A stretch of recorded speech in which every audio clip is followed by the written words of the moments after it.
Tantor Audio, a division of Recorded Books, presents The Ruined Wife, Psychological Thriller by Marin Montgomery, narrated by Piper Goodeve and Sean Crisden. Prologue. My name's Alastair Adams. I'm 42. My zodiac sign is a Leo. A tattoo of a miniature lion strategically is placed on my right ankle, a reminder of my years trying to be a badass, running wild, giving in to peer pressure, and wanting to press up against danger, but not consume it.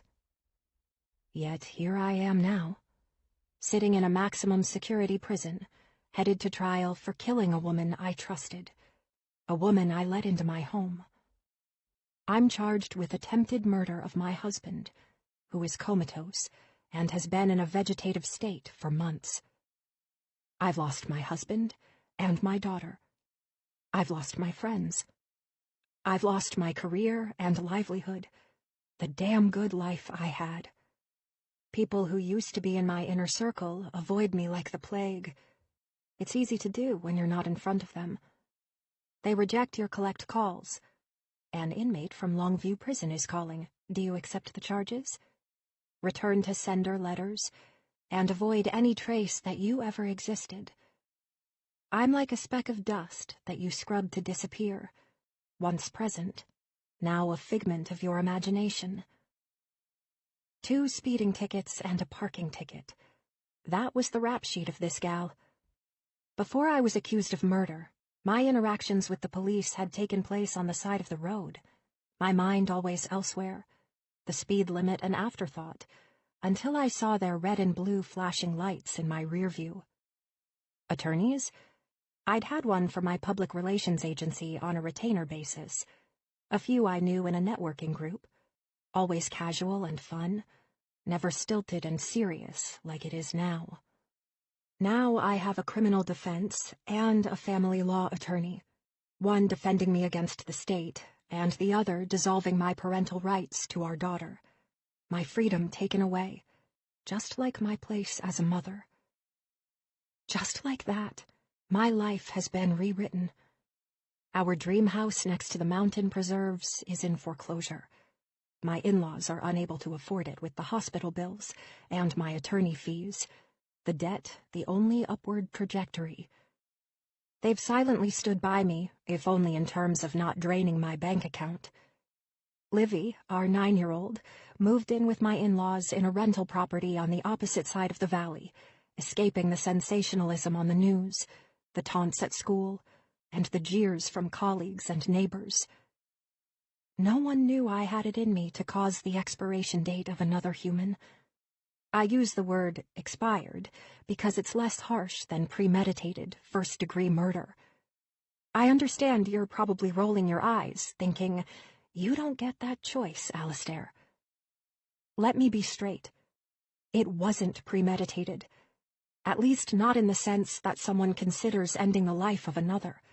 I didn't sit around and dwell on it, on what she'd done to me, to us, to my 9-year-old.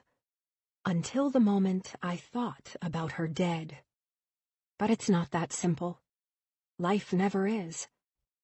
My attorney has begged me to use self-defense as the motive. I refuse. It's self-preservation, not self-defense. She ruined me. Everything I had spent the last 17 years building, she took a wrecking ball and bashed the shit out of. And in less than a year, I might add. I only did what I had to do, and if you were me, you'd have done it too. But before you judge me, keep in mind that nothing is ever as it seems. Part 1. Alastair. 1. I have an Uber take me from the airport to a random house, 1 street over from my own, my car still in the airport parking lot. My hands are clasped tightly, my entire body is tense, and the feeling of electricity is shooting through every vein, head to toe. My body feels like an internal earthquake is going to shatter every bone, and even my knees shake. It's Saturday. and I shouldn't be home.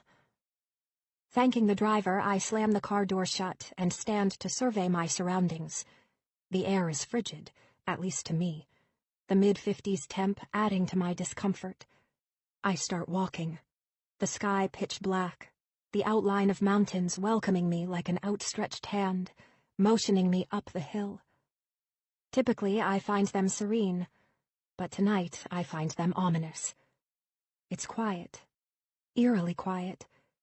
Usually I'm home at dinner time, parked cars lining the street, hikers still making their way down from the mountain behind our house, a preserve that provides some of the best trails in the valley. Neighbors are pulling into their driveways, the sound of slamming doors and people walking their dogs, the typical 5 p.m. to 6 p.m. sightings. I look at my Cartier. 11:09 p.m. Shuddering, I wrap my jacket tight around my small frame. My husband should be at home. With her. I saw her enter the house to visit him. It was a blurry snippet, but nonetheless, her dark hair was enough to make my hands clench in frustration. She came over, just like I thought she would, as soon as they had the opportunity to be alone. Unfortunately, my phone's dead, my charger left back at the hotel, my mind on other pressing matters, and the last 5% I used to get a ride home. No one knows we have a camera strategically placed near the front door. Not even him. I had it installed recently, yesterday morning to be exact, when he was at work and before I flew out. The hard drive is hidden in the closet in our office, and the company that installed it is operating under the assumption of secrecy. Their main goal? To trap cheating spouses. It didn't take long, I think dryly. The one in the front is aimed at the door, hidden under an overhang where the roof slants. My feet are tired from a long day, aching in my Stuart Weitzman heels as I trudge up the hill and around the bend to our street, Cactus Lane. I'd come back a night early. I had to know. It wasn't up for debate that something was going on, that I wasn't crazy, and it wasn't my imagination. His navy blue Toyota pickup is in the driveway, parked crooked. No reason to remain linear since my car is gone. He's usually so straight and narrow, exactly like him, or exactly like the old him. My husband Stephen and I realized early on that I was going to be the breadwinner. He's a science nerd, fascinated by how endothermic reactions create boiling points, and the way the laws of thermodynamics work. He used to tell me I was a Coulomb attraction, and we were bodies of opposite charges.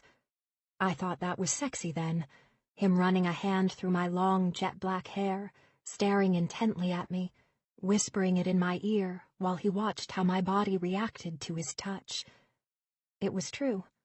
He was the calm to my storm, the anchor, a permanent, reliable presence to my passionate, sometimes heated outbursts, and the even keel that was paramount to providing stability in our lives. He became a middle school biology teacher, and I built a business from the ground up.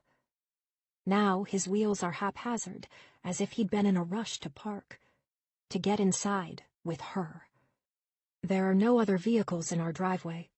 It would be too risky to have unknown cars parked here. Our neighbors are close to us, not just in proximity, but in confidences.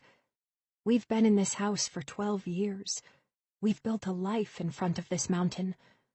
Only one neighbor borders us, but the residences on this street have been here for years, many longer than us, inheriting their homes from deceased parents. They could have sold over the years, but the answers have always been, why give up these mountain views? Or, leave this and go where precisely? Behind us is the vast expanse of desert landscaping and mountainous peaks. Our backyard backs straight up to the desert, only 6 feet of brick bordering our property, the only wall between us and cacti, javelinas, and the upward pinnacle to the top of the summit. Liv's at a sleepover. Her friend Meredith invited her over. Stephen had told me that via text earlier today when we communicated. The breakdown in our marriage so bad we've resorted to texting instead of speaking. the strained voices and long pauses too much to bear. It hadn't always been like this. In fact, it had been good. We had been good. Yanking my heels off, the blisters sore to the touch, I walk up the paved driveway. The driveway is like ice to the soles of my feet, my footsteps slow and calculated, trying to be as quiet as possible. He's home. But is he still with her? It would be dumb to have a woman at the house. But who would know? A few of our neighbors, women I know, are aware when I travel. This was a last-minute trip to Atlanta, filling in at a conference, speaking on social media channels, the extent of time-sensitive information, and reaching the correct audience for your business. I'd gone as a favor to a friend whose speaker had canceled last minute due to flight cancellations. It was hard to ignore the surprise when I told him I was going, the difficulty in hiding his excitement, a gleam in his eyes. His voice went up just an octave, asking me a few questions, not bothering to feign his elation. All he did was squeeze my hand and say, "Sounds like a great opportunity. I know you'll kill it." I did. But those words ring out in my head. I know you'll kill it. They weren't supposed to mean her. The disease is threatening our marriage, viral and toxic, creeping in through the veins of it, coursing into action, wreaking havoc on everyone and everything it touched. Tiptoeing to our front door, past the desert magnolia and scarlet flax, their colors brilliant even in the night, reds and yellows, a thing of beauty in this sordid world. Funny how I never stopped to notice how perfectly they line our walk. Our landscaper, making sure our plants and trees remained the highlight of our yard, specially installed illuminated planters, casting a glow. The porch light is on. The pomegranate trees standing tall next to the front, half-eaten ones scattered by squirrels and rodents. I test the metal screen door. It's locked. The shades are drawn. Our blinds a special fabric that's centered in the middle of the windows, accordion style. The ability to pull up or down, the least intrusive. Our objective to not block the views. They're better from the back, but the front still allows us to enjoy the precise reason we live here.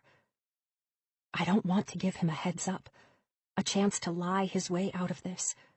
The lies have been piling up like bodies in a furnace, heaved one on top of the other, all melding together into one putrid pile of shit. A wooden gate is located on the side of the house, the dark wood fusing with the sky. I hear a noise. Sucking the air in through my nose, I exhale and pause. There it is again. A giggle. I strain to hear if it's our neighbors. Their house is dark, the small retaining wall between our yards giving me direct access to look into their patch of grass and tiny flower bed. No lights are visible in their windows. The shades are drawn. The laugh intensifies. Definitely a woman's voice. Laughter with a lilt. My mouth draws in a tight line. I clasp my leather keyring in my hand, my palms starting to sweat. Stepping toward the gate, the electricity once again intensifies, shooting through my nerves, adrenaline rushing through every pore. I know I'm on the precipice of something far greater. I can turn and walk away, back down the driveway, ask a neighbor to call a cab to take me to the airport, and pick up my car, call my husband, and have him pretend we're all right. He'll rush her out of the house, have a glass of wine poured, or a bath run for me with just the right amount of hot water and bubbles, maybe even suggest our hot tub, making sure no traces of her exist. He will wipe the lipstick off the glass she used, throw her towel in the laundry basket, and search like a coon dog to sniff out if she left any articles of clothing. A thong, her bra, maybe a bikini top. He'll act like the quintessential husband, internalizing her.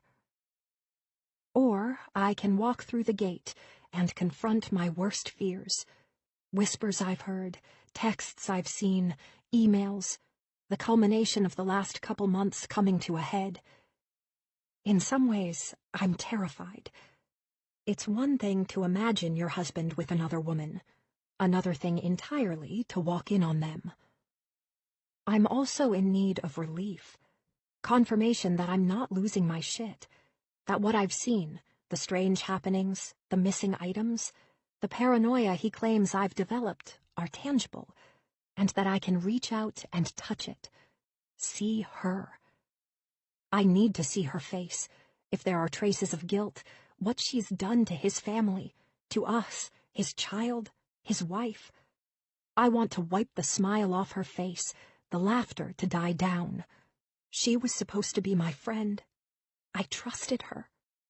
Except when I enter the gate, unhooking the latch, the wood slowly creaking as I open it, her arms are wrapped around his neck, face buried in his shoulder, his hands tangled in her messy bun, almost holding her at a distance, maybe to get a better view.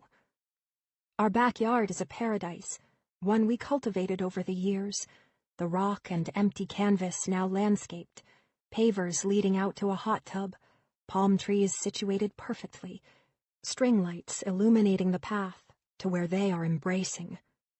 Tiki torches add a romantic glow, a built-in barbecue complete with a fridge and sidebar.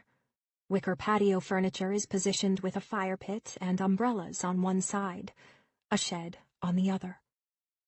They have music streaming with a phone hooked up to our outdoor speaker, the sound of blues covering the churn of the bubbles, and my timid steps. They don't notice me. Lips now in a full-fledged kiss, her hands grabbing at his hair and skin, wet and shiny in the glow from the lights. Pausing, I stare. Heaving, I clutch my stomach. I almost bang my shin on the gate, a cuss word on the cusp of my tongue. I turn back around, sneaking out the gate, leaving it ajar so it doesn't click shut. My hands shake, the key in my hand cold to the touch, my clammy hands ramming the metal into the lock. Our living room and dining room, open and spacious, are warm and inviting, the scent of vanilla and honeysuckle air fresheners wafting through the air, the aroma and dim light giving off a romantic vibe. He went all out for this one. Her purse is on the counter, an expensive Italian leather tote bag lying on the speckled granite. Fumbling through it, I pull out the contents. Her cell phone's inside, car keys, makeup bag, mints, gum, wallet. I feel the skinny metal object on the bottom before I see it. At first, I assume it's another keyring, maybe house or office keys. It's small and round. Pulling it up, it fits perfectly on my finger.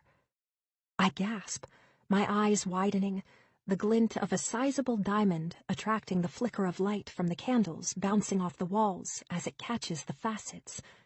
My engagement ring. This upgraded and new version I'd only had for a couple of years. When we got married, we were young and poor, my small half-carat diamond massive when he popped the question. At the time, love and his question of, "Will you marry me?" the only question that mattered. The ring just a band to seal the deal. The large 4-carat pear-shaped diamond, our birthstones flecked on either side, emerald and ruby, shine back at me. My eyes widen. The ring that disappeared mysteriously from my jewelry box. My husband certain I'd tossed it, angrily thrown it somewhere, convinced I'd flushed it down the drain, the way he trashed our marriage and managed to shit on everything we'd built over 17 years in 7 months. I noticed my ring missing a couple of months ago. I'd given it back to my husband, tossing it angrily at him during an episode, a term I started using to distinguish our fights, our easy banter and fairly happy marriage, now an explosion of fiery tongues and narrowed slits as we stare each other down, or look away.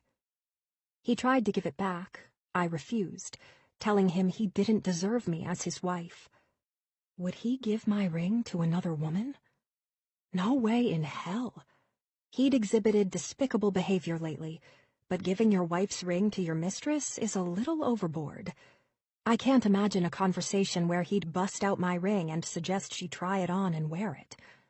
My ring prominent in family pics, she'd know it wasn't hers. It had belonged to me. She stole it. I gripped the counter, slipping my ring back on my left hand where it belonged. Not that it mattered now. I closed my eyes, seeing red, a haze of anger, one that's on another level from what I've experienced before. I've been annoyed, sure. Pissed off, definitely. My ire has been rising lately with the upset in my marriage, an affair I didn't stumble upon, the bits and pieces thrust upon me, enveloping me in their sordid details. My emotions are complex, or maybe not. Maybe they're simple, but fleeting. Hot and cold as I teeter between confused, jealous, irritated, disgusted, and then back and forth, a seesaw of feelings that seem to spew out in tears or rage. I shake, my body trembling, my hands balled into fists. How dare she? She convinces my husband to file for divorce, and that's not enough? She ruins the faith I have in marriage and fidelity, and that stupid romantic notion that we'd be together, buried next to each other, and that dirty D word never uttered in our household. Not until a month ago. 36 days ago, to be exact. Telling myself to calm down, I walked down the hall toward the back of the house.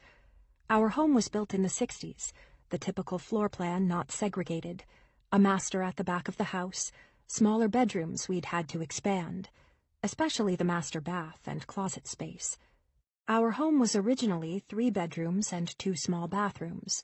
We'd added an additional 1,200 square feet with another bedroom and bath, enlarging our bedroom and bathroom, the kitchen, and moving the outdoor washer and dryer into an actual laundry room.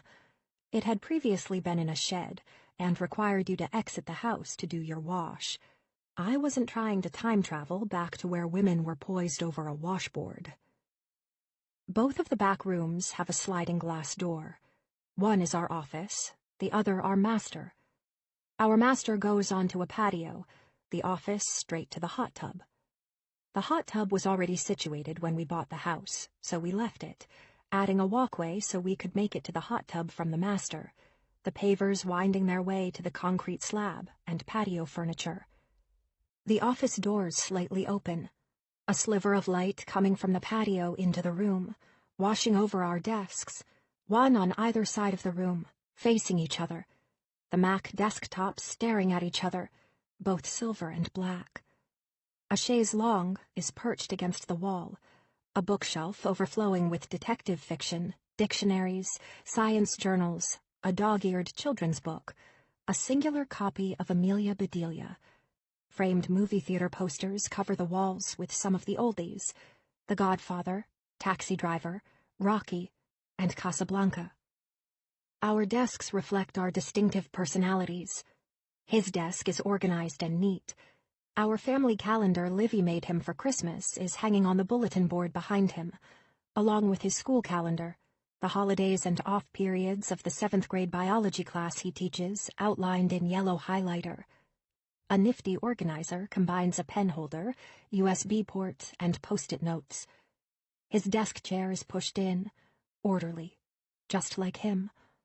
On the opposite side, my mid-century desk is cluttered, random notes written on scraps of papers, finger smudges on the wood, reading glasses hanging off the edge, a framed photo of our family, dusty as it stands upright in the corner. My chair is pulled out, leaning against a wall. Our personalities always on opposite sides of the spectrum, but somehow we made it work. We met in the middle. Vertical blinds cover the sliding glass door, the large slats of light sliding in the empty space between each opening. I glide to the door, the hardwood cold under my bare feet. I shiver uncontrollably, though my forehead is flushed like a fever is forming on my face, while the rest of my body radiates ice-cold energy. My hand grabs at a blind. I don't have to open it to see out. My eyes scan to the hot tub directly in front of me. She's now topless, seated on his lap, turned away from me, her hands gripping the hard plastic walls on either side of him. His hands are on her shoulders, bare skin glistening, her body moving violently up and down, as if he can thrust her straight out of the water. I'm going to be sick. The glasses of wine I had on the plane regurgitate. Before I know it, I crumble to the ground, heaving on my knees, as my dinner of pita chips and hummus is brought to the surface, drenched in red liquid. My palms press on the light oak hardwood, the ring glinting, teasing me. In my mind, I see her face, pretending to care about me, invest in my marital problems, her hands grabbing my ring, swiping it from my jewelry collection, slipping it into her purse. She probably tried it on hundreds of times, standing in front of her mirror, admiring it. Wiping my mouth, hands shaking, I stand up. Her moans echo throughout the backyard. The sound of Nina Simone wailing can't even drown her out. I cover my ears with my hands, wanting all this to stop. The glass is cold to the touch. I undo the clasp, pulling the lock up, and the door glides as it opens. They are lost in the moment, consumed with each other, neither facing my direction. As I step outside, the concrete pavers are cold to my feet. Walking closer, she's saying his name over and over. Stephen, Stephen. It's on repeat. Except, it's not her. It's not her at all. 2. 4 months before, September. I'm sitting in my corner office, staring out the window that gives the best view of downtown, or what you can see through the smog. It's still hot, the summer heat not quite giving up on the Phoenix landscape, though it has cooled off substantially, no longer triple digits. It's always hotter downtown, the sun radiating off the concrete and high-rise buildings. Labor Day weekend just passed. Time to get back to the grind. I love people and the media, the spin on stories, the slip-ups, the cover-ups, the way psychology dictates our actions and words, and how they're perceived. A new client has just signed, and my hands steeple as I consider the ramifications. This one is slightly risky. A company using biohazardous products and lying to customers about the somewhat questionable ingredients. I just had a PR nightmare 6 months ago myself. A well-known daycare chain that had a 3-year-old child drown in their care in a backyard pool. It was at the end of March, and the child had managed to get into the locked gate of the 3-foot-deep wading pool out back. I sigh, imagining if it were my child. I don't look at potential clients that come across my desk that way, guilty or innocent.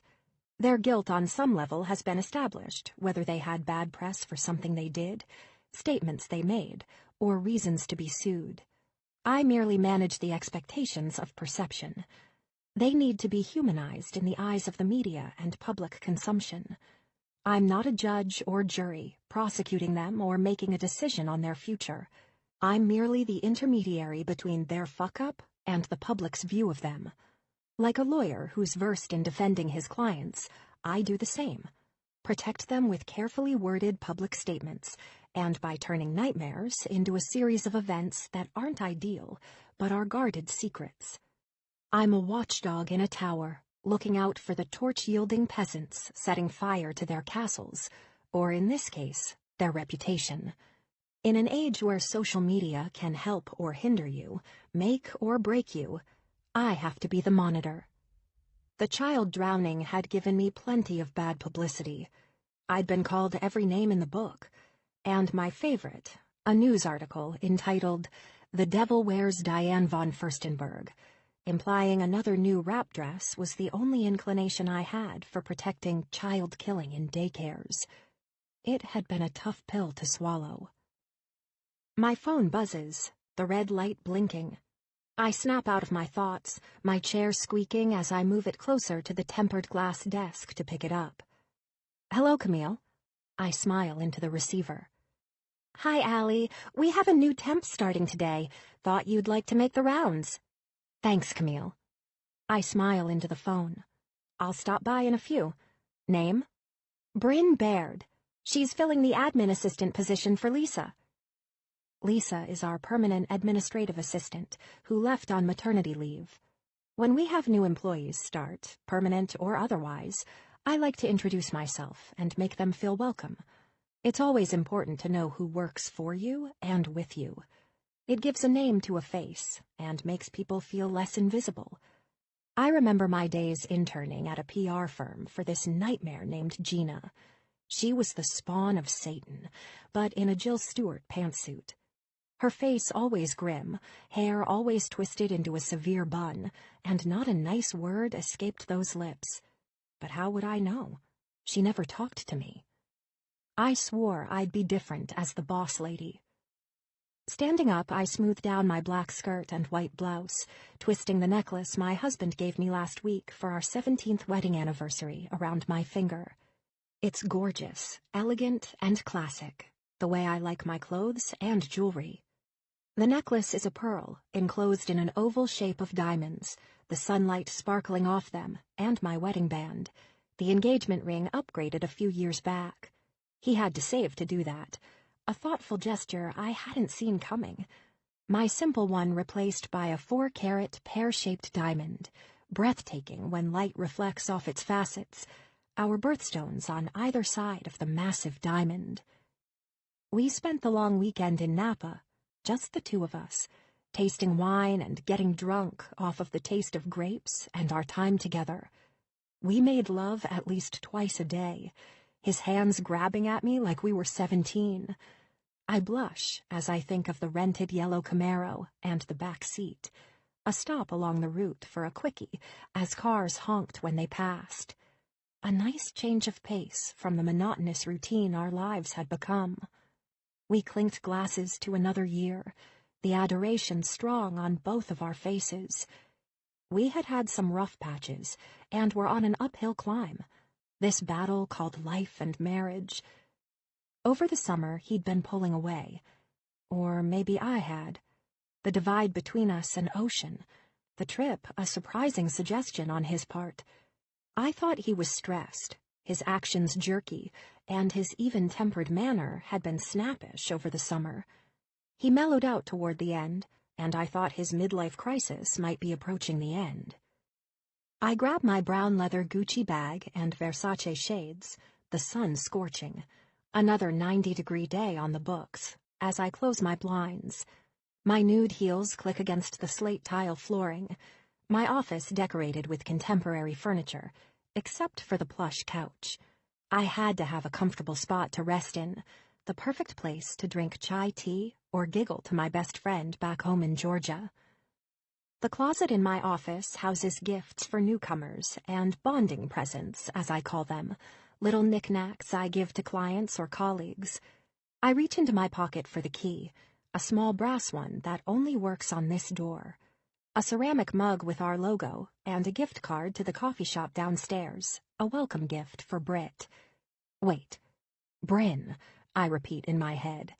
I'm usually great with names, but my mind is consumed with how to help the all-natural product company with their PR nightmare. It's tricky when you are dealing with organic products. The public expects higher standards, and avoiding responsibility is equally destructive. Lisa is the administrative assistant shared between myself and my VP, Craig Connell. He's out on vacation today, a last-minute trip with his wife to see her mother, who was just diagnosed with pancreatic cancer. Her desk is positioned between our two offices. She has been a lifesaver for us both, a peppy and upbeat Asian woman with a flair for bold prints and bright orange lips.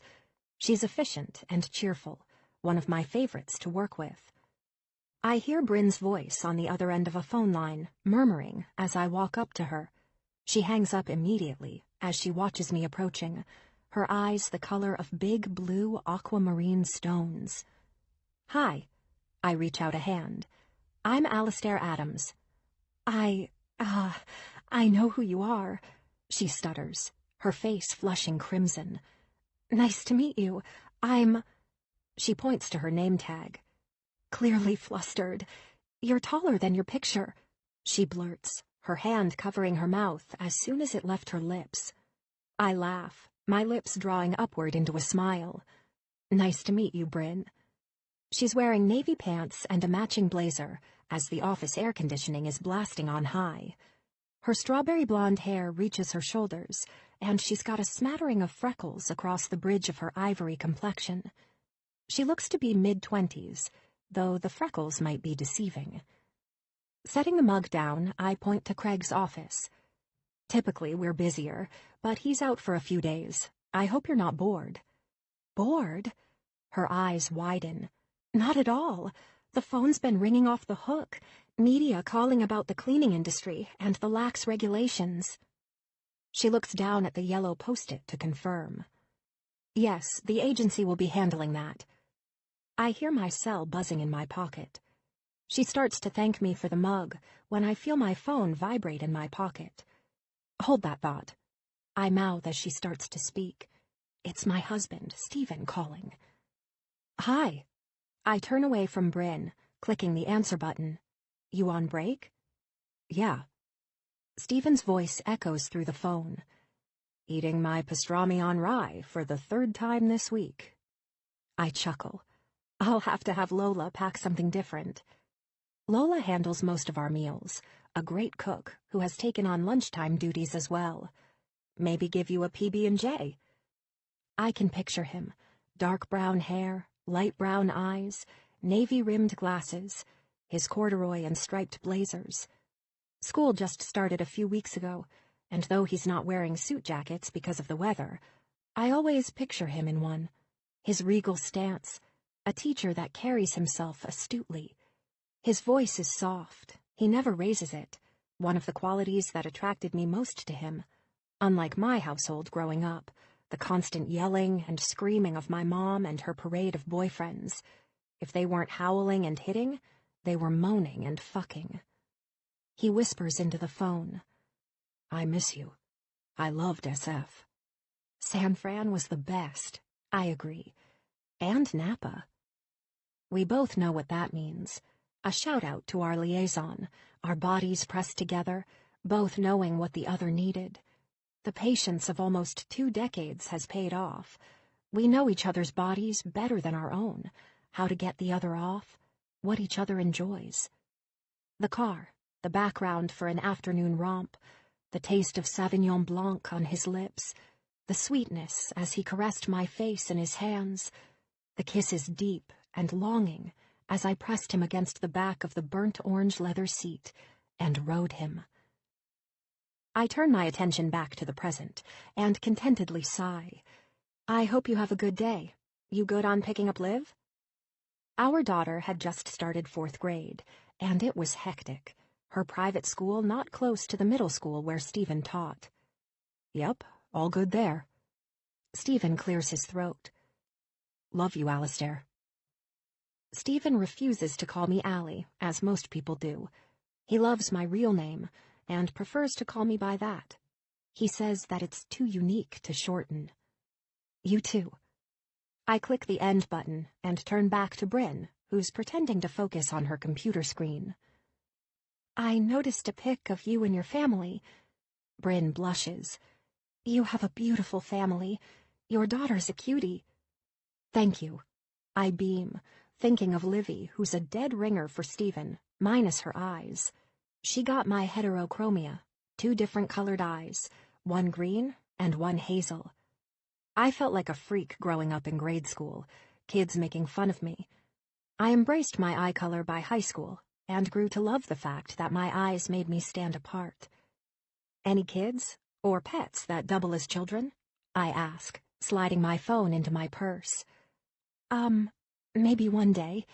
She's hesitant. Don't want to jinx it. Enjoy the other person before kids. I smile, wanting to ask about her boyfriend, or husband, a simple gold band on her wedding finger. I shouldn't pry, so I let it slide. Welcome to Adams & Connell. Please let me know if you need anything." She beams. Her freckles darken as her smile reaches the small creases of her eyes.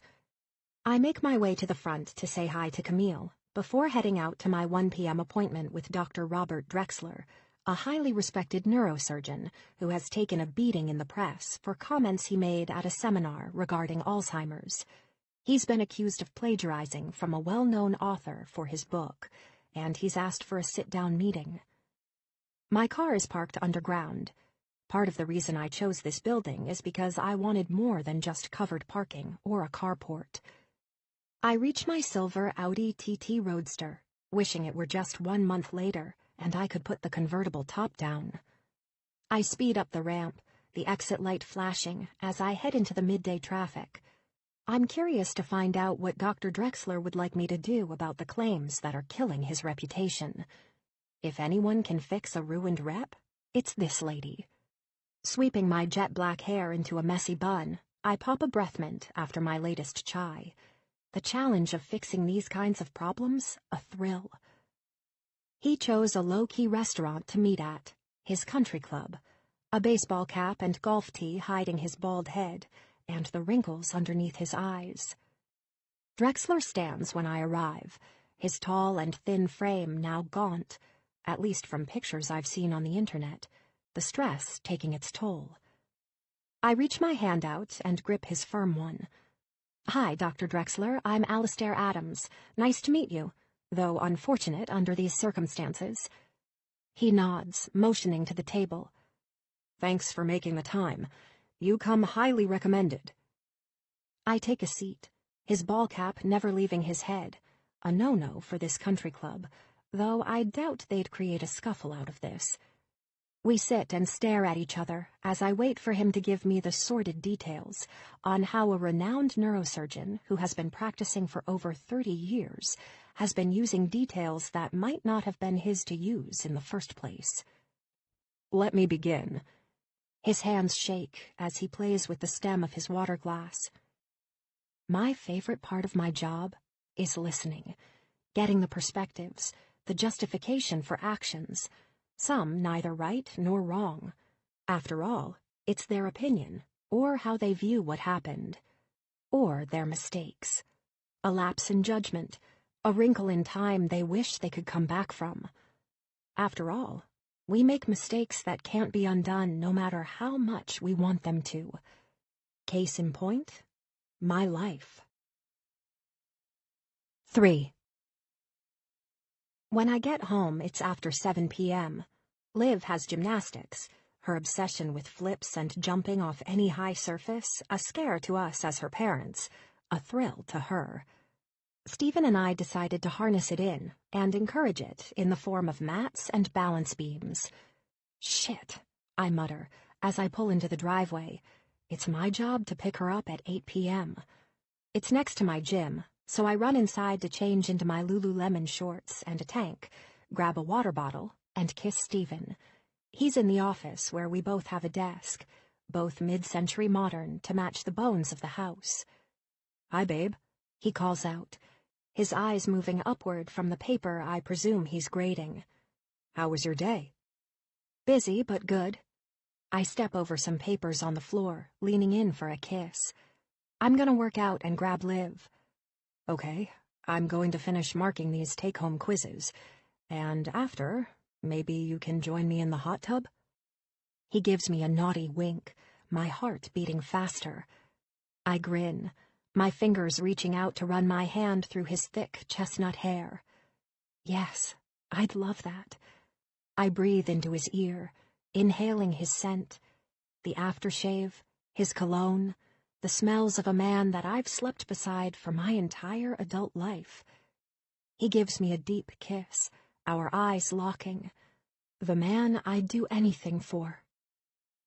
Making my way to the gym, I grab a quick workout and step into the place next door right at 8 p.m. on the dot.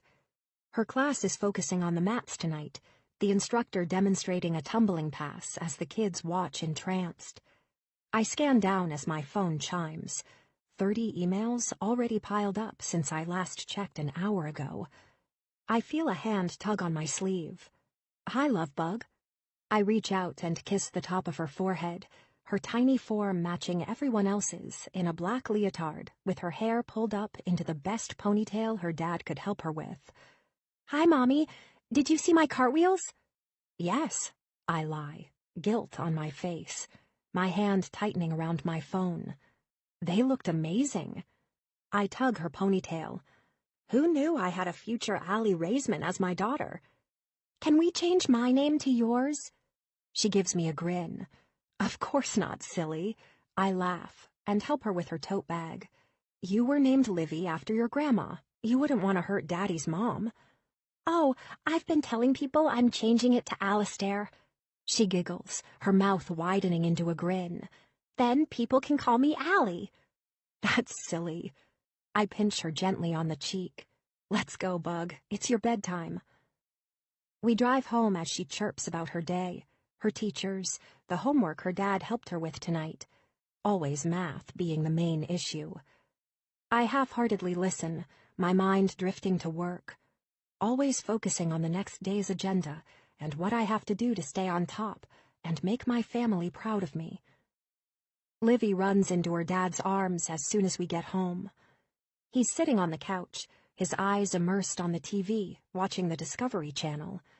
We're minimalists when it comes to television. The only TV in the house hangs above our fireplace in the living room. I'm hopeful that Liv's relationship with her dad will continue to be this easy. I didn't have a father growing up, but it's always been important to me that she have one, and a good one at that. I married Stephen not out of love initially, but out of obligation. We'd dated for 2 years in college. He was 2 years older, but he stayed and worked in the same city until I graduated, and then proposed my senior year. I adored his close-knit family, his parents, his 2 siblings, and the relationships they had. I wanted that for my own. I didn't love him the way I'd loved other people I dated. When we took a break my junior year, I dated a guy named Mickey, who was handsome, 7 years older, tatted up, and incredible in bed. He was reckless, but I fell hard. He died in a motorcycle accident that left me devastated. More so because I was supposed to be riding on the back, but had fallen ill. A stomach bug that saved my life. He had a big personality, a smooth talker who lived a fast life. He didn't like rules or obligations, titles or promises. I was never his girlfriend, and was rocked even more to the core to find out at his funeral that he had a fiancé and a baby on the way. I'd never known I was sharing him with Belinda, her swollen belly matching her red-rimmed eyes at the wake. After that, it took all I had to finish my junior year of college. Stephen had also dated people, more so out of boredom and separation than actual want. He'd never wanted the break in the first place. I'd suggested it, since I felt trapped. He'd taken my virginity, and I was bored of his gentle touch and his steadfast ways. I fell into a deep depression, and Stephen helped bring me back to life. He didn't realize the impact of Mickey on me, or even that I dated him. The only picture I have of us is buried in a photo album in the shed, my new lion tattoo on display, as Mickey holds me in his muscular arms, his arms covered in a sleeve of tats. Stephen thought I got the tattoo because I was rebelling, when in reality, I got it to impress Mickey and live a little on the edge of his big personality. Stephen proposed my last year of university, and I was thrilled. But it never quite got into my bones the way it should have. I wanted his family, his traditions, leaving my broken one behind after my mom broke down and entered rehab for the 7th time. Sure, I was excited as he put the tiny diamond on my ring finger, but the spark took time to burn, longer than most couples I know.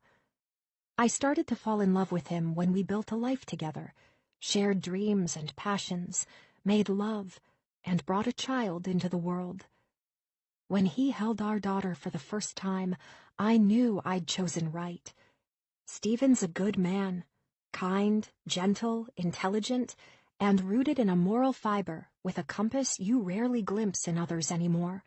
He opens doors, pulls out chairs, and has manners Jesus would be impressed with.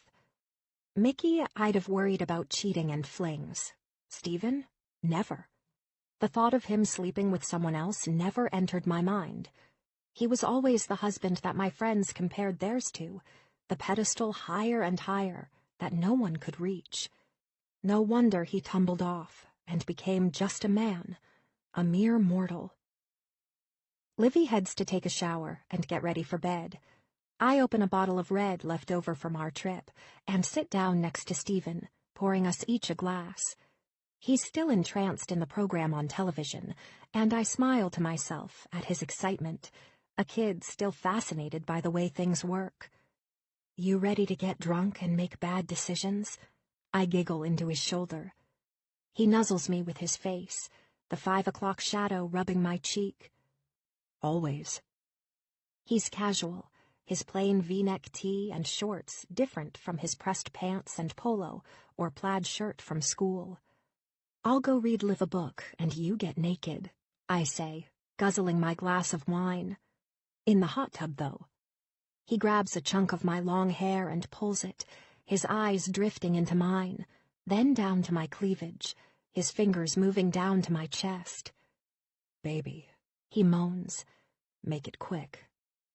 Laughing, I untangle myself from his hands and help Liv get in her PJs and into bed. I listen as she reads to me tonight, her excitement over the old Little House on the Prairie books I found showing in her voice as she reads Laura Ingalls Wilder, and I sip my refilled glass of wine. I meet my husband out on the patio. He's turned on the small light outside of our sliding glass patio doors that lead to the hot tub, not bothering with the other lights. He brought the bottle of wine and his phone, Spotify streaming with Jack Johnson, as I peel off my clothes and give him a slow, naked peep show before sinking into the warm water. It feels refreshing on my achy joints, my neck and muscles sore from sitting all day and then working out. We are quiet at first, enjoying the silence, the pitch-black sky pierced with stars, no streetlights this close to the mountain, the outline a majestic beauty. We picked this area because we saw potential, and if we couldn't live by the water, we might as well live by the mountains. Our backyard's a miniature paradise, the hot tub surrounded by pavers, a custom barbecue, cactus, and a large palm tree. There's a shed Stephen uses for various projects, sometimes science experiments, sometimes woodworking. A large patch of artificial grass is in the center.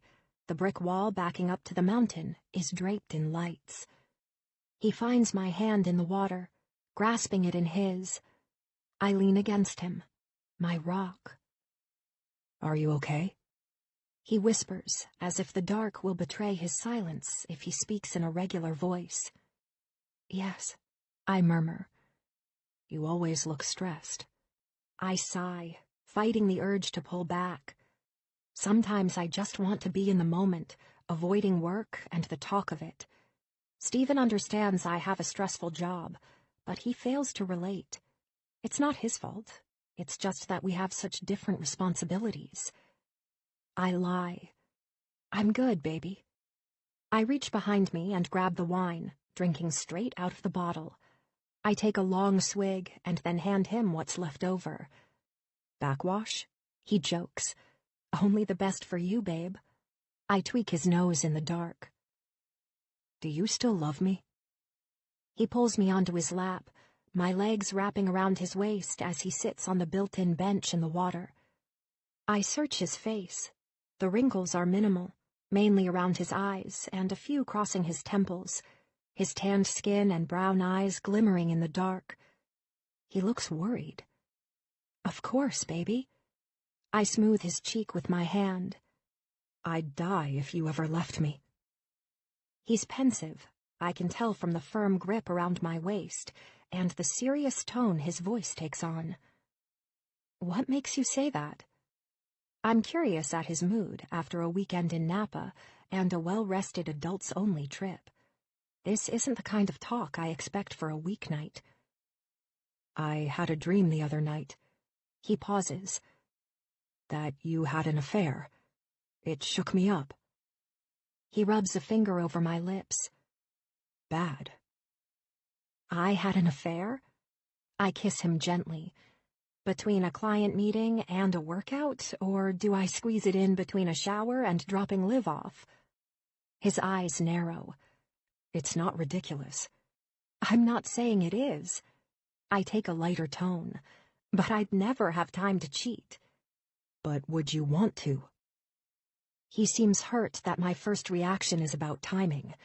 For me, timing is everything. The reason I got married to him, had a baby, built a career.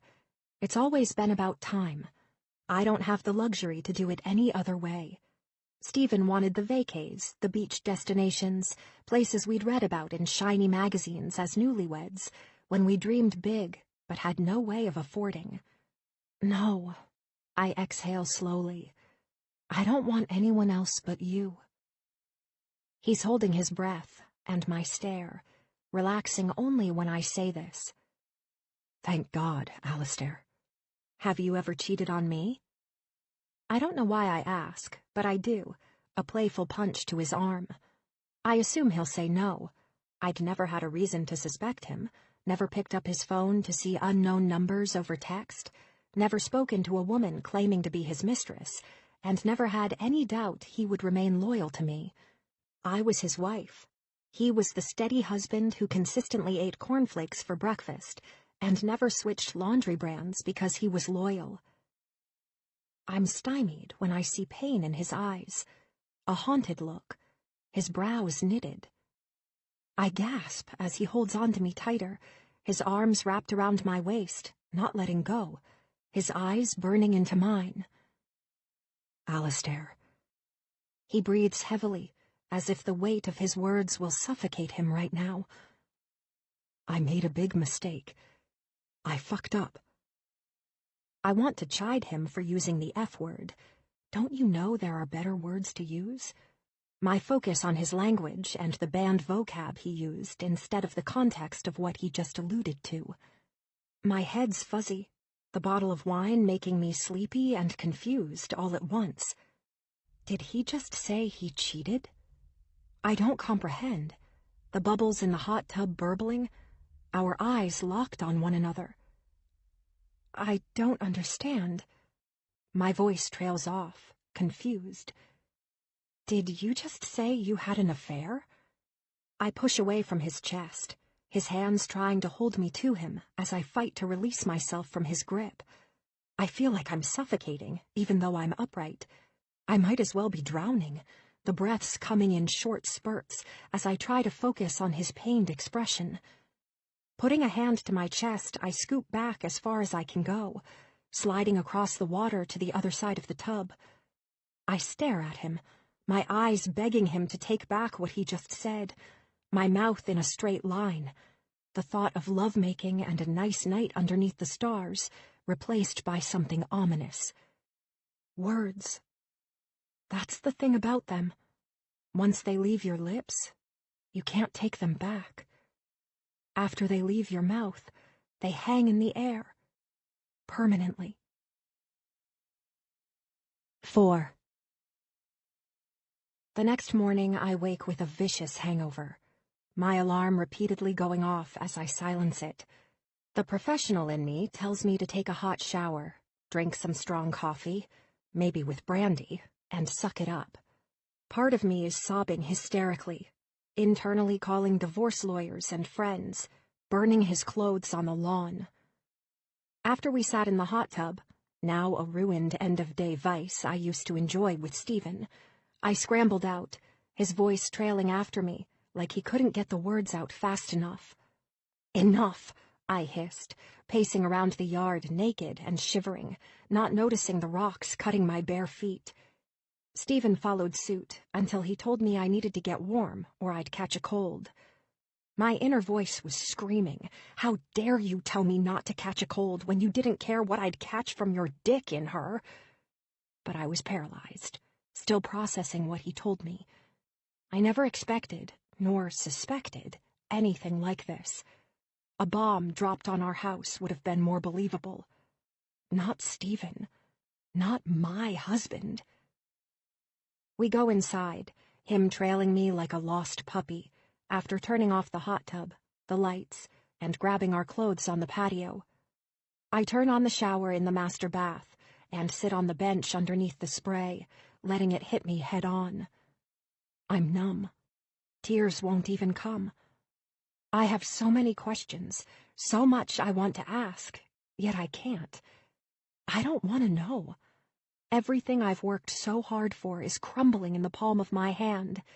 His admission of guilt, another crack in our facade of a semi-happy marriage. I pride myself on being prepared and asking the right questions, so much so that when I'm in a situation I'm caught off guard for, I completely shut down. I think of Livy. Can she handle divorced parents? Will it mess her up? Therapy, a lifelong commitment? I step out of the shower, towel myself off, and throw on a robe. Before I know it, I find myself in our guest bedroom, sheets tossed in a heap on the bed, unmade from our last visitors, his parents. Locking the door, I lay down on the unkempt mattress, closing my eyes. I don't want Liv to know I'm in here, waking up to two parents scattered in separate rooms, wondering what happened. We've always been able to avoid any huge blowouts in front of her. Our biggest argument about who parked the car wrong in the driveway, nothing significant. Longing for that type of simplicity, a fight that erupted out of nothing, pointless, two tired parents needing something from their spouse they weren't getting. Validation.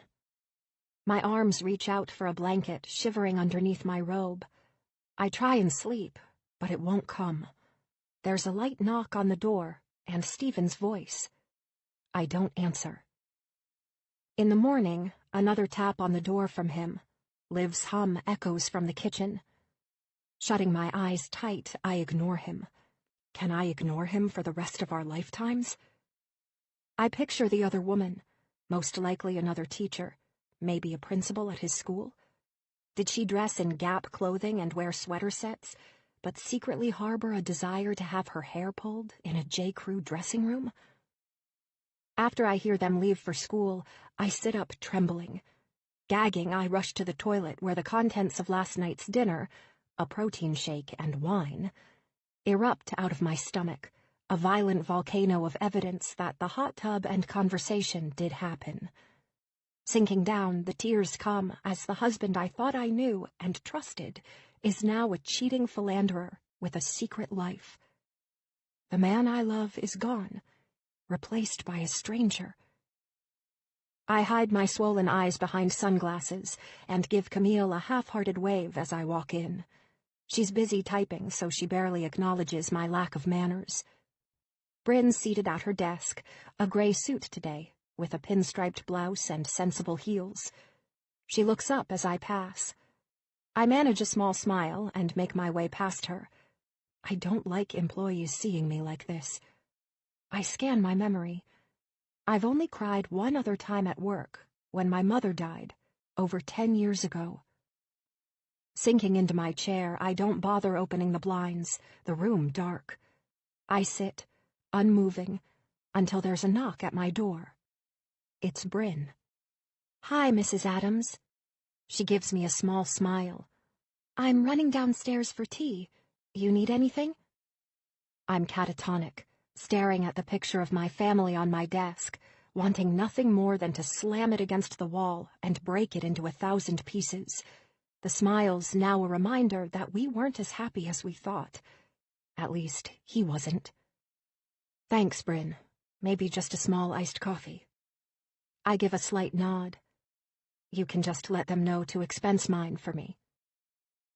I'm in a trance. Head in my hands when she comes back, iced coffee and tea in hand. She sets mine on my desk and stares at me, her blue eyes kind. "Mrs. Adams," she says, "I don't mean to pry." "Alistair." I shudder. "No need for formalities, Bryn." "Alistair," she inhales. "I don't want to pry. You seem off today. You haven't even taken off your sunglasses. Are you okay?" She's young, probably never had a broken heart, shattered marriage, cheating ex. She's just starting out in life. I reach my hand up to the frames of my shades. Oh man, I guess I'm just avoiding the sun today. I don't want to take them off in front of her, my red-rimmed eyes a dead giveaway of my tears, but leaving them on will seem out of character. I'll leave, Bryn says hurriedly. Should I hold your calls for a while? I appreciate her subtlety and nod. Thanks, and yes, if you could, for an hour. She sets the coffee down on a coaster and strides out, shutting my door firmly behind her. I reach up to pull off my shades, smoothing my hair back into a tight bun in the process, trying to pull myself together. If I can't pull a marriage together, my appearance certainly isn't going to do the trick. My cell's buzzing. It's him. I don't answer. The work phone starts beeping, the red light signaling a call. It's his number on the screen. I don't bother picking up. There's nothing to say, and to bother me at my place of work is uncouth. Fucking asshole, I seethe. The F word, the only word on the tip of my tongue today when it comes to him. Stephen keeps calling throughout the day, intermittently, trying both my cell and work line. I turn my personal phone on vibrate, not bothering to check my messages. He can play daddy for the day. Maybe he can tell his work slut that he's ready to leave me. They can leave our daughter with me and run off together. See if I care. The life I gave him, the labor I put into building a comfortable life for us, up in smoke. My hands ball into fists. The fucking nerve of him. A knock on my door around 1 p.m. brings Bryn back in. She saunters over to my desk with a small salad and a side of chicken. She gives me a small nod and sets down a bottled water. I'm on the phone fielding a call about the questionable business practices of my new client. One media outlet brings up the daycare. I cringe, mentioning the prior statement that is now memorized about our saddened community. I explain as a fellow parent that at the end of the day, we still have to trust our daycare providers. Bryn pauses as she listens to my response. When I put the phone down, she's standing near my desk, staring at my family photo. The perfect threesome. 2 adults with a well-adjusted child in the middle, all holding hands. The American dream. The desire to throw the frame at the wall and shatter it into a million pieces crosses my mind. A gut reaction to the fact that my husband of 17 years didn't seem to mind breaking our family in half. It's not Liv's fault, though, that her dad is a sham. Wow, she murmurs. You really know how to handle the media. I sigh. Thanks for bringing me lunch. I appreciate it. Half the time I forget to eat. She fingers the edge of the gold frame. You have such a beautiful family. It makes you think. What does? Just how awful some of these tragedies are that you have to handle as a PR firm. Defending people you know are bad? I consider her comment. Everyone deserves to have their side told. She tilts her head. I wish I could approach PR that way. She gives a small chuckle. Maybe you'll teach me the ropes, and I can learn how you do it. It definitely takes some finagling. There's truth to that. I look down as my phone vibrates. The name Mara flashes on the screen. This is Alistair. Bryn glances at me as I pick it up, mouthing, thank you, for the lunch. Hey, lady, it's Mara. Hi, Mara, how's it going? I put a hand to my forehead, realizing I didn't RSVP to a networking event she had a week ago. Hi, Alistair. You got a sec? I can tell by the no-nonsense tone she has something on her mind, a ballsy businesswoman I met years ago when she was fairly new to the valley. Now her old boss retired, and she's the one in charge. We became fast friends when we sat together at a charity event, our jokes about the dogs dressed in designer outfits, and no shortage of her one-liners spewing out of her mouth. Sorry to bother you at work. She's contrite, as if reading my mind. I wanted to see if you had time to grab a drink this week. I start to examine every excuse I can to avoid my current state of affairs. I don't want to discuss it. I'm worried I'll lose my steel trap when I down a Cosmo, and maybe subsequent ones. I hesitate, staring at the ceiling. I'd love to, but... Mara interrupts me. This is important. I could tell you over the phone, but I'd rather see you in person. There's a sense of urgency in her voice. I involuntarily shudder. I'd never had her call during work hours, nor asked to see me with time being limited. What night works? How about tonight? The last thing I want to do is go home to my husband, start the role of acting in front of our daughter, pretending he didn't stab me in the back. And the heart. 5. I walk into the bar. She's insisted we sit on the patio, the temperature now in the high 60s, the perfect outdoor weather. I typically love a cold glass of Chardonnay outside, my preferred method to relax after a long day of work, and the summer heat has evaporated into a cool down. Except on a day like today. I shouldn't feel cold, my arms covered in goosebumps, my legs shaky and unsure. My stomach's turning, adrenaline rushing through my veins, the 5 cups of coffee I gulped down to make it through this never-ending day. I'm on edge, and it's a perfect storm. I don't want to sit, don't want to stay. Thoughts keep floating to the surface, racing through my mind. Mara's sitting at a table, always chic in a black sheath dress and bright blue pumps.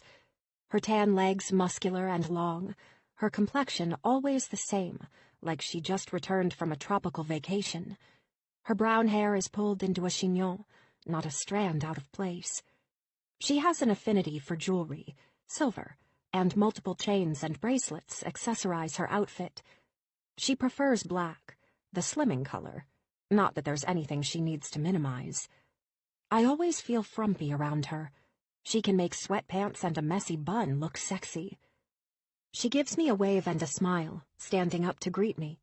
Her tan arms envelop me for a second longer than usual. She smells like Mara, Chanel perfume and cigarettes, a bad habit she just can't kick. She kisses my cheek. Hi, love. It's been too long.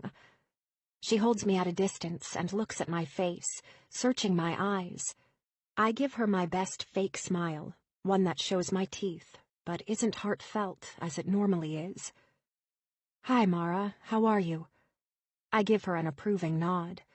Loving the look, as always. Thanks. Usually she beams when I compliment her, but today it seems forced. She motions across from her, and we sit. I took the liberty to order us both margaritas. I nod, internally wondering if my body can handle the sugar and salt without heaving. The flip-flops of my stomach and nausea going hand in hand today. I miss you, she says, reaching across the table and grabbing my hand, the silver on her wrist clanking. We don't get together nearly enough. Her touch feels strange, the warmth against my clammy palms, like she's searing me. I know, I sigh. I feel like I'm running a mile a minute, always tying up loose ends. I sit back in my chair. Not an excuse, though, and I'm sorry about your event. I spaced it. Mara stares at me inquisitively, squeezing my hand. I just feel like you would have told me the news already. I feel like an asshole not knowing. She rolls her eyes.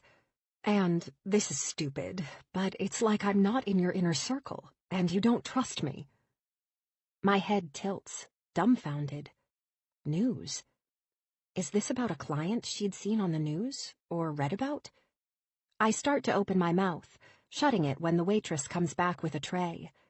Mara picked a happy hour spot that has $5 margaritas and $6 chips and guacamole. The waitress sets both drinks and a basket of tortilla chips and homemade guacamole on the table. Anything else I can get for you, ladies? She looks at both of us, and we nod our heads no in succession. I grab for the margarita, inhaling a large sip, the tequila and lime juice burning so good. Mara's looking at me, waiting for me to say something, to acknowledge what she said. I look at her. Mara, you lost me. I twirl the stem of my glass. What did I not tell you? She's doing her best not to look annoyed, also imbibing just a little too fast in her first drink. Looks like we're going to have a few rounds of these. She holds up the glass and shakes her head at me. I'm not trying to hide anything. Out with it. I shrug. What did I keep from you? She couldn't possibly know about his affair. I just found out. I hadn't told anyone yet. I'm ashamed. Scared people will judge me harshly, criticize my every move, my every fault. I can hear it now. She's a shitty mom and wife, never home, doesn't attend to her family, barely spends time with them. What did she expect? I'm no martyr, but I also work hard to provide for my family. Someone has to. I think bitterly, taking another gulp.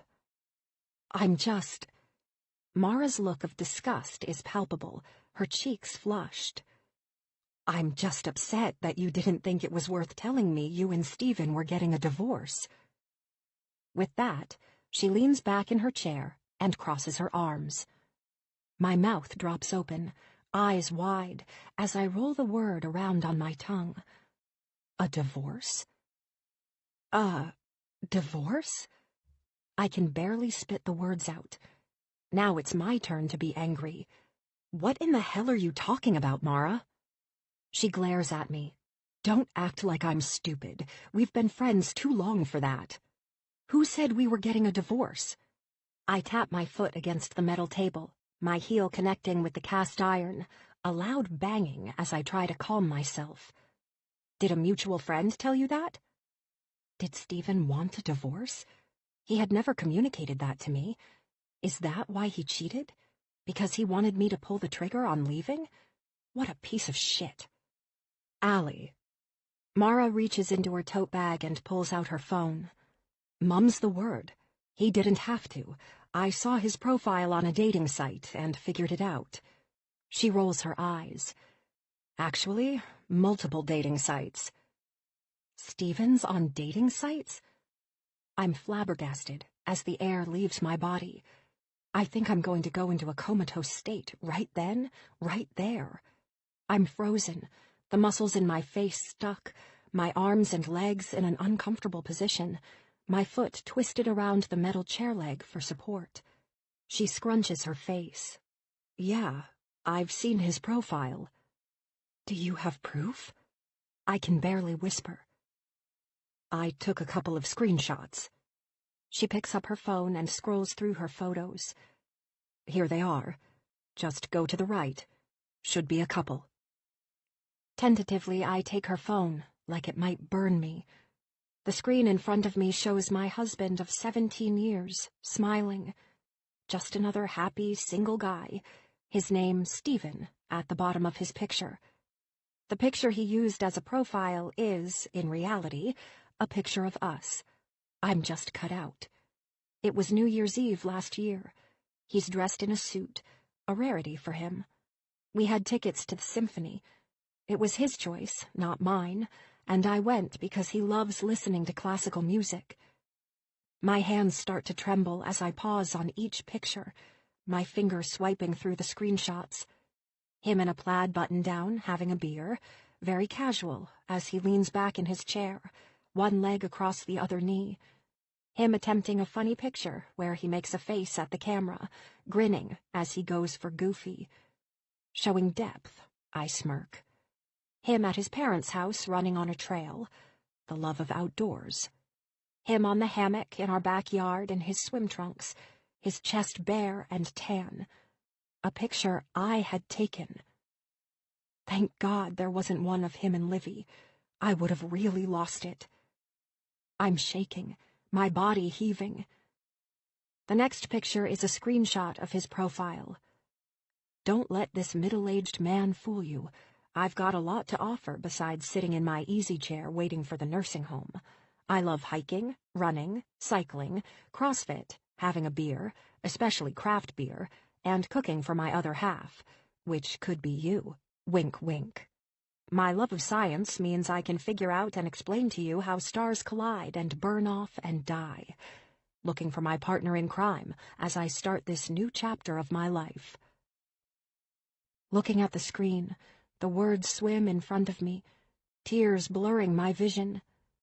Those are the same words he used to whisper in my ear. Let me explain to you how stars collide and burn off and die, he'd say as he rubbed the back of my neck, tucking a tendril of hair behind my ear. Slamming the phone down isn't an option, so I push it back in Mara's hand. I look down at the table, the uneaten food, the bright yellow tablecloth, a cactus perched in the middle of the table, a small one blooming with pink flowers.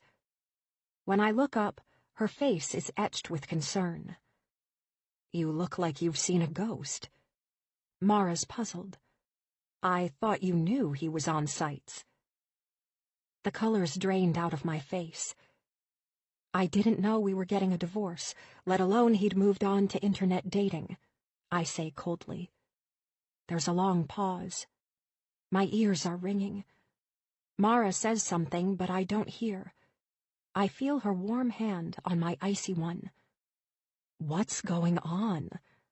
Mara's concerned. You look blindsided. That's because I am blindsided, I snap. I don't know what the hell's going on. My whole life just exploded into a million fucking pieces.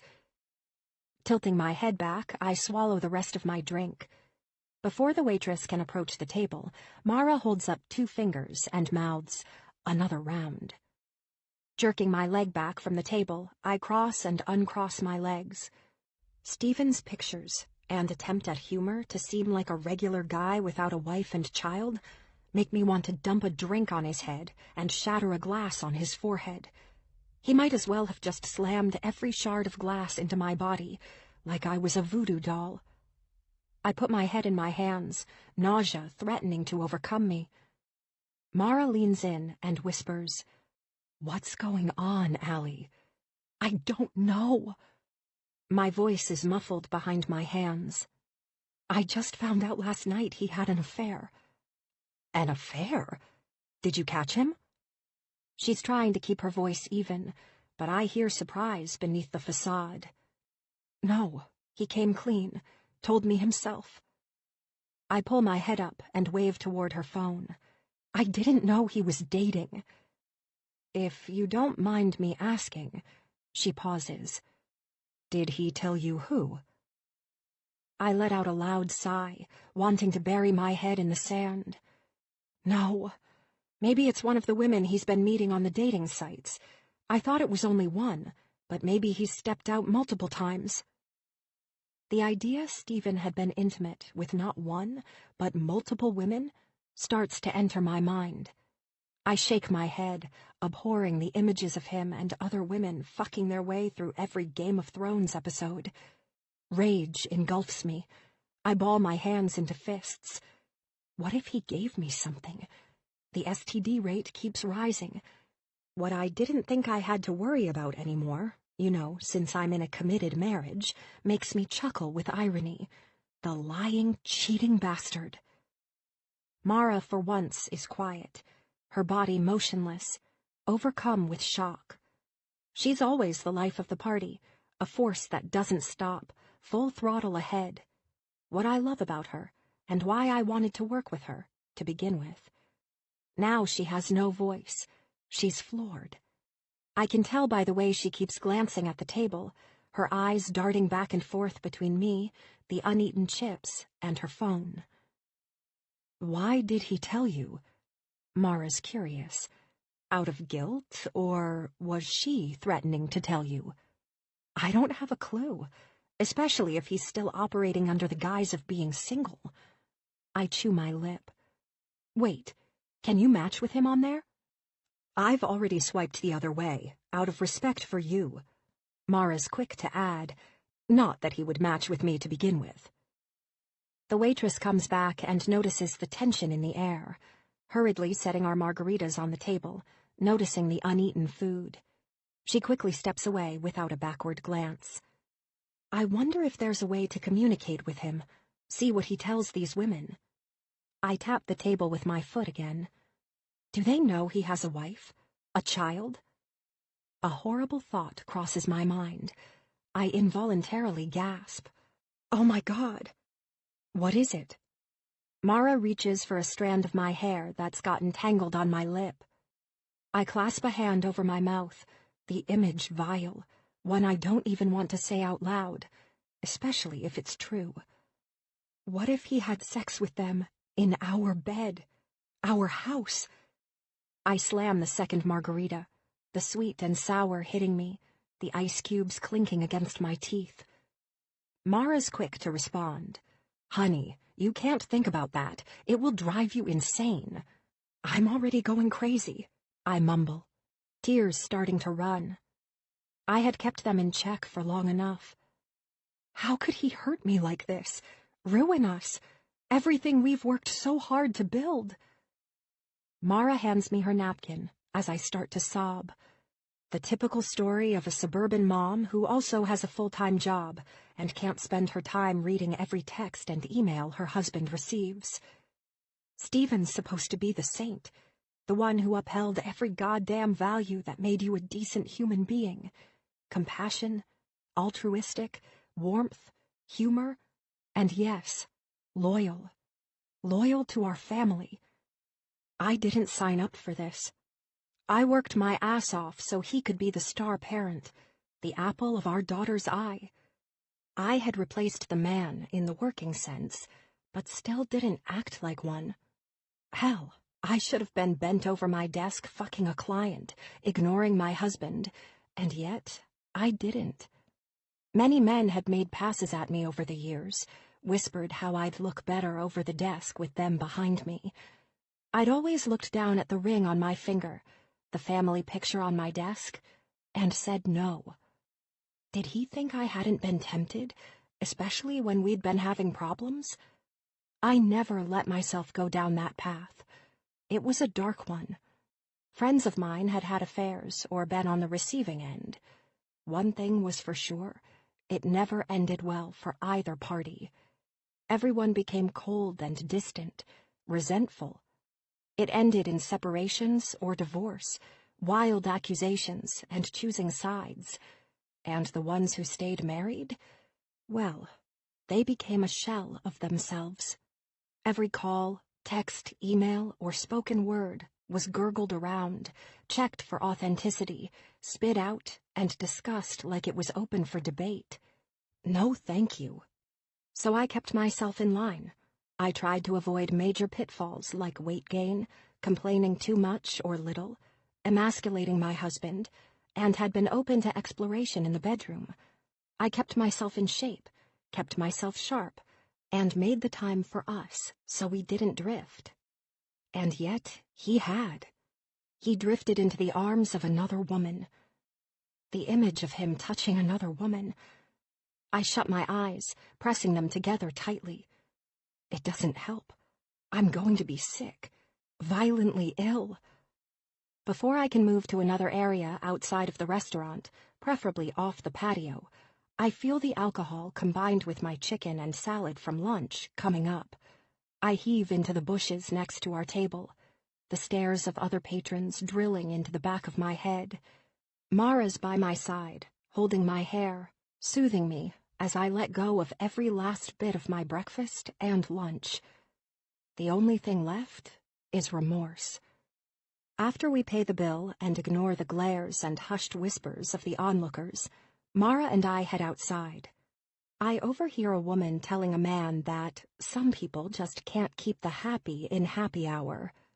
I wanted to stop and scream that it's not every day your husband has an affair with multiple women, as I silently creep past her, my head down in shame, whereas Mara's is held high. We get to our respective vehicles, my Audi parked next to her ivory Cadillac sedan. You can't drive. Mara's tone brooks no argument. I don't think you should go home anyway. Want me to call Stephen? Would it be weird since he's never met me? I shake my head. No, I'll send a text. The thought of communicating with him makes me shudder. I'm relieved Mara suggested a place to stay. I can't face him right now. The anger is far too strong. Our daughter is around, and I don't want her to overhear that her daddy is a cheating piece of shit.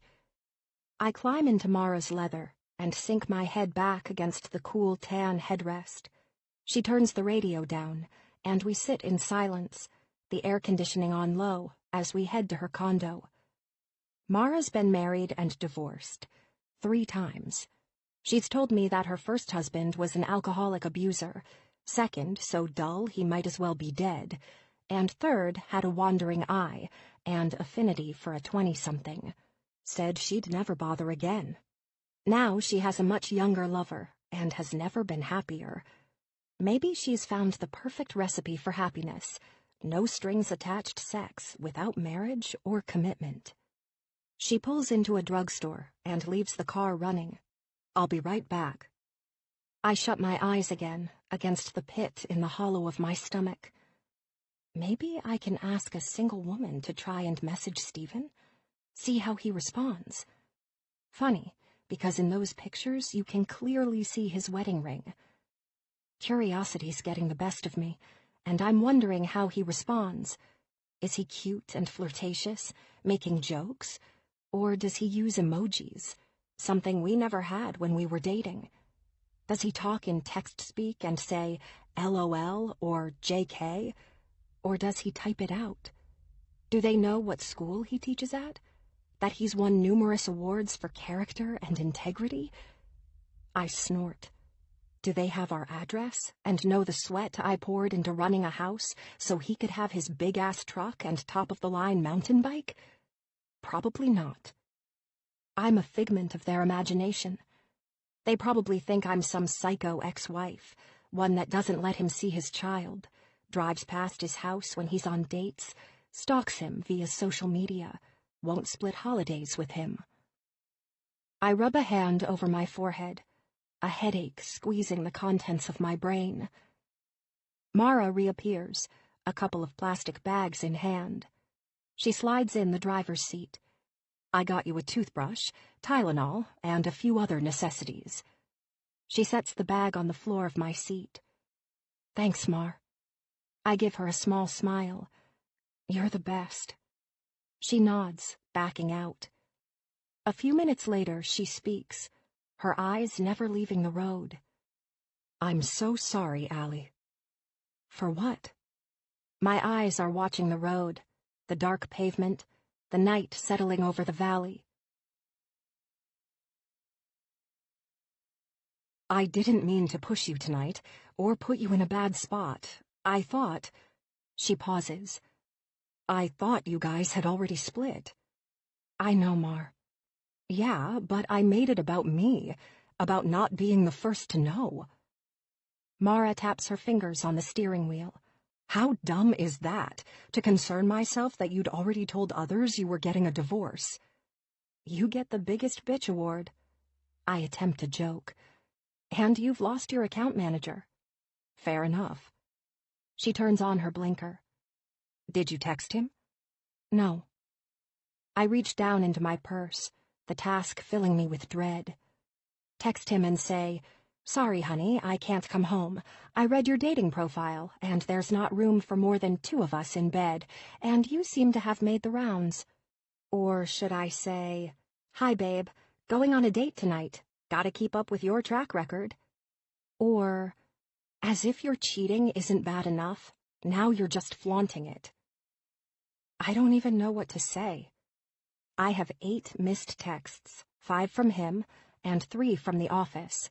One is Bryn, asking how I'm doing. Next, I text Stephen. Allie, I'm not coming home tonight. I'll pick Liv up and take her to school tomorrow. He responds back right away by calling. I don't answer. He tries again. I silence it. I shoot a text back. Allie, I can't talk. Stephen, why not? Where are you? Allie, I can't talk. Stephen, what's going on? Why can't you answer your phone? Allie, I don't want to talk. Stephen, we need to talk. I don't respond. He sends the same text again. Stephen, we need to talk. Stephen, please. Stephen, we can't leave it like this. Allie, I don't think now's a good time. Stephen, when then? Allie, not now. Stephen, it's never a good time. Allie, everything's my fault, I know. Stephen, that's not what I meant. We can't let this go. Allie, you just told me last night. Stephen, that was hard enough to do. Now you're ignoring me. Allie, so I should feel sorry for you? Stephen, not at all what I'm saying. He calls again, straight to voicemail. Allie, tell Liv I'll pick her up for school tomorrow. Stephen, should I take the day off so we can talk? Allie, no, because I certainly can't. Stephen, when can we talk? I have to make this right. Allie, I don't know if it will be right again. I gotta go. Stephen, I love you. Please know I fucked up, but I love you. Mara's pulling into her driveway. You okay? She sees me glaring at my screen. He has the audacity to tell me he loves me. I grit my teeth. Men, they just don't think with their heads. She reaches for the grocery sacks and rolls her eyes. Or the head that matters. How did you do this 3 times? I'm exasperated by one husband, let alone 3. Well, remember, it was 1 at a time, or at least that's what he thought. She raises a brow. Patience, wine, and more wine. She holds up a bottle. I took it upon myself to keep us stocked up. We get out of the car, and a dizzy spell replaces the violent pounding of my head. I lean my head against her door jamb. What did I do to deserve this? I whisper. She pats my shoulder. Nothing, Allie. Absolutely nothing. One day you'll realize you have no control over psychology, the inner workings of one's brain. We tell ourselves we have control of our lives. The simple truth is, we don't. We don't control shit. I wish I knew how true that was. The realization came too late. After our lives were ruined. After she was dead. 6. I feel an overwhelming desire to sleep when I lay down on Mara's 500-count threads in her spare bedroom. I hear her orange tabby cat, Fritz, walking around, his paws clicking on the hardwood. No matter what I do, I can't sleep. I listen to NPR. Terry Gross, the host of Fresh Air, usually interviews some interesting producers or writers. I shut my eyes tight, hoping I'll drift off. My husband tangled in the sheets with a blonde enters my mind. Next is white noise, then the sound of falling rain, a steady trickle that's supposed to comfort me. Except I see him taking her on a trip, the 2 of them giggling like in commercials for Viagra, or maybe it's high blood pressure medication, seated opposite each other in gigantic bathtubs, looking out at the ocean, nothing getting in the way, not even a limp dick or hypertension. Pandora. I push the icon on my phone. Nora Jones coquettishly sings, "What am I to you?" The same question could be asked of my husband. A wife to warm your bed? Mother to your child? Breadwinner? Just a placeholder until the next one. Slamming my hand against the wrought iron headboard, I groan in frustration. I count backward from 100. 100, 99, 98. Instead, I toss and turn, my thoughts drifting to my husband's dating profile. He had to know how risky it would be to put his life out there like that. What if he attracted the attention of other teachers, or his principal found out? Were there any rules against that? Probably not. It's not like he was looking for an underage girl. He's an adult, welcome to engage in consensual relations with other like-minded adults. I punch the pillow, irritated. Cheating might be frowned upon, but it's not illegal. At least not in this country. Sleep doesn't come. I stare at the digital clock, the numbers reminding me that morning will be here too soon, and I'll have to put on another fake semblance of normalcy. For Livy, my colleagues, for the whole damn city. I'll have to pretend that my life isn't broken into tiny pieces, pieces that will never fit back into the jagged puzzle. Mara takes me back to my vehicle in the morning, my convertible looking sad in the parking lot, the only one abandoned for the evening. I know how you feel, I want to say. My husband abandoned me. She kisses me on the cheek. Call me any time. She begs. Please, let me know what you need. Anything. I'll help. I drive to the nearest Starbucks drive-thru and order myself a venti iced latte and get a frappuccino for Livy. This is our treat when we're not getting ice cream at night. Usually we go together, but I'm scared if we sit in the drive-thru line together, she'll ask too many questions. Questions I can't answer and don't want to. If she sees me cry, I don't want her to know her daddy is the cause. My hands tremble on the steering wheel as I pull up to what used to feel like a home. Our mailbox with Adams stenciled on it, the bird feeder in the yard, the flowers lining the walkway, the outside inviting. Funny how that can change in a matter of days. I sigh. The shades are drawn on the picture windows out front, masking sadness inside, dejection I feel. Loneliness pouring out of every vein. Besides Mara, who can I confide in? I don't have family to worry about, but my friends, they'll hate Stephen. And if the reverse were true, I could say the same. My friends and I used to joke about cheating, and my friend Jeannie was never the same after her husband had the cliché affair with his secretary. It broke not only their marriage, it broke every friendship in half, each couple having to pick a side, and ruined their children, pushing them straight into pills and then therapy. I pull in the driveway, but I can't bring myself to get out. I don't want to see him. A honk seems abrupt, so I send him a quick text to let him know I'm outside. Liv comes running out, backpack and lunch barely hanging on her hand. He follows, his shirt is untucked, and his face is ragged. Must be how I look, I think. There are deep purple circles underneath his eyes, and he keeps his hands in his pockets. He follows Liv. I mutter under my breath, "Don't you dare." But he heads toward the driver's side. He motions for me to roll down my window. I glare, my dark sunglasses masking my pain. He shakes his head in frustration. "Hi, baby," I say to Liv as she bursts into the convertible, throwing her school bag in the tiny back seat. Stephen decides to open my car door since I won't appease him. "What?" I say harshly, turning my face away from him, staring straight ahead.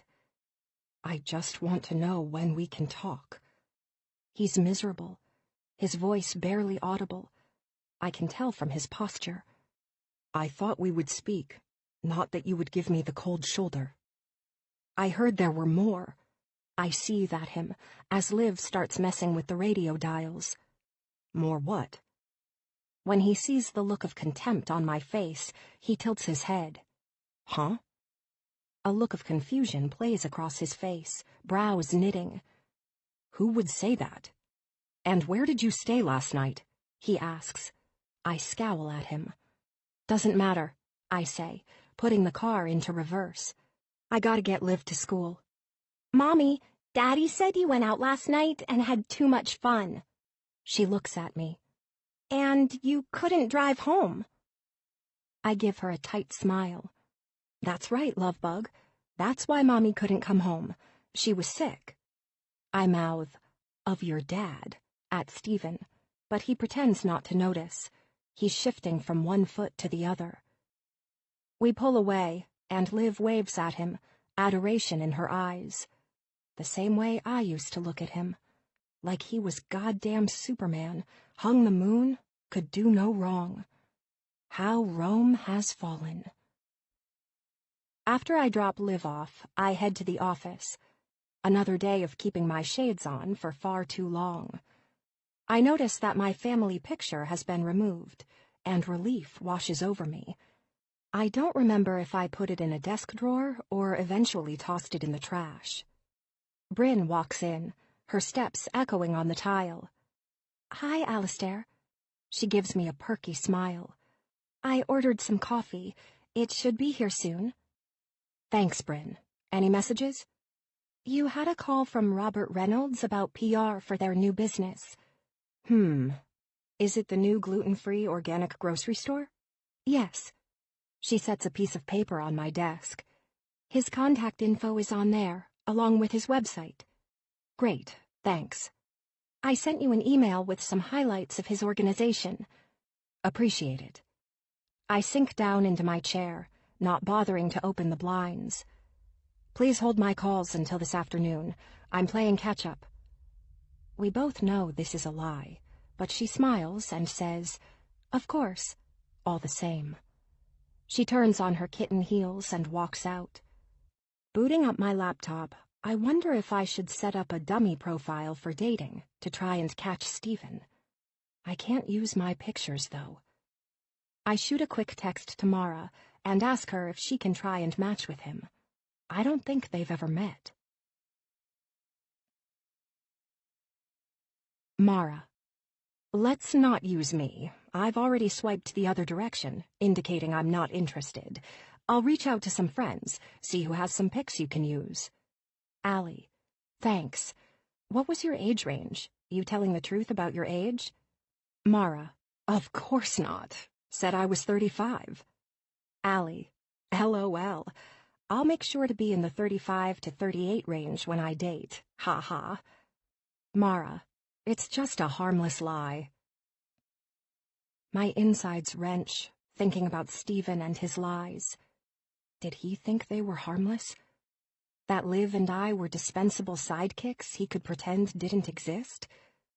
The thought makes me heave, my coffee coming up as I hurry out of my office, my heels clicking as the office watches in curiosity as I hold my throat and avoid eye contact. I make it into the bathroom as the contents of the morning spill over in the toilet, my knees shaking as I wipe my mouth and stare at the back of the fiberglass. Sinking back onto my knees, I bury my head in my hands, my throat stinging as tears fall down my cheeks unchecked. How did this become my life? I thought I did everything right, and it still wasn't enough.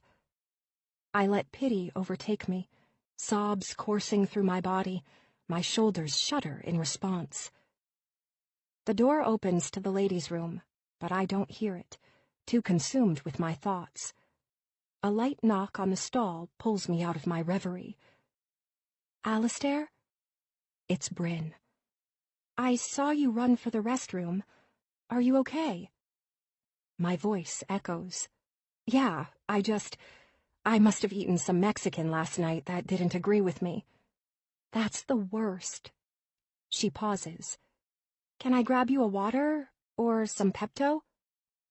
I stand up, smoothing my skirt. Leaning my hand against the door jamb, I murmur, Thanks, that'd be great. I hear her steps retreat from my stall and the bathroom. My face sweaty, I wet paper towels and wipe them across my forehead, the small amount of mascara I bothered to put on running down my cheeks. Looking in the mirror, I stare at my reflection, the puffy eyes, dark circles, and flushed appearance. My skin's clammy, and my body trembles. Get a hold of yourself, Allie, I tell myself. You have a business to run. Cleaning the errant mascara away and splashing cold water on my face, I take a deep breath and walk back out into the office, stares following me. I smile, even though it's fake, and handle it like a boss. When I get back to my office, I force myself to open the blinds and greet the day head-on. I could sit and wallow, but the whys and what-ifs will drive me batshit crazy. I look at the slip of paper and pull up the email Bryn sent regarding Robert, the co-founder of Free Will Grocers, the gluten-free and organic option for the Valley. She had provided me a high-level overview. This is his third store with the other co-founder, Ken Wills. The first locations were in California. Both men were looking for options after being diagnosed with Hashimoto's and celiac disease, respectively. They had met at a gym 10 years ago and were commiserating about finding the right food and the annoyance of having to read every label. I watch a short clip where Wills explains he had no idea all the food items that had gluten. I ponder. Soy sauce has gluten? Interesting. Reynolds explains that now it's easier than ever to have stores that provide a variety of options, but they wanted to take it a step further and eliminate the guessing game for those who are worried about cross-contamination. A bakery located inside provides bread and baked goods, along with a deli that has to-go options with a drive-through. My excitement grows as I watch the video and spend some time researching the business model. This could be a learning opportunity to venture into relevant food chain complexities. It's always refreshing to help a client at the beginning, instead of just when you're putting out fires. I pick up the phone, and Cammie's voice is on the other end. "Oh, Alistair, I was just calling to tell you that Stephen is here." "Stephen? My husband?" "Bryn ran to lunch, so I'm covering her desk." She mumbles something to him and then waits. There's a long pause as she waits for me to respond. Finally, she says, "Should I send him in?" Yes, go ahead." I hadn't even bothered looking at my cell this morning. They both enter my office together, Cammie chatting him up as she's gotten to know him over the years. Stephen's not as talkative as usual, his head hanging down as if he'd been kicked. He looks tired, his eyes narrowed. "I just can't wait for the party." Cammie's face lights up. "It's always such a good time." She gives him a quick pat on the shoulder and exits, her headset buzzing as she gives us a wave goodbye. He fumbles with his watch, gym attire replacing khakis and a button-down. Unusual for a weekday. Shit. Shit, shit, shit. Stephen and I opened our home every fall for a party, with my office and some of his colleagues. We also invited neighbors and certain clients. It's a hodgepodge of different interests and eclectic backgrounds that lead to some fascinating conversations with people we like to spend time with or get to know better. The party's slated for a few weeks, the poster already on the bulletin board in the break room and posted on various walls throughout the office. It's a low-key gathering, though we always have it catered, and a waitstaff that serves alcohol. Before I can respond to Cammie, she's out the door, closing it softly behind her. I almost want her to stay so I don't have to face him. What is my world coming to that I don't want to be alone with my husband? He takes a seat on the couch, sweatpants and an Under Armour tee underneath a hoodie. He puts his hands out. "We need to talk, Alistair." Desperation is in his eyes. "Why aren't you in class?" I lean against the cool glass on my desk, sitting on the edge. I tentatively cross my legs. "I called in sick and got a sub," he says softly. "I also arranged for Livy to spend the night at Meredith's." "On a school night?" I'm floored. This is not typical Type A Stephen behavior. "It's our marriage." His voice is low. "I fucked up." He hastily adds, "She will think it's pretty cool to have a sleepover during the week. I already dropped her stuff off at the McLean's." I search his face, the wrinkles starting to form on his wide forehead. The gentle hands and deep eyes used to be the windows that mirrored mine, a perfect path into our souls. "I know you're busy," Stephen continues. "I also know I hurt the fuck out of you."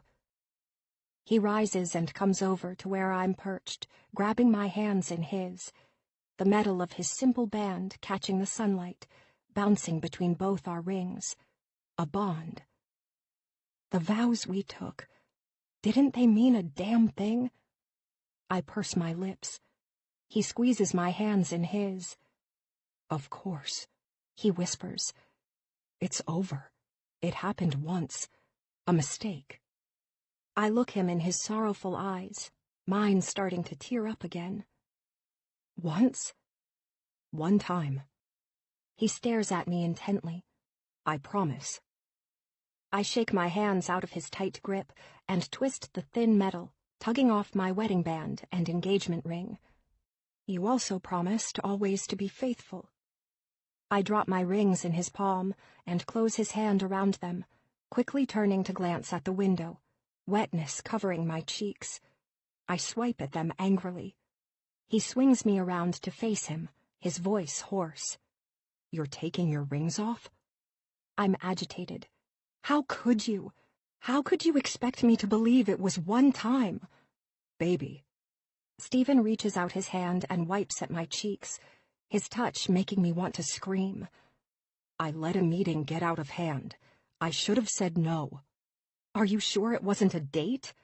I sarcastically throw back at him. He looks confused. I want to bring up the dating profile, but I don't. I can't catch him in the act if he knows I'm onto him. Believe me, I know what I did was wrong. Stephen shrugs miserably. I had to come clean with you. You're my best friend, wife, and the mother of our daughter. You deserve better. I watch a tear fall down his cheek, but he doesn't even seem to notice. I want to spend time with you tonight. We can sit on the couch and talk or not, but it's got to be together. I'm frozen, my hands trembling at my sides. How am I ever going to forgive you? I murmur. How am I ever going to forgive myself? Stephen looks sadly at me, and then twists the ring on his left hand. I'll see you after work. I'm cooking us dinner. He reaches forward and brushes a strand of hair off my cheek. I hate that this is because of me. He gives me a quick peck, wiping another tear running down my face. I take a couple of deep breaths after he leaves my office, willing myself to calm down. There's a knock at my door. I expect it to be Cammy. I don't want to see her, don't want to see anyone. This is a private battle I must fight. I don't believe in bringing my home life into the office, and I'm embarrassed at the emotions I've been displaying as of late. Come in, I say. It's not Cammy. It's Bryn.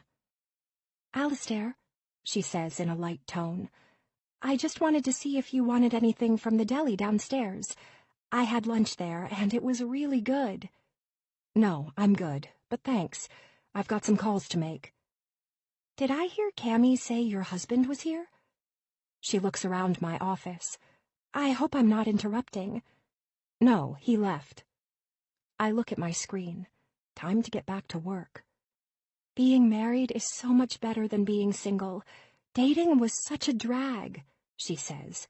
I'm so glad that part of my life is over with. The timing of her statement is unfortunate. I used to feel the same. Now it makes me pensive. I ignore the urge to put my hands over my ears and yell. It's not her fault he's a cheater and a liar. She sees my jaw drop and stutters. I didn't mean to offend you. No, I cackle.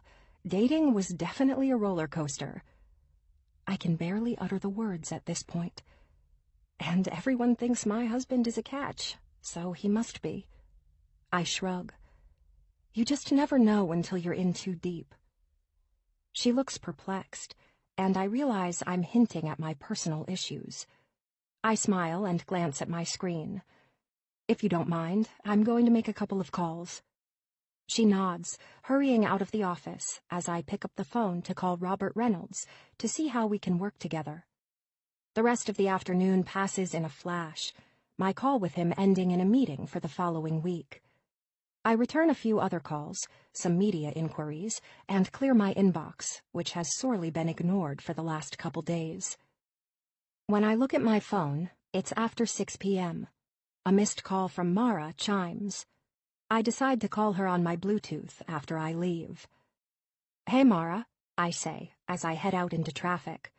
"Hi, doll. How are you holding up?" "I'm okay, minus the wicked hangover." "You guys talk yet?" "He came to the office, wants to talk tonight. I don't have much to say. It's like I want to know, but I don't want to know." I sigh. The truth is, I don't know how I can move forward from this, or trust him again. Yeah, people always say you can move forward from affairs. There's a pause. I wait for her to finish, but there's silence. I finish. And nothing, babe. Mara's contrite. I wish I knew how people moved on, but I've never met anyone who didn't start to question everything about their lives. This is all so fresh. I drum my fingers on the wheel. I don't know what I feel besides anger and disappointment. It seems like I'll never be able to work through it. "Well, you're a strong woman," Mara muses. "It's too new to make any rash decisions. Remember that." Do I even want to know? I mutter. Who she is? I glance in my rear view and see a car following way too close, tailgating me. "Why does everyone here drive like assholes?" I exclaim. "What's wrong?" Mara asks. "Someone's on my ass." I slow down, tempted to slam on my brakes. The last thing I need right now is to be rear-ended. I tap my foot on the brake, hoping the lights will entice them to give me space. The light up ahead turns yellow, and I don't have enough time to stop. I continue through it. The car behind me does as well. The sound of honking follows. "Hey, Mar, I gotta go." I bite my lip. "I'll call you tomorrow." "Oh, what I called to tell you was my friend is happy to let you use her pics." Mara quickly chimes in. "Night." "Okay, perfect. Bye." I disconnect. There's nothing perfect about having to use a fake friend to catch your husband in a lie, but I'm appreciative. My eyes drift to my mirrors. The car is still behind me. I can't see much except it's a late-model white Kia. It's let up a bit on my rear. I can't read a license number since front license plates aren't required here. I turn my attention back to driving, hanging a left as I turn onto my street. Weird enough, the Kia also turns left. Our street is quiet. It leads to the mountains, a long, winding road that is a dead end. The mountain preserve is the furthest you can go, hiking only possible after. Our street gets busy with vehicles, hikers parking along the side of the road to walk their dogs or do trail runs. The car slows down. I think it must be visiting a neighbor. It stops, pausing behind me. I continue ahead and pull into our driveway, hitting the garage door button. A quick glance in the rear view, and the Kia idles, stopping outside of our house. I'm about to open the car door when it lurches ahead, speeding up and continuing toward the dead end. Probably a hiker, trying to figure out where to park. Shaking my head, I close the garage behind me and enter my house, dreading my evening with my spouse. I don't see Stephen, but I smell the barbecue, a combination of charcoal and meat searing. Heading into the master, I change out of my skirt and blouse and throw on some jeans and a V-neck tee. Our sliding doors lead outside, and I meet Stephen near the hot tub by the grill, a beer in his hand, and his favorite apron that says, "Kiss my grass," and then below, "Fed beef." "Hey, babe." He reaches for me, his usual gesture, now awkward, as he leans in for a kiss. I turn my head, and his lips brush my cheek instead of mouth. A flicker of hurt registers on his face, but he continues. "Glass of Pinot Noir, okay?" "Sure," I say, settling into my favorite striped wicker patio chair. We also have a matching couch out here. Typically, I snuggle up next to him on it, but tonight I need distance. I want to look at him instead of sit beside him, see his body language when the questions get brutal, the inquisition about to begin. He reaches into the outdoor built-in fridge next to the barbecue and pulls the cork out of a bottle of my favorite red. The glass is filled to the brim, and it splashes as he hands it to me. I notice his hands shake. I want to ask him if he's okay, but I stop myself. I think, how dare he? This isn't about him or his feelings. As Stephen finishes cooking the asparagus and filet, I pull out my cell and call Meredith McLean's house. Her mother, Rose, answers, and we chat for a couple of minutes before she puts Liv on. "Hi, baby," I say. "How was your day?" "Hi, Mom. It was okay, until I found out I was staying at Meredith's. Now it's awesome." She chatters on about her spelling test, and then the McLean's dog, Murphy, a labradoodle that has an uncanny resemblance to the mutt in the musical Annie, which we've watched at least 100 times. She loves Miss Hannigan and Tim Curry as Rooster, the brother. Stephen and I both wish her a good night. I thank Rose again and disconnect. Stephen and I sit in our respective seats outside, the glass patio table a setting for our plates and drinks. My heart's pounding. I don't know what I want to know. We eat in silence, both sneaking quick peeks at each other, our eyes guilty as we move to focus on something else. We're feeling each other out. A feeling I'd never experienced with my husband. Strangers. Stephen finishes his last bite and looks up, his eyes holding mine hostage for a moment. "Okay, Alistair, let's cut to it."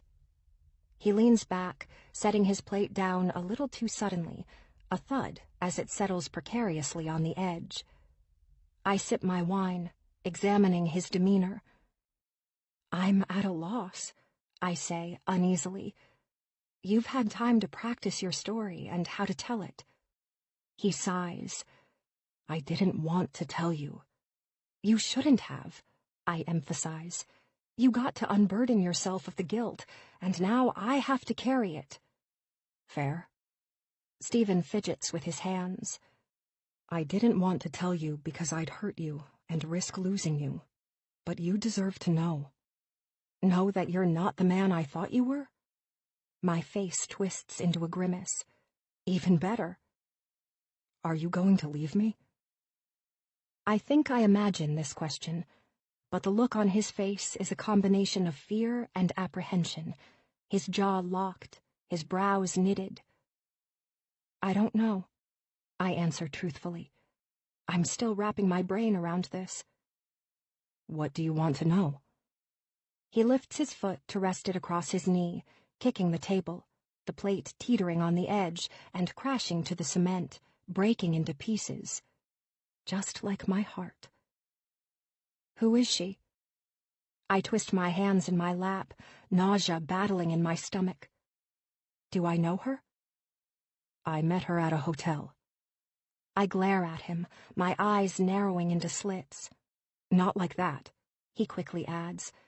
"It was at the Teachers' Association meeting. I had a drink in the hotel bar after." "Did you fuck her there?" I ask. He doesn't speak. I drill into him with my eyes. The question isn't going away. He nods. "In a hotel room?" I pry. "Did you fuck her against the wall or on the dirty comforter we always try to avoid sleeping under?" He grabs his beer and downs the rest of it. "Do you need a refill?" He points to my empty glass. "I'm gonna grab another beer." Avoiding the question? I say sardonically. "I thought I could ask anything." "I'm not ignoring you." He stands and walks to the outdoor bar, reaching in the fridge for a second beer and the half-empty bottle of wine. Bringing them both back, he pours the rest into my glass and then settles back into the couch. He mutters, "had sex in the car." "Not even a room?" I'm incredulous. For the first time, you went straight for the car? He's uncomfortable, twisting his body. He takes a swig of beer and sets the bottle down hard. Look, Alistair, I fucked up. I had a couple of drinks, and she was at the bar. She started chatting me up, and 1 drink turned into 5, 1 hour turned into 4. When was this? Over the summer. Where was I? Working. He puts it in air quotes. Supporting us. What's that supposed to mean? I feel like I've been slapped. You don't complain when it benefits you. I stand. The vacations? Your goddamn truck? This fucking house? Wait, he stammers. Sit down. Why? I'm angry now. His affair now the cause of my workload? Please, he pleads. That's not what I meant. I sit down, gripping the arms of the wicker patio chair. What do you want from me? He tilts his head, confused. He opens his mouth to speak, then closes it. What do you want from me? I whisper. Do you know how hard I try to please you? Please our daughter? You think I want to work 80 or 90 hours a week? That I wouldn't love to skip the gym or my weekly hair appointments? You think I like getting waxed and plucked and trying so hard to please you? Oh, come on, Alistair. You like taking care of your appearance. Stephen, I can't win with you. I put my palms up. Do you know why I married you? He nods his head, gulping the last of his beer, his hands fiddling with the long nose of the bottle. I married you because I thought you were a safe bet, and you would be faithful. I saw a sweetness in you, and I knew you would make a good father and husband. I work this hard because I grew to love you over time. His jaw drops when I say the word grew. I loved you, and it wasn't enough. The truth is, I could have run into the arms of clients or colleagues many times. I haven't, because I knew the feelings of guilt would far outweigh the moment of lust. I think you already have, he mutters under his breath. I tilt my head. What did you say? Nothing. He shrugs. Why did you say that? He asks after a silence that drags on as we both stare fixedly at each other, neither moving. Huh? I'm suddenly exhausted, the last few nights of restlessness and alcohol catching up to me. Say what? You said, I loved you, but it was past tense. He twists his bottle in his hands. Do you not love me? I don't love you right now, no. I run a hand over my eyes. I need sleep. Alistair, I know you're hot and sexy, and I appreciate all you do. He presses his lips together. I'm envious of you. Oh, come on, Stephen. All excuses. I can handle a lot, but not bullshit excuses for cheating. One more thing, I ask as I stand, my feet uneasy on the ground. Did you fuck her in your truck? I can see anger cross his face. When he's upset, his skin turns ruddy. No. He bristles. I did not do it in our truck. That's the first time he's ever referred to his vehicle as ours. I must have hit a nerve. Do you still talk to her? I'm curious now, draining the last of my wine. Of course not. He gets up from his spot on the couch. I'll clean up. You get ready for bed. I turn. Before I can leave, he says my name as a question. Alistair? Running a hand through my hair, I almost ignore him, wanting nothing more than to punch him in the gut, the way I feel at this exact moment. Swinging around, I look into his dejected eyes. I wait. Will you come back to bed? He looks at his hands. I hate when you sleep in the other room.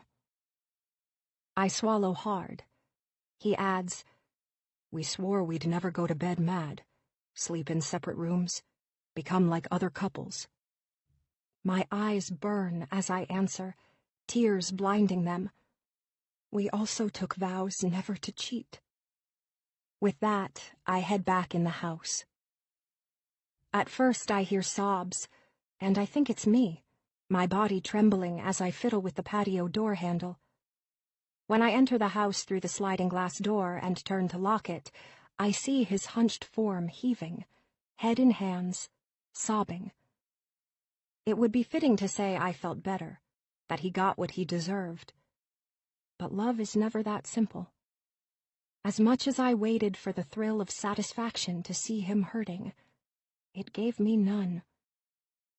I washed my face, threw cold water on my eyes, and undressed in the guest room, sliding underneath the soft cotton sheets. Sleeping next to him felt wrong. As I was drifting off, the wine hitting me full force, I heard him peek in my room. He must have stood there for a while, a sliver of light dancing across the wall.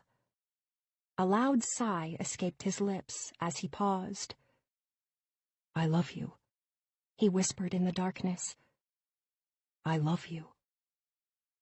With that, he shut the door quietly and tiptoed back to our room. 7. The next couple of weeks passed in a blur. It was a total mindfuck.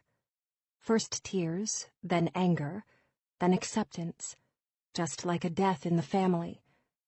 I mourned us, looked at old pictures, reminisced, cried, and then screamed. Sometimes at no one, just an empty house. A few times to friends, then at him. He took it. I came at him one night in anger, pushing him as I yelled question after question. "How could you? Did you fuck her in our bed? Has she been to our house? Does she know about me?" He took it, tears running down his cheeks. After I exhausted myself, he pulled my arms to my side and held me. I tried to wrestle away, but he held me firmly. I collapsed into sobs, and he carried me to our bedroom. Anger and passion turned into carnal desire. We hadn't been intimate since I found out about his indiscretion. We clawed at each other, his hands fumbling with my jeans, the buttons on my blouse. He pushed me onto my stomach, sliding my panties off. His kisses were full of lust and an emotion I hadn't seen. Hunger. He fucked me. But then it turned into lovemaking. After he took me from behind, holding my arms over my head, he rolled me over. "I have to look at you." He breathes into my ear, nibbling my lobe. "I need you to forgive me. You have to." He keeps repeating this statement like it's a mantra. He pushes into me, his mouth finding mine, his eyes never leaving my face, his hands holding me down, his body moving into mine. He matches my rhythm, our tears mixing together as we both come, his expression loud and tortured, mine a bit softer as I dig my nails into his shoulder, undoubtedly leaving marks. In the moment of comfort, a vivid image of him and an unnamed woman come to mind. Did she leave marks on him, I wonder? Did he say her name as he came? I shake my head, trying to push the thought from my mind. Stephen wraps me in his arms, burying his head in my shoulder. "What are you nodding about?" he murmurs. I shake my head, not trusting myself to speak. I don't want to ruin the mood as much as the hurt and anger consumes me. I'm too tired to bring it up, the elephant in the room. He twirls a strand of my dark hair around his finger. "I love you so much, baby." It's the first time in a while we've held each other, our bedroom once a sanctuary, then a battleground. Stephen tells me the next morning he wants to go out, listen to live music, and that he booked our usual babysitter, Erin, a 19-year-old college student who lives down the street.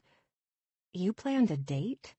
I narrow my eyes, looking at the calendar on my phone, thinking of the press releases I need to draft. "I did." He nuzzles my neck, cupping my chin in his. Be ready at 7. I'm trying, even though I don't want to.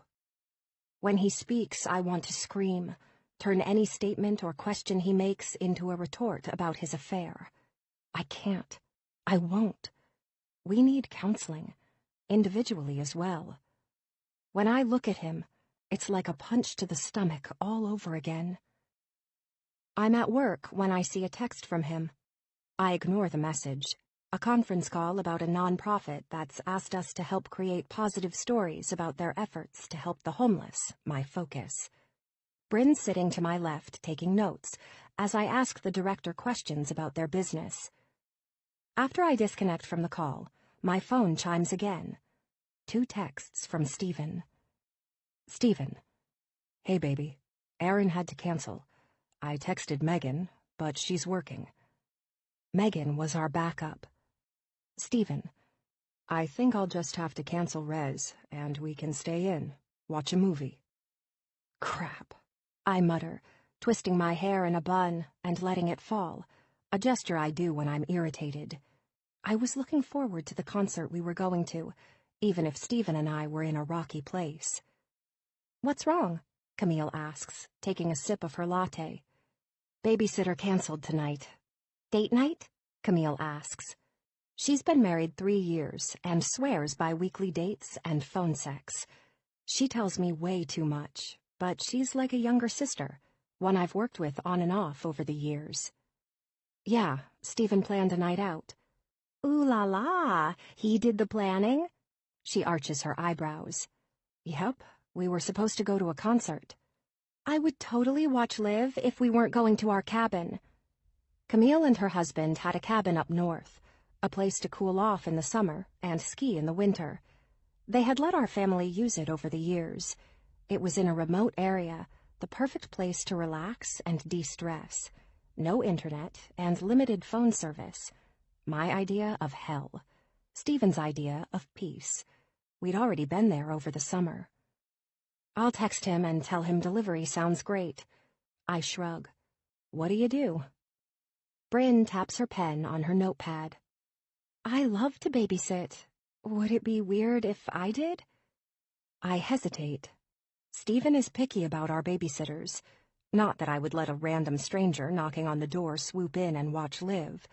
But Stephen's paranoid because he hears a lot of nightmare stories from other teachers and kids. We know a couple who had a story from hell. Their 12-year-old daughter caught her babysitter, a college student, having sex in her bedroom with a random guy she met online, and it was a fiasco. It didn't help that the boyfriend didn't realize this was a babysitting job and not the girl's house, or that she was 19. I promise, the temp agency did a background check. She waves her hands in the air. I have nieces and nephews. She also points down to her stomach. I also have a baby on the way. What? I exclaim. Congratulations.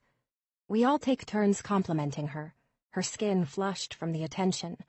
Sure enough, a small bump is visible through her printed wrap dress. Yeah, thank you guys. She smiles. It was definitely a surprise. I felt weird saying anything since I just started. You must be thrilled. Camille asks, boy or girl? I'm a control freak, but I'm trying to be surprised. She twists the band on her finger. My other half wants to know yesterday. That's because men want to stay in the driver's seat. Camille chuckles. They want to prepare for everything. Do you have kids, Camille? I interject. Cammy is still getting used to the idea of a dog. Camille nods her head in agreement. Yeah, I burn boiling water. Domesticated is not my thing. She smirks. My husband knew this when he married me, yet acts all surprised. Kristen, our social media campaign manager, who has 6-year-old twins, admonishes her. Cammy, he's going to leave you. Not because I can't cook. He already got food poisoning from my chicken. She cackles. Now, whenever I suggest fixing dinner, he freaks out and tells me to order takeout. A twinkle in her eye. I got out of making his mom's legendary casserole. We all laugh. She continues, "I'm still trying to figure out if we need to purchase an iron." She shrugs, unapologetic. Camille's lack of knowledge on all things related to home and cleaning have created a running joke around the office. Cammie's a free spirit. She's an amazing secretary, brilliant at Excel, more efficient than Martha Stewart, but hates being tamed, as she puts it. "We all know I'm no better," I say. "Stephen keeps waiting for me to put an apron on and bake an apple pie." "Ah, who needs to know how to cook?" Cammie winks. "Robots will take over soon. We'll all have our own Rosie the Robot maid, just like the Jetsons." After the meeting, I pull Bryn aside. "Are you sure you want to babysit tonight? Did you already have plans?" "It's fine. I'm on my own tonight." "Okay, let me get back to you." I text Stephen. "Allie, do you mind if my assistant babysits?" Stephen. "If you're comfortable with that, sure. I was about to cancel res for dinner. Keep it?" Allie. "Yep, we're on." He sends a smiley face emoji, winking. I confirm with Bryn, and she agrees to come to our house at 7 p.m.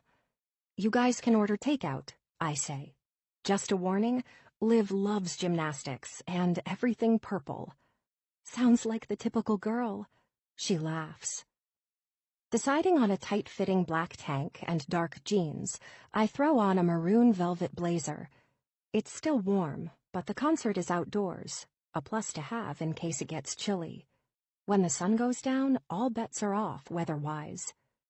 Stephen is showing Liv how to make a magnetic run for the fridge, hell-bent on her liking science as she grows older. I'm amazed at how Stephen can incorporate fun projects into science lessons and not sound like he's teaching. This latest experiment involves empty toilet paper rolls, glue, and magnets. I apply makeup as I wait to hear him mention gravity, friction, and energy. I smile to myself as I put a touch of purple eyeshadow on my lids. I love wearing this color. It complements both green and hazel eyes. The doorbell rings, and Stephen yells, "Be right there." "Daddy, can I answer?" Liv's excited to make the acquaintance of a new friend. "Yes, you can," he adds, "but ask who it is first." I hear Liv yell, and a mumbled response. I put one last coat of mascara on and walk out to the living room. The color's drained from Stephen's face. He looks like he saw a ghost. There's a look of apprehension as he gapes at the door. Liv's chatting away, oblivious, asking Bryn what her favorite color is and if she likes Shawn Johnson, the former Olympic gymnast. Stephen's standing against the door jamb, frozen, his hand gripped on the door handle. "Stephen?" I try to snap him out of his reverie. "Did you meet Bryn, my new assistant?" I smile at her. She's been great. "Yeah, I did. I was surprised it wasn't Michael, that's all." I put a hand to my forehead. "Oh, I forgot to tell you, Michael joined another PR firm." Michael had been my last assistant. He was a 20-something gay guy who had fashion sense but lacked common sense. He didn't like clients who didn't bow down to him or agree with his every whim. He considered work an afterthought, and that I should be on his schedule. "Nice to meet you, Stephen." Bryn tucks a strand of her strawberry blonde hair behind her ear. "You look just like your picture." My mouth twists into a frown, as I automatically think of his dating profiles. Bryn notices a change and quickly adds, "Your family pic." "Thanks." I smile, Stephen glancing between her and me, his eyes darting suspiciously at each of us. Weird. Hope he's not mad Michael's not babysitting, or he'll bitch about it through dinner. "How long, have you worked with my wife?" he asks her. "For about a month." Bryn sets her striped tote bag down on the sofa table. "Stephen," I admonish, "can you please let her in so we can get going?" "Sorry," he mutters. "Come on in." He's blocking the door, and he steps back slowly as if he's scared to allow admittance to our home.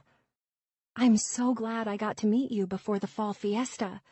Bryn grins. I love that you have an office party at your house. Stephen's pale. His eyes glance around the house, visibly uncomfortable. I think we might cancel it. What? Bryn's surprised. How come? He doesn't answer, and turns his back to put a hand on Liv's arm. Are you okay, honey? I ask him, as I kiss Liv. Be a good girl, love bug. I turn to Bryn. There's cash for delivery, or if you want to DoorDash, just take the cash instead. Feel free to order a movie if nothing's on.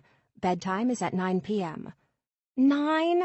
Mommy, it's the weekend, and I'm almost 12. Fine, 10 p.m., and you're not even close to 12. I kiss her nose. Love you. She jumps into Stephen's arms. Bryn is looking at the two of them, longing and adoration in her blue eyes, and a twinge of jealousy. Are you excited for this? I ask, motioning to the father-daughter bond.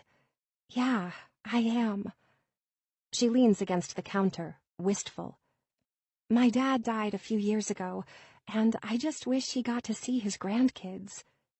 Just wait until yours is a teen, I whisper. I'm dreading that day. Stephen puts his hands in his pockets, stares at the band on her finger. Do you have kids? No. Bryn looks him straight in the eye. But I'm pregnant. His mouth drops, hanging to the floor, as he stares at her in horror. I'm about to nudge him, his reaction rude, as I grab my handbag. Stephen and I leave the house, our dinner reservation waiting. We sit at a table at one of our favorite restaurants, in a cozy corner booth, but he's standoffish and snappy. Out with it, I say. What? He pushes food around on his plate, his green bean almondine stabbed at with his fork. Your mood, what's going on? I raise my brows. Is there something more you want to tell me? He takes a drink of water. No, what else would I need to tell you? He looks almost scared. His eyes betray panic, the pupils dilated. How well do you know Bryn? He asks me. She was hired through a temp agency. I settle back into the leather booth. Are you worried about Liv being with someone new? He shrugs, looking relieved that I came to this conclusion. Yeah, I worry. Why the look when she announced she was pregnant? She looks too young. Is she married? He exhales. I just remember how big of a responsibility it was for us, and we were a little bit older with decent jobs. Well, at least for you. He forces a laugh. I pat his arm. I know. I remember the late nights and the colic. What do you know about this girl? She's not that young, mid-20s, helpful, good at her job. Does she have a boyfriend? He bites his lip. Or is she engaged? Why?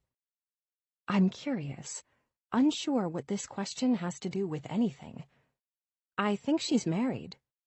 I want to make sure a random guy isn't going to be at the house. He doesn't meet my eyes. I think back to the horror stories our friends told us. She's married, I presume. I say again, the gold band on her finger. She wears a ring, and said she doesn't miss dating. So she's having a baby soon? Yeah. I chew a bite of filet. She doesn't look that far along. He puts his napkin on the table, signaling he's done eating. I look at his half-eaten plate, a striking resemblance to how our 9-year-old eats, pushing food around she doesn't want, a colorful mess. I think she's a few months along. Stephen spits his water out, spraying me.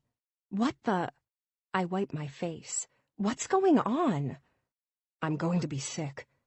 He stands up abruptly, leaving the table. I think we should go back home. Flagging down the waiter, I pay the check when Stephen doesn't come back after a few minutes. I'm concerned. I wait near the entrance for him. He comes out, wiping a hand across his mouth. Do you mind if we go home? Skip the concert? He puts his hands in his pockets. Relieve the babysitter? His face is pale, beads of sweat drip down it. That's not a problem. But honey, are you okay? I reach out to touch him, and he flinches at my touch. Was it something you ate? I don't know. It hit me like a Mack truck. He shrugs. I offer to drive. He clutches his stomach and leans back, his eyes closed, the rest of the way home. I feel terrible, he says. Why don't you call a girlfriend and go to the concert? I don't want the tickets to go to waste. They were expensive. It's almost Livy's bedtime anyway. A line creases on my forehead, eyes on the road ahead. Are you sure? He reaches for my hand. Yeah, Alistair. You deserve to let loose. Take a cab or Uber. When we get home, I eye the clock. I'll just drive. Headliners will probably go on shortly. Okay. He gives me a quick peck. Don't worry about the babysitter. I'll pay her. You go ahead. Don't bother coming back inside. You head downtown. Thanks, I say, watching as he slams the door shut, his head hanging. His mannerisms are off. I've known him for 19 years, slept beside him for 17. He's hiding something. Is he going home so he can meet another date? The nausea unsettles me, and my dinner now feels too heavy for my stomach. I gag as I pick up one of my friends, her concern apparent as I lean over my seat, my body shivering. If Stephen wants a divorce, he can have one. 8. We settle back into our routine, the monotony, the effort. It's like walking on broken glass daily. I'm a torrent of emotions, and words are perfunctory. Besides that, I feel I'm being stabbed in the heart and in the back. One night when Liv is at gymnastics practice, Stephen takes a high-interval class with me that's next to her studio. As we're sipping water, waiting for her to finish, and watching from the viewing area, I casually ask, "What do you want to do about the party?" The fall fiesta is coming up in 2 weekends at our house, an October tradition. Stephen and I have discussed his supposed one-night stand, counseling, and the state of our marriage. We're going through the motions, the day-to-day, the routine. He's suggested a vacation, and I've nixed the idea. Internally, the last place I want to throw money is for an expensive getaway, especially if we end up splitting. I shudder as I think of attorney's fees and what it's going to cost in alimony and spousal support. He looks surprised, his eyebrows rising. What do you mean? You think we should have it? I dread his answer. Why wouldn't we? He shrugs. The invites have already gone out. I know. I stare at him intently. I just hate having to pretend. He reaches his hand out to mine. I know I've put you through hell, but we've always loved these parties. I don't add that I'm the one who has to plan, pay, and manage all aspects of it, while he gets to drink a beer and banter with the guests. I keep my eyes glued to the group of 9- and 10-year-olds tumbling, Liv in her requisite blue leotard and ponytail. How'd she get so big? I switch the topic. She looks more like you every day. He squeezes my hand. Beautiful and graceful. I give him a tight smile. I hear a vibrating sound and check my purse. It's not me. My emails are amazingly quiet tonight. He drops my hand and reaches into his pocket for his phone. I never was the snooping type of wife. Until he cheated. Then all bets were off. I try to keep my eyes straight ahead, ignoring the sinking feeling, the pit that's endless now, every time his phone rings or a text chimes. I hold my breath, the fear of the unknown. He's been understanding, reading my body language, an unknown rule between us that he lost any secrecy he had. He's left his emails up. I checked. Found nothing. Not in his spam folder, not in his trash or sent emails.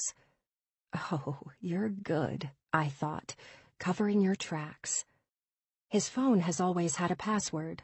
Both of ours did, because we have a child, and he's in the classroom. We never wanted adult communication, or the occasional sext or dirty picture, to get into the wrong hands. His password never changed. I could always access his list of contacts or texts. Until a couple of days ago. It's a different one. He's shut me out of his phone. The passcode no longer working.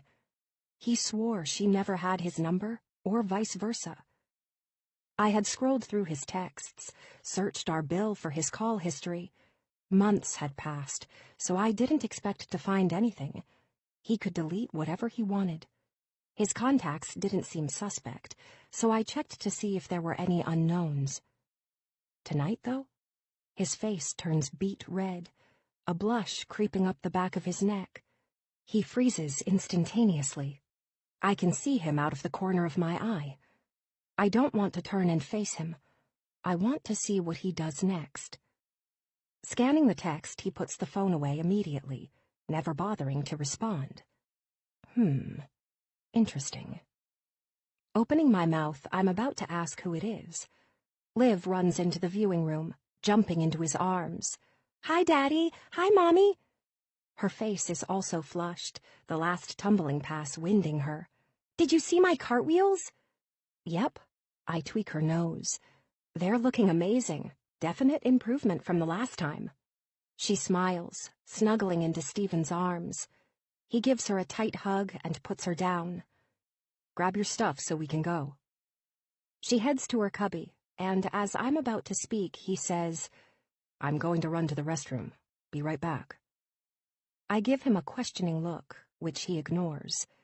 I'll meet you at the truck. My irritation's starting to rise. Something is clearly up.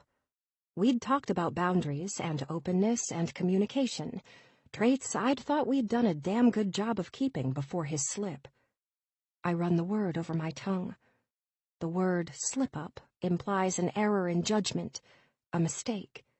This isn't something that can be undone, the weight of it heavier than a simple snafu. This isn't my favorite dress ruined at the dry cleaner, or a hurt feeling over some slight. This is my marriage, my husband, who is now back to acting strange. I hold Liv's hand as we cross the street, unable to concentrate on the story she's telling me about gymnastics class. I open the passenger side of the truck and help her in. She asks me the same question again. I don't even hear her, lost in my thoughts. Mommy, she says, are you okay? I asked you again about getting a dog. We can talk about it later. I slide into the passenger seat, turning to the back seat to make sure she's buckled in. That means no. She crosses her arms. What? I keep my eyes trained on her strained face. When you say later, that always means no. She pouts. Meredith has Murphy. She's so lucky. Puppies are a lot of responsibility, I admonish. Maybe when you're older. I keep my eyes trained on the rearview mirror. No sign of Stephen. Will you turn on the radio? Liv asks. What do you say? Please. She's impatient. Please, Mommy. Good girl. I hand her a banana and some trail mix. Thought you'd like a snack. I turn the station from talk radio to music, and she hums right along, as I sit in stony silence. Stephen finally comes outside, no sign of his phone in his hand, as he gets in the truck. What took so long? I snap. He looks at me, surprised at my reaction. I drank a lot of water, and then a protein shake after the gym. Is that okay? He starts the engine, giving me a side eye. Liv ignores my comment, Taylor Swift taking her attention as she pretends she has a microphone. "What's wrong?" he asks in a low voice. "Nothing." I twist my fingers in my lap, tired of feeling like a nag. I hate myself right now, but I hate him even more. "Who texted you?" I ask. "When?" "What do you mean, when?" I hiss. "When we were inside. The one you didn't answer but managed to shove your phone in your pocket and then take a bathroom break to respond." "Seriously?" He turns to look at me when we reach a red light. "You need to stop." "Don't talk to me like I'm a child," I jeer. We sit in uncomfortable silence the rest of the way home, a feeling unknown to both of us. Our relationship never strained before. When we pull into the driveway, I immediately get out, slamming the truck door behind me. I march inside, heading straight for the bathroom, where I close the toilet lid and sit down, my head in my hands. The sobs come, wrenching my body as I shake. There's a knock at the door. "Mommy?" It's Liv. "Will you tuck me in?" I swallow, a hiccup escaping my throat. "In a minute," I manage to squeak out. A minute later, another knock. "I said I'd be right there." I grab a tissue. The door starts to open. "I said I'd be—" It's not Liv. It's Stephen. He shuts the door behind him and locks it. He looks angry, his jaw set as he leans against the door jamb, until he sees the tissue in my hand and my wet face. His face looks stricken, and he closes the gap between us. He crouches down so he's in front of me. "Baby, what happened tonight?"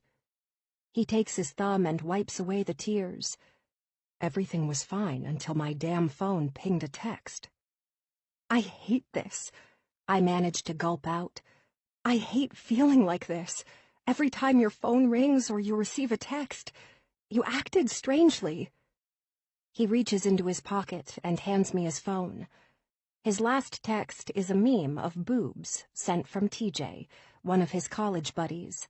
It says, "The twins are in." This text? He chuckles. It's a dumb text from my dipshit roommate. TJ and he had been friends since they were paired to live together in the college dorms their freshman year. He lives in Colorado now and is a lifelong bachelor, his downtown loft decorated with animal prints and decorative art that costs as much as our vehicles. A sense of relief washes over me, the feeling of gut-wrenching sickness subsiding, at least a little. He pulls me into a hug, holding me pressed against his chest. He whispers in my ear, "I know it's going to take a long time before you trust me, and it's okay. Just keep talking to me." I nod into his torso as a loud pounding follows, and the doorknob twists. It's locked, but Liv's voice whines from behind the door. "Guys, come on! I want a story!" Okay, we're coming." Stephen laughs. "Pick out one book, and Mom and I will read it to you." "Two," she insists. "One," we both exclaim, laughing, as he helps me up from the seat. He leans in for another hug, kissing my eyelids, running a hand through my hair. "I love you, Alistair." We exit the bathroom, holding hands, our daughter's face lighting up, relieved as she sees the tension gone. 9. The week of the party is a madhouse. I'm trying to balance work with making sure the caterer, band, and rental furniture are confirmed. I'm sitting in my office Thursday afternoon, typing an email, when my cell phone screen lights up, signaling a missed call. Shit, I murmur, not realizing it's on silent. There's a voicemail. It's Joe from the blues troupe, a bass player from the group that's slated to perform. They're a local blues band I found a few years ago at a wine tasting event. The lead singer's voice not quite smooth. It's gravelly, like lingering cigarette smoke. I fell in love with their sound, a reminder of Nina Simone. I've followed them over the years at various charity and local blues fests, and they started playing our party 2 years ago, after we decided to provide some entertainment. Joe's calling to tell me his wife, Lena, has laryngitis and can't perform. He's contrite. A last-minute cancellation not good for anyone. I sigh. It's not the end of the world, I think wryly. Maybe Liv can entertain them with magic tricks or tumbling passes. A knock at my door signals Bryn coming for our weekly one-on-one to discuss what we have upcoming for potential clients and status updates for those we're working with. My head's in my hand as I mutter, "Shit. Everything okay?" Bryn peeks her head in before taking a step inside. Not great, but not work-related. I motion for her to have a seat. Problems on the home front? She's casually looking at the spot where my frame used to be. Removed the family pic? I thought she had done that. I give her a surprised look, but don't say anything, my eyes narrowing. She's quick to continue. I don't mean to pry. You've just looked miserable lately. She waves around my office. You seemed so free and happy when I first met you, and then a change came over you. I search her eyes, the cornflower blue, as she pauses. I shouldn't be talking to you like this. You're my boss, none of my business. She sits back in her seat with her notepad on her lap. I nod. The party tomorrow night. The band canceled. The lead singer's sick. That's terrible. She taps her pen against her paper. And too last minute to book another one. She leans forward. Unless what? I'm curious as she jots down a note. Would you be opposed to my friend? Is your friend in a band? She's an aspiring singer. She sees my look of disdain. Everyone a wannabe American Idol. She's great. You can see her on YouTube. She stands. Can I use your computer? I'll pull up some clips. Certainly. I scoot back from my screen. Go ahead. I stand up. I'm going to grab a water. Do you want one? Sure. She takes a seat. If you don't like her, no biggie, but it might be a possible solution. I'm always happy to listen. Everyone's got to get their start somewhere. I laugh. My voice is like cats being strangled, so I appreciate those that can sing. I head to the break room and grab a couple of bottles of water, my thoughts on the party. Kristen stops me. She has some last-minute questions on a client meeting with a new restaurant that has faced zoning issues, and another one that's lost its liquor license for serving to minors in a college area. I head back to my office, Bryn clicking on a link. You ready for this? A woman's sultry voice echoes through my speakers, a country twang apparent. I lean against my door, and my face breaks into a grin. This is your friend? Wow, impressive. She nods, and I listen as she plays a few more examples. Great voice. Yeah, Andrea's a doll. Bryn shrugs. And she's uber talented. And she's local? I eye her quizzically. Yep, I'll check to see if she's available. Bryn laughs. I guess I should have done that first. Now that I've fallen in love with her, yes, she's probably booked. Her boyfriend used to do backup vocals, and they broke up, so the band did as well. She's in between. So she doesn't have a group? No, but she could do solo. Bryn muses. Or maybe fill in for the sick vocalist? Great idea. I bite my lip. I'm sure the rest of the band would want the gig. They definitely want to get paid. I take a sip of water. Why don't you talk to your friend and see if she's available? If so, I'll take her contact info and see what I can work out with Joe and the rest of the band. She nods emphatically. Perfect. Let me grab my phone and shoot her a text. She heads out to her desk, and I shoot Joe a text asking him to call me. If that's okay, I'll bring my phone to our meeting in case she calls. Bryn giggles. It's like I'm waiting for a guy to call. She makes a face. Were guys as flaky back then? I'm not usually one to divulge to coworkers and those who work for me, but her question reminds me of Stephen and me. I was set up with his roommate, Ted. Ted, on paper, seemed more my type. He was a guitar player, night owl, and had long, greasy hair and wore flannel button-downs and ripped jeans. My qualifications were not discerning at the time, just a bad boy type. When I came to their dorm, it was like polar opposites living together. Stephen was the neat one, a polo shirt and khakis, bed made, and a haircut that screamed recent. Ted, on the other hand, had half-eaten bowls of ramen lying around, crumpled sheets, a pile of dirty laundry, and mommy issues that screamed of his insecurities. We went out a couple of times, and by our third date, it was clear we weren't compatible. He had nothing deep to show, minus his scars from self-mutilation and self-loathing. I showed up to his dorm for our date on time, ready to tell him we would be better off as friends. He didn't bother to show up. Stephen was working on a paper that was due, and kindly spent the next couple hours in a deep discussion with me on parental figures and how they were shaped by biology rather than circumstance. We dated the issue over a bottle of tepid wine and a delivery pizza. Ted never came home that night. Later on, I heard he was getting drunk with a freshman. After that, Stephen and I were inseparable. I recall the story to Bryn, laughing as I recall our first date. He was a breath of fresh air, you know. I roll my eyes upward. He was calm and centered and knew what he wanted.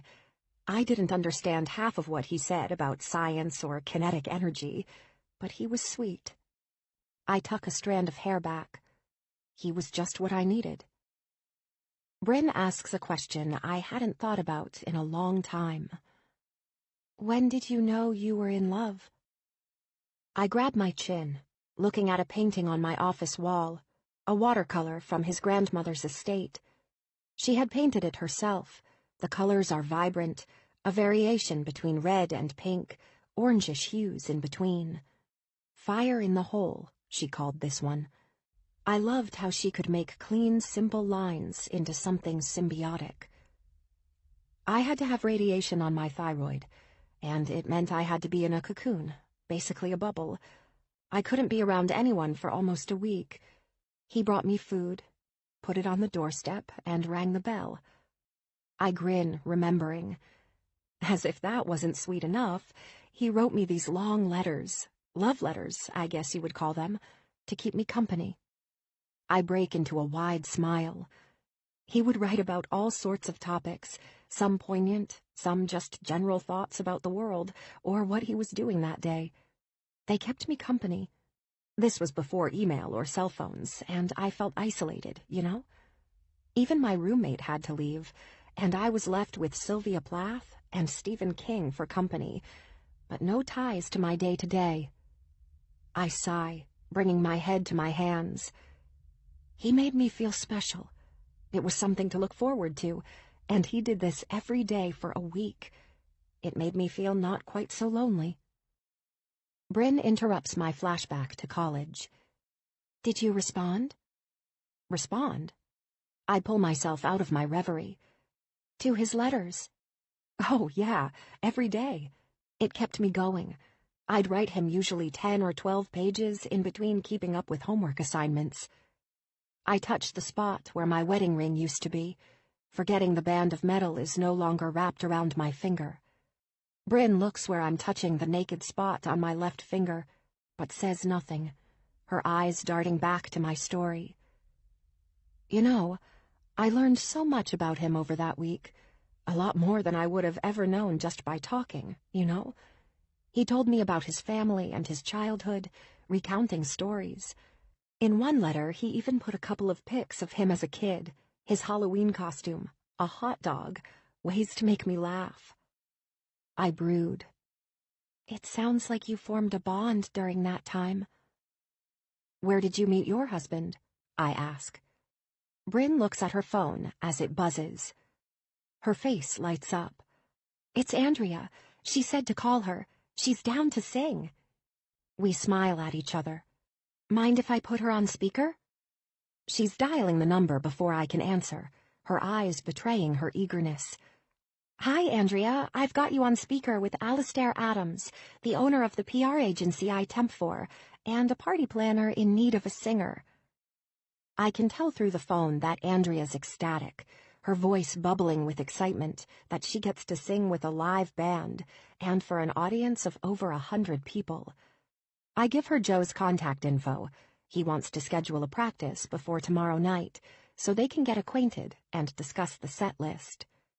"Thank you so much for the opportunity," she says before Bryn disconnects. "Bryn, you saved the night." I glance at my watch. If not, charades or a game of Pictionary would have been the highlight. "It's not a problem." Bryn crosses her legs, her face flushed, a sense of accomplishment in her eyes. We go over some of the clients, and I send her home early, telling her to rest up for her first fall fiesta. 10. The next night, Stephen and I are getting ready for the party. I've had my hair blown out and am sliding into a Diane von Furstenberg dress, an emerald green silk, as he whistles appreciatively. I give him a backward glance. "You like?" I grin. "You are one hot woman and one hot wife." He nuzzles my cheek. "Can I zip you up?" "Most certainly," I say. He whispers in my ear, "Only if I can unzip you later." I smile, running a hand over his smooth, freshly shaven jaw, the smell of his cologne filling my nostrils. "You look beautiful, Alistair." He slides his hand down my back and connects his fingers with the zipper. "I love you." I'm not there yet. I turn and give him a coquettish stare, my lips finding his. This will have to be good enough for now.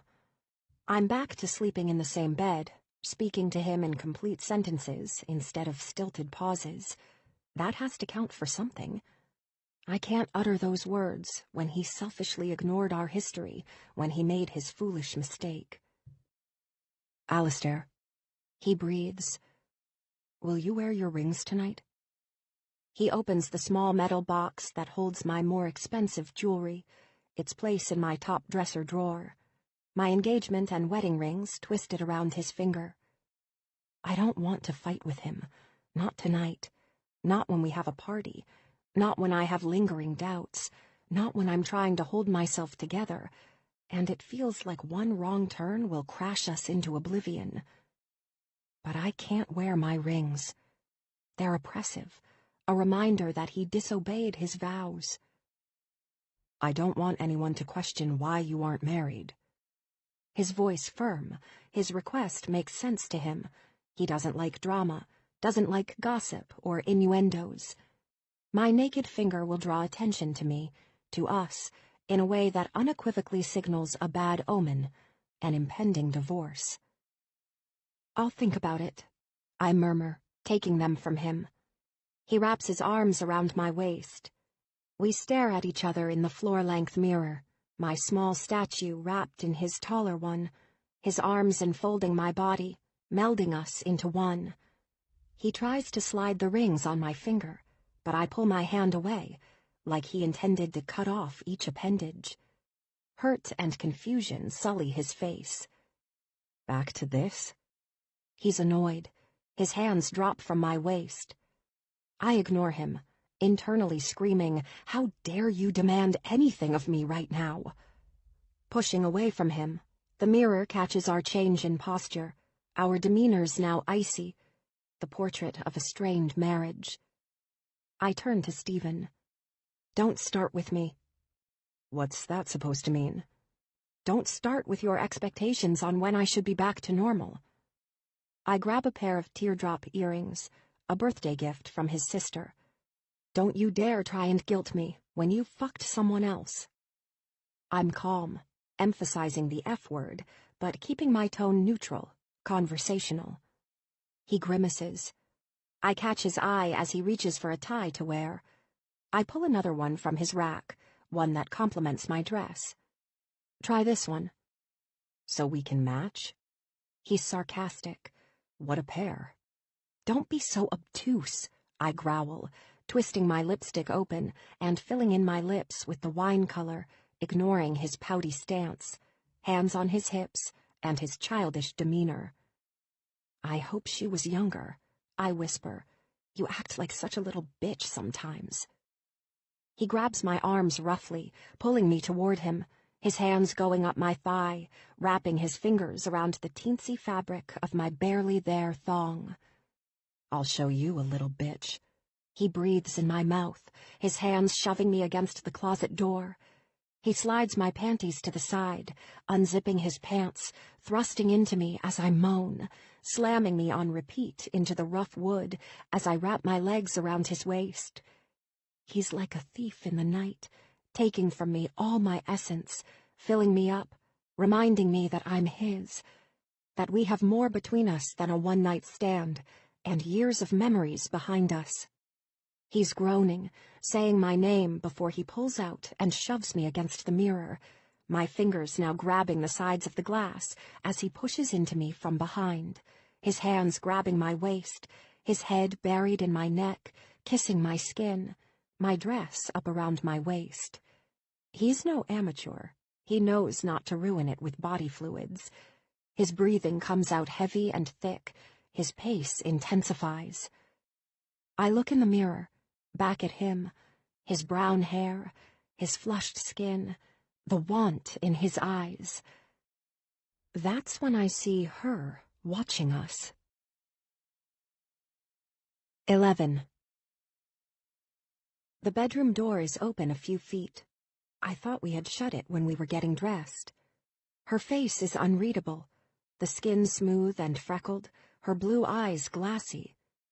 Bryn's rooted to the spot, staring at us, watching every movement, biting her lip. The mirror gives me a visual.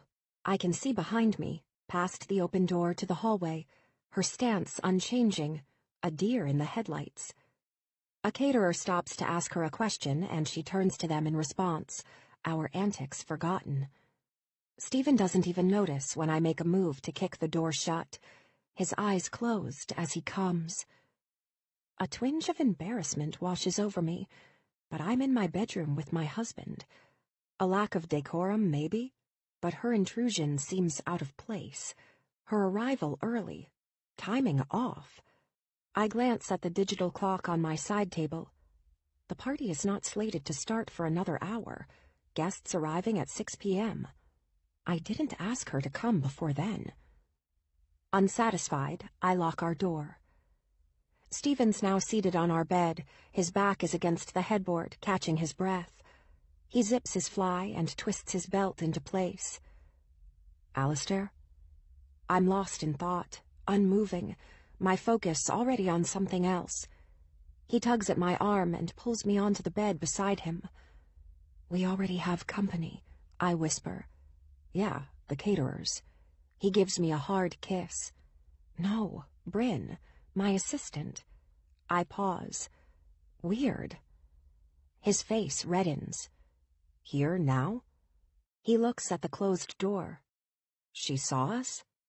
"Yeah, she saw us." His face betrays his unease. Our bedroom a private sanctuary, not on display for others. "She came?" "She works for me. Why wouldn't she?" "I thought she was a temp." I frown. She is, but I always invite my entire staff. I couldn't hang posters and say, "Everyone but Bryn, the temp." He says nothing. His mouth hardens, all the playfulness evaporating. "She told me when she babysat that she had something going on tonight. Just surprised, is all." Stephen exits our bedroom before I do. I spend a few more minutes tidying up my sex kitten hair and reapplying lipstick. I hear voices, a man and a woman's. I can't make out the words, but one is pleading, the other is frustrated, the decibels rising and falling. Is there an issue with the caterer or bartenders? When I exit our bedroom, the hallway is empty. I do a quick walkthrough of the other bedrooms and our office. I walk through the office. A large tapestry rug covers the oak hardwood floors, and a sliding glass door leads out to the patio, the opposite end from where our master leads out. I peek into the office, surprised to see Stephen sitting there, the sun starting to set, illuminating his hunched profile. He's staring at his screen, his face drained of color. Shutting the door behind me, I ask, "What's wrong?" "Do you have something you want to tell me?" His mouth is in a tight line, eyes never leaving his screen. "What are you talking about?" I'm puzzled. I start to walk toward him around the side of his desk. "Don't even bother." He puts a hand up, as if it can stop me from coming closer. "I guess I'm not the only one around here with secrets." "What are you talking about?" I bite my lip, inching in behind his desk chair. There on his screen is a picture of me. I'm in the embrace of a man, except it's not Stephen. We're lip-locked, holding on to each other for dear life. The man has dark hair, a 5 o'clock shadow, and I'm wearing one of my favorite dresses, a navy Tory Burch frock with red pumps. "Care to tell me when this was?" He's bitter, his fingers clicking angrily on the keys. "Or better yet, who?" My jaw drops. I have no idea. I stutter. "I don't know." "What do you mean you don't know?" "That's not me." His brow furrows, a look of disgust. "Sure it's not. Temporary memory loss, right?" He shoves back from the desk, narrowly missing my foot with his chair. "Watch it," I yelp. "No, you watch it, Alistair." He stands, jabbing his finger at me. "I know I messed up, but what the fuck is this?" He leans in close to me. "You have something to tell me?" "What?" I shake my head. "Of course not." "Did you fuck him?" I take his place in the chair and bury my head in my hands. "No," I whisper. That woman in the picture is me. The man, unknown. When did I kiss another guy? Was I that drunk over the summer? No, no way. Then who the hell is this? Was this when I was in Utah visiting my family? Stephen hisses. When I took our daughter home so her mom could whore her way around town? Looking him square in the face, I say with the utmost sincerity, "Don't you ever, ever call me a whore, or any word that implies a prostitute." I lean back. "Or say that for our daughter to hear." He glares at me. I continue. "Considering the first thing that paid attention to you at the bar that night you slept with." I know I should stop. I should quit, but I can't force the words back down my throat. "Considering she had to be drunk to think you were attractive or had anything going for you." I clear my throat. "After all, you're just a public servant. You're lucky I even wanted you." Before I can move out of his line of sight, his hands wrap around my wrists. "Say it again." His voice is eerily calm. "Say what?" I spit out. "Say what you said in the email." "What email?" "Jesus, Alistair. I wish I could play dumb with you all the time." "What fucking email?" "The one you sent to me." He raises his voice. "The one where you ask for a divorce." Confusion plays across my face. I purse my lips. When I stayed the night at Mara's, I typed an email asking for a divorce. I thought I had saved it as a draft. "Ask again." He lets go of my arms. "And maybe you'll get your wish." He turns on his heels and stalks out of the room, shutting the door behind him, a firm resolve to make me disappear. Sobs are threatening to wreak havoc on my body, and my blood is pounding in my head. I'm not used to this constant fighting, these bipolar moments between Stephen and me, this pushing and pulling, tugging and yanking, no holds barred fighting. A tear runs down my cheek. I wipe it away angrily. I can't let them fall now. Guests will be arriving in a few minutes. Some might be here. Shit. Bryn. I have got to check on her, and Liv, and the caterers. I take a deep breath. Suck it up, Allie. Be the boss lady you are. I stand up, shaking, my legs trembling underneath me. 12. I head back down the hallway, checking Liv's bedroom and bathroom to make sure it's cleaned up. She's notorious for leaving a hurricane behind her. Clothes, shoes, books, dolls. The lack of order a constant in her ever-moving whirlwind life. Gymnastics and figure skating posters cover the walls. I sigh in relief. Her twin bed miraculously made. The frilly purple bedspread piled with her stuffed dog and giant cupcake pillows. Her bookshelf overflowing with games and books. Her American Girl dolls littering her built-in reading nook. Her bathroom doubles as the guest bedroom, so I double-check to make sure toilet paper is stocked, the mirror is clean, and hand soap is available. Walking down the long tile hall, I check our other 2 bedrooms to make sure the beds are made. They're guest rooms and stay fairly clean, only used for company, or when I'm hiding from my cheating husband. I check the bathroom that's en suite for one of the rooms as well, making sure it's also clean. I don't think guests will be wandering in these rooms, but I still don't want them to give away our secrets.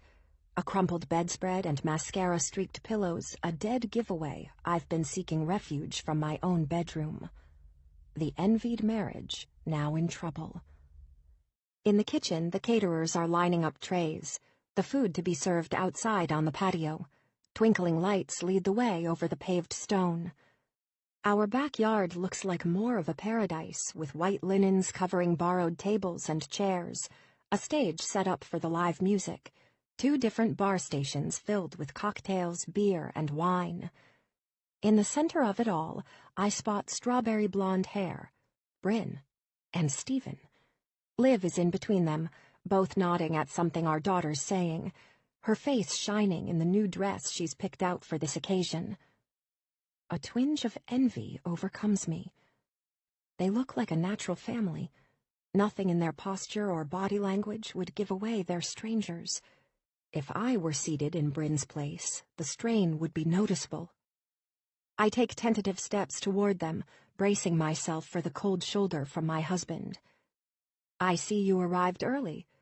I smile as I stand in front of the 3 of them, all looking at my face, my husband for signs of dishonesty, Liv for signs of tension, Bryn for signs of uneasiness at walking in earlier.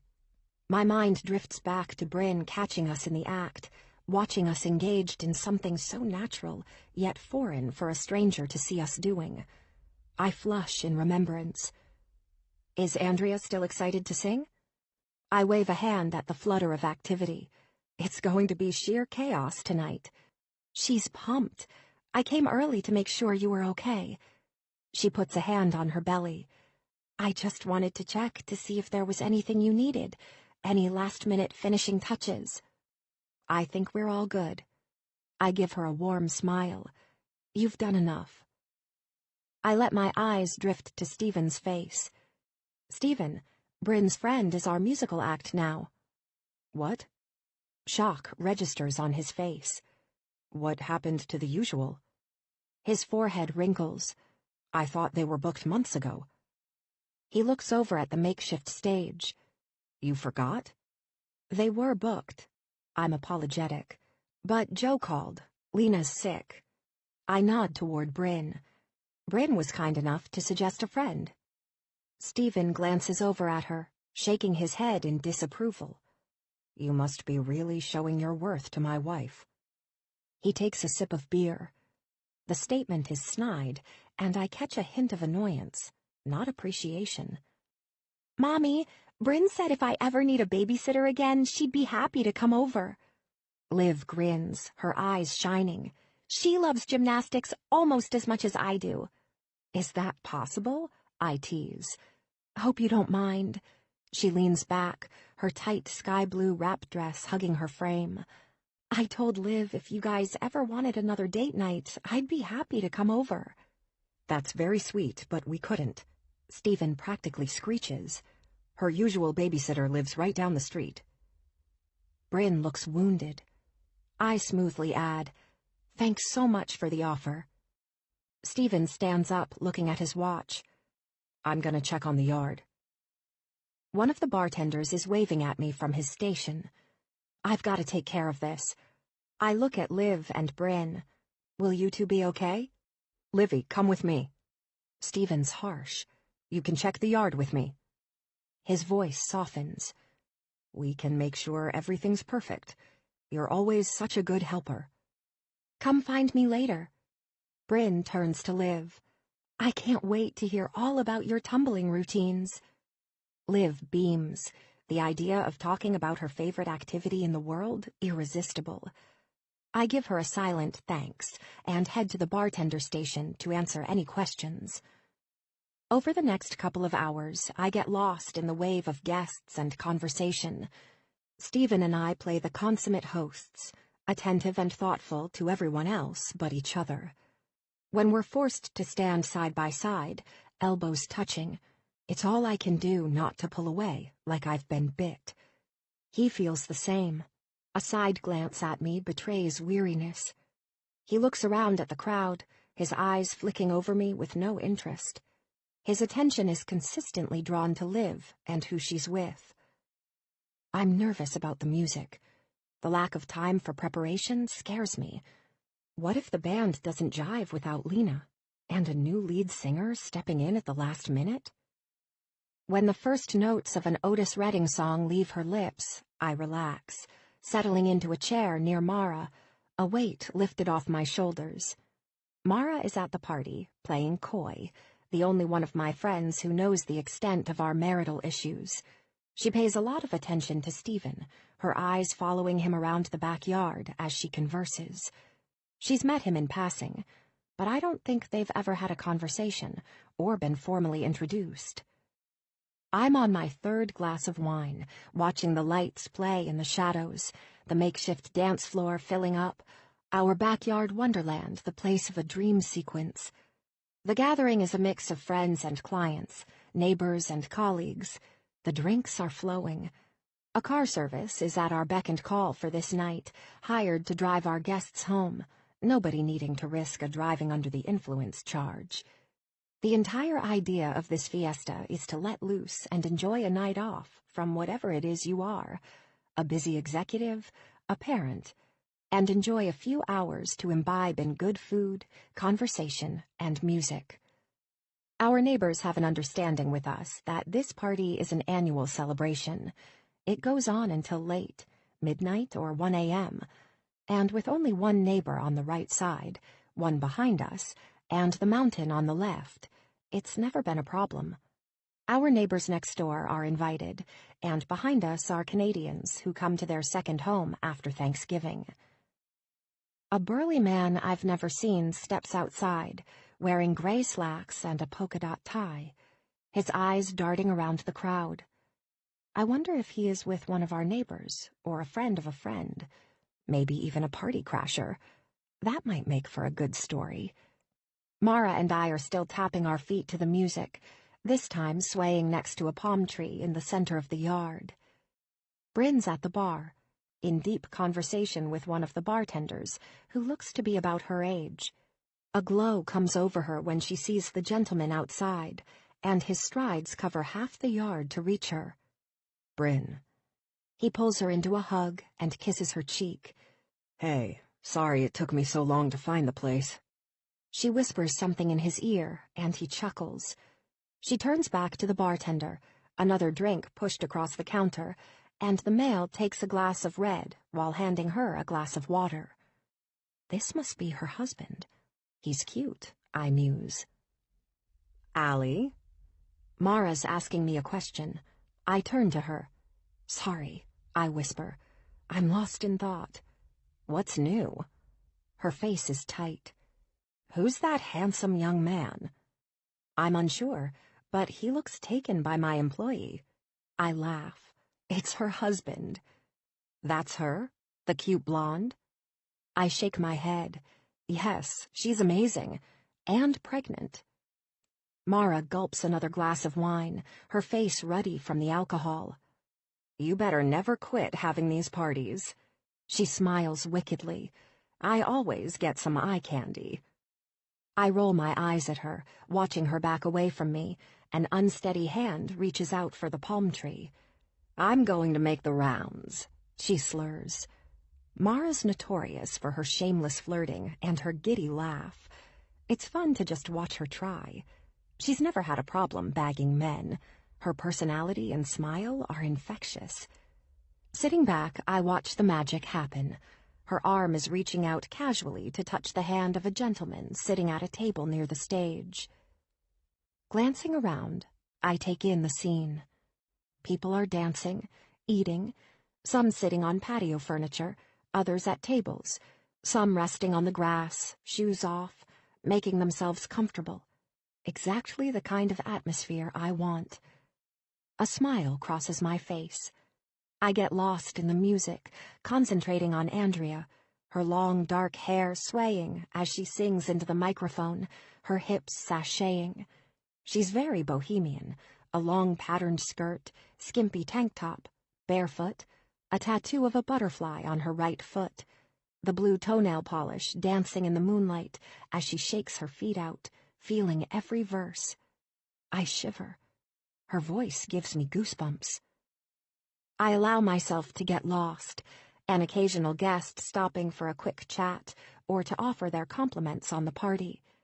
There must be close to 150 people scattered across the yard at tables, sitting on the grass, perched on lawn chairs, or dancing. I hear Andrea's voice announce a 15-minute break as she slides the mic into the stand. Checking around, I don't see Stephen or Liv. I wonder if he's putting her to bed. I don't even know the time, my watch nestled in my jewelry box, not a fit with this dress. I stand up to check the last place I sat for my phone. It's not there. My dress doesn't have pockets, and I didn't want to carry it around with me all night. I must have left it inside. As I head to the side of the patio, I frown. There's an outline of a person in the master. At first, I think it's Stephen, his makeshift shadow behind the curtains. The patio doors are locked from the inside. Our bedroom and office are off-limits for the party. A second body appears next to his, so close they look like one person. I gulp. My mouth opens and closes. Fighting the urge to start banging on the glass, I tiptoe around the side of the house.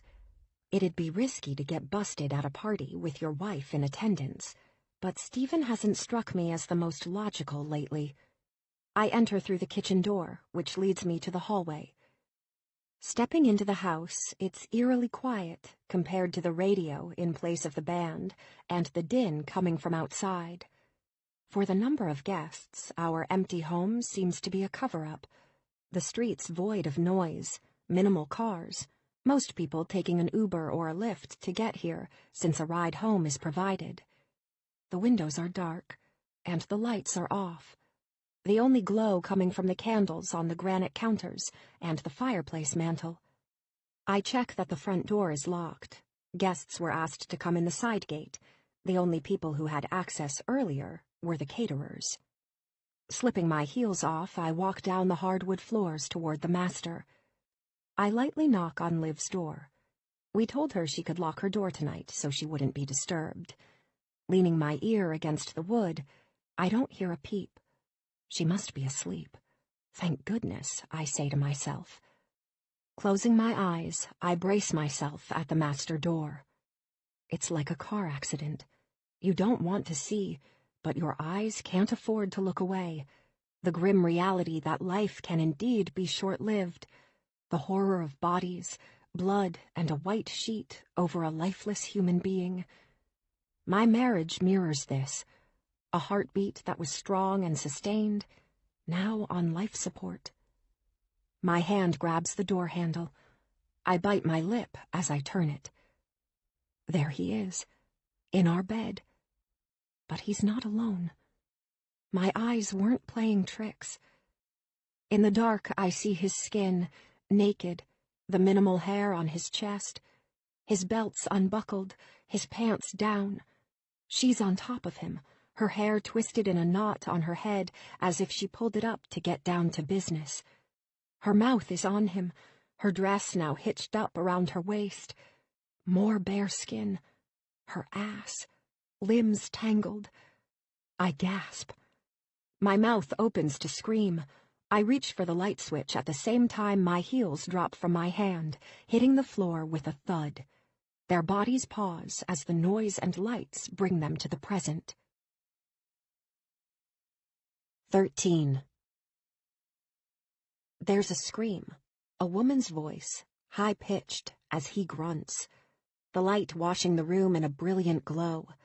She topples off of him, covering her nipples with her hands. The bed was made, now the comforter's crumpled, the pillows tangled. He's leaning into her, as if it will cover his nakedness. What the hell's going on in here? I grip the crown molding around the door. I don't want to risk waking up Liv, or causing a scene for the other guests. This is humiliating enough. Her knot is coming undone, the chestnut hair falling out, long pieces hanging down her back. Clothes are scattered on the floor. Her long skirt, tank top, and flip-flops are half-shoved underneath my bed. His tweed pants, t-shirt, and Converse sneakers are flung haphazardly on the hardwood. "I'm sorry," she stammers, her face flushed, either from the sex or from being caught. Maybe a combination of the two. He still doesn't say anything, looking at me with a doe-eyed look. His hands are still around her waist, trying to cover her from behind. "Do you typically screw people in your employers' homes?" I bend down to pick up their clothing and toss it on the bed. "If you're done, can you please get dressed and get out of my bedroom?" He finally speaks. "Are we still going to get paid?" I know his concern is Joe and Tom, the drummer and other guitarist. "I'm not keeping your paycheck," I snort, though I'm half tempted to make you wash my sheets. I flip the light switch back off and turn to exit. "You guys have 2 minutes to get out of the house." I shut the door quietly and wait outside. I count to 60 in my head as the doorknob twists slowly. They both exit, their heads down, ashamed. Andrea pauses. "Mrs. Adams, I'm really sorry." She sighs. "Are we able to finish our set?" "Yes, that would be a good idea," I say. "Mrs. Adams," she whispers. I nod. "Can we please keep this from Bryn?" "That's a lot to ask since she referred you." "I know, it's a thing." "What's a thing?" "I like to have sex at the moment when it strikes. The music, it felt so on tonight, you know?" "Andrea, you can't seriously be telling me you drop your skirt wherever you're performing." "It just felt right." "Let me give you some advice. You're a fairly young girl. Don't have sex in other people's homes, or at least make it to the bathroom. For all you know, we could have had cameras." Her eyes widen at the thought she was being recorded. "And no encounter should be worth losing your pay over." She tilts her head and nods, biting her lip as she shuffles past me. I sag against the wall, putting a hand over my heart. I thought for sure it was Stephen in here. This constant paranoia over his actions is driving me up a wall. Him fucking someone in our bed while a party went on? A year ago, I would have thought that was ridiculous. Now, his behavior and what he's capable of are up for constant scrutiny. Shutting our bedroom door, I open the office door, sure my phone is on Stephen's desk. I don't bother turning on the light, scanning my eyes over the room. A phone's resting there, but it's his. The case his favorite football team, the Arizona Cardinals, the black, white, and red enveloping his phone. Swallowing hard, I sit down at the desk. I peep over my shoulder, making sure the blinds are closed, the backyard filled with people. I don't want to draw attention to myself. The screen glows as I tap on the home button. A picture of Liv comes up, her smiling over cake at her last birthday. He has 2 different pictures, one for his home screen and one for when you unlock it. I press the passcode, ready for disappointment. It works. He must have changed it back. Shady as fuck. A picture of me comes up, a big smile on my face as I'm staring at him, wearing an oversized straw hat and big, goofy sunglasses. This should make me feel comforted, but it does the opposite. This was when we were trying on costumes for a Halloween party. I found these items in the party store last year. I push on the text message icon and scroll down. Something was unsettling about the other night when his old roommate, TJ, texted him. He showed me the text, yes, but it could have come in at any time. He had a few text messages today from colleagues and friends confirming the party and our address. Then there was the message from TJ. His message didn't come in until 8:37 p.m., and we had just gotten home then. He lied. I look at the text below it. It says, Veronica. Who the hell is Veronica? My mind races. When I click on the message, I feel faint, my breathing speeding up. There's a text chain between him and this woman. The message that night was from her. Veronica, when are we going to meet up? There's no response to her from him, unless he deleted it. The only other message came in from her at 4:57 p.m. that afternoon. Veronica, we need to talk. He didn't send a message back. I relax, exhaling. Is this the one-night stand? Is she going to meet with him so they can continue as if nothing happened? I pause, leaning back in the chair to think. I don't want him to know I saw the message between him and this woman. He'd know I'd been snooping, and though our policy has changed, I don't want to make it obvious I'm searching through his phone.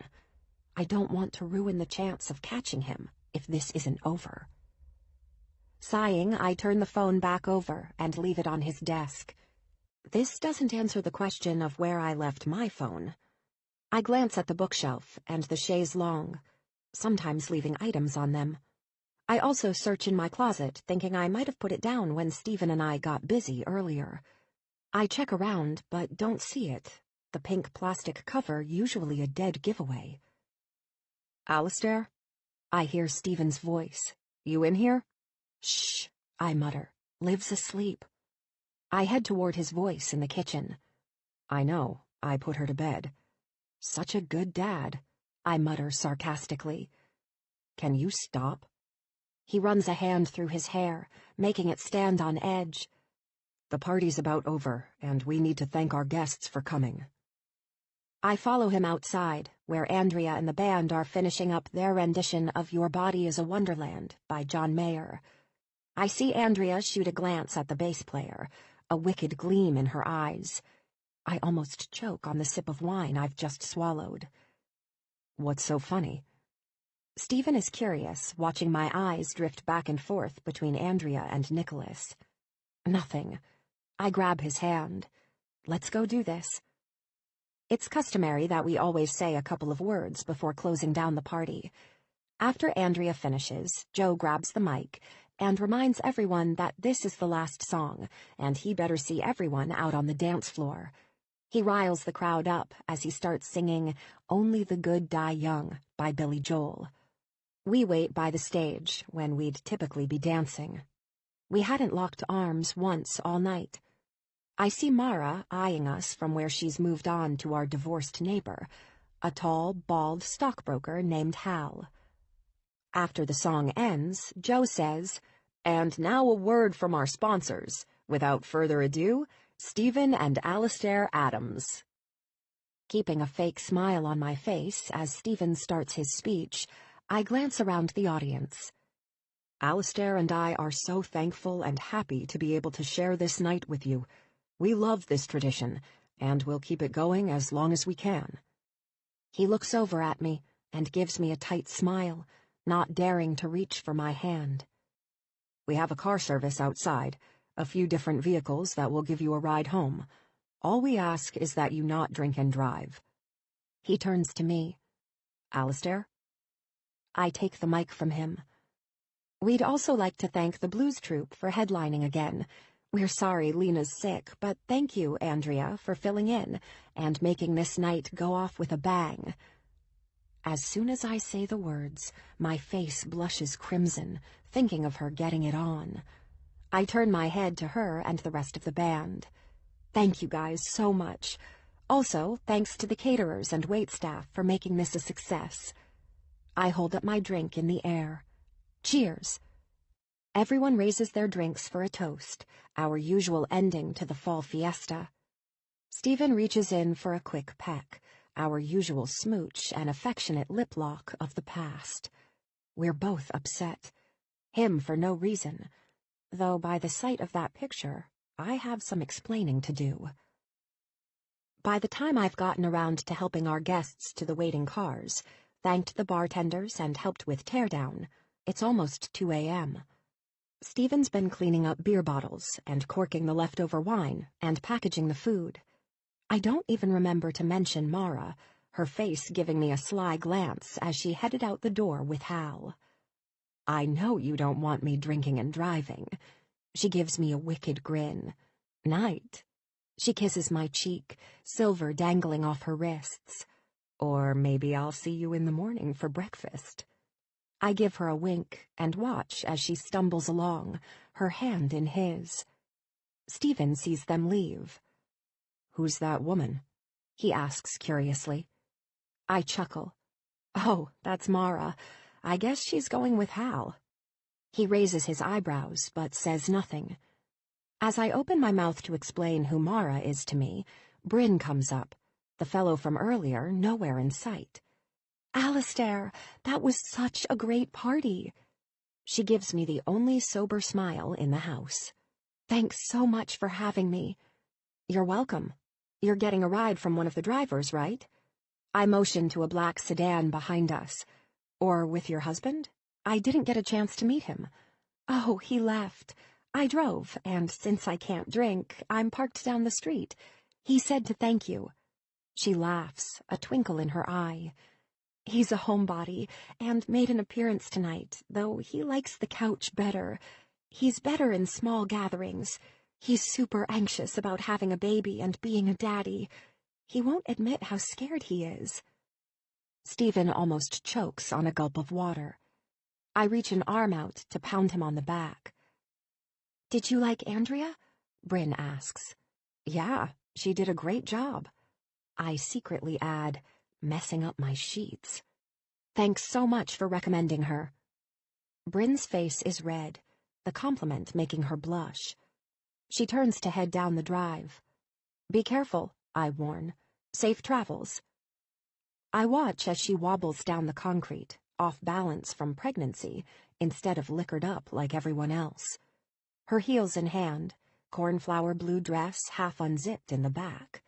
Her strawberry blonde hair a tangled mess. She must have had a good time. Stephen watches as she takes off down the driveway, then mutters, Some women just shouldn't have kids.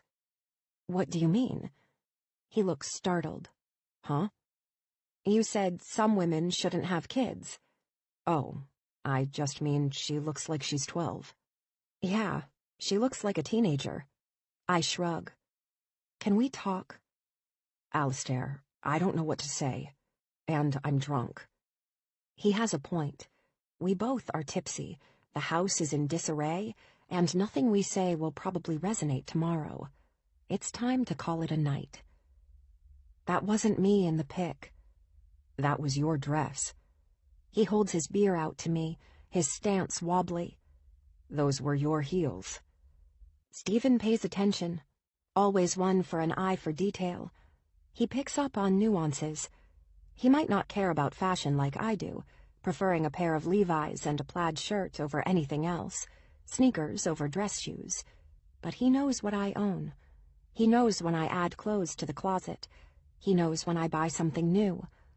I used to hide shopping bags when we were first married. He told me to cut that shit out. He pays attention to what I wear, always complimentary, his eyes usually giving a sign of approval. If he doesn't like a style I wear, he just won't comment, but he's never negative. I nod, because it is the truth, at least about my clothing, but I don't know the man in the photo. We both head to our bedroom, heads down, our lives with each other now hung with huge question marks. Who's lying? And who's telling the truth? We don't trust each other. Until the other day, I thought it was just me who couldn't trust him. Now he felt the same way about me. Silently, we peel our clothes off and head to bed. He tilts his head as he sees the unkempt bed, but doesn't say anything. It's not until I've turned over to face the gray wall that I hear him shriek. "What the fuck is this?" He has something in his hand. I can't see in the dark. The lamp on his side flips on. I don't bother turning over, my eyes heavy, wishing for sleep, the stressful event of having a party finally coming to a close. He shoves me gently. "Alistair." I grunt. "Turn over." I don't move. "Alistair." I moan. "Leave me alone." "What the hell is this?" He starts to get angry, his voice rising. I flip over. He's got a torn gold Magnum condom wrapper in his hand. We don't use condoms. I don't think there are any in the house. Or maybe there are. When he cheats, I hope he at least bothers to cover his dick. It doesn't help that I start uncontrollably laughing as his face scrunches up and his eyes narrow. A lock of hair falls over his face as he glares at me, shooting daggers. What's so funny? I can't answer. "Alistair, what's the joke?" He's pissed. Grabbing my stomach, I try and catch my breath. "Did you fuck someone tonight?" He throws the wrapper at me. His eyes are squinting at me. That calms me down and brings me back to reality. A somber reality. "No," I mutter, "but someone else got it on in our room." "Who?" He's in disbelief. "Bryn." I wink at him. I expect him to laugh, break into a smile. Instead, he grabs my arm roughly. "What did you say?" "Bryn." I sit up in bed. "I was only joking." His response confuses me. Yeah, someone getting it on in our bed is disgusting, but I can laugh about it now. Someone did get it on in our bed.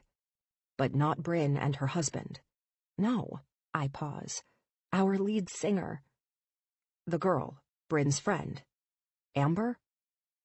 Relief crosses his face as he settles back in his pillow.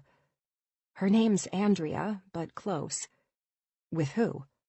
Nicholas, the bass guitarist. How did you find out? I walked in on them. Can you believe it? I giggle. That takes balls to fuck in someone else's house that you're performing a gig at. He considers this, and then starts laughing. "Ew," he says. "We better wash the sheets." I know, right? I flick the used wrapper off the bed. At least they used protection, he surmises, reaching for the light. The room drowns in darkness, and I feel him reach for me. "Night, Alistair. We threw another great party. We make such a great team." I mumble something, turning back onto my side, facing the wall, as I consider this. We might make a great team, great partners, parents. But what does that mean for our marriage? Closing my eyes, I ignore the ominous thoughts that creep into my subconscious effortlessly, never leaving, no matter how hard I try to squeeze them from memory. Him. Her. Veronica. 14. The next morning I awake to the smell of waffles and coffee, the sweet scent lingering through the house, the brewed roast causing me to sit up straight and reach for my silk robe. Liv's voice is coming from the kitchen, intermingled with Stephen's. I pad out to the kitchen in my slippers, yawning. "Morning, kids. What do we have here?" "Mickey Mouse waffles." Liv's excitement shows on her face.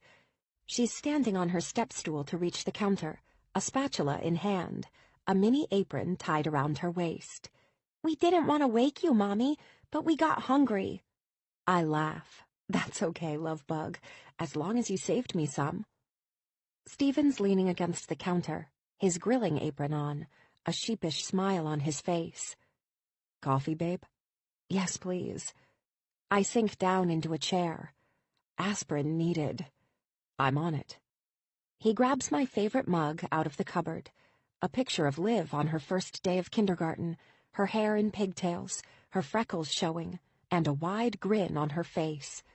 He pours me a cup and quietly opens and shuts the cupboards so they don't bang, the loud noises a threat to our sanity this morning. He finds a bottle of ibuprofen and pops it, taking 3 for himself. He sets down the coffee and hands me 2. "Mommy," Liv asks, "what time did you guys stay up until?"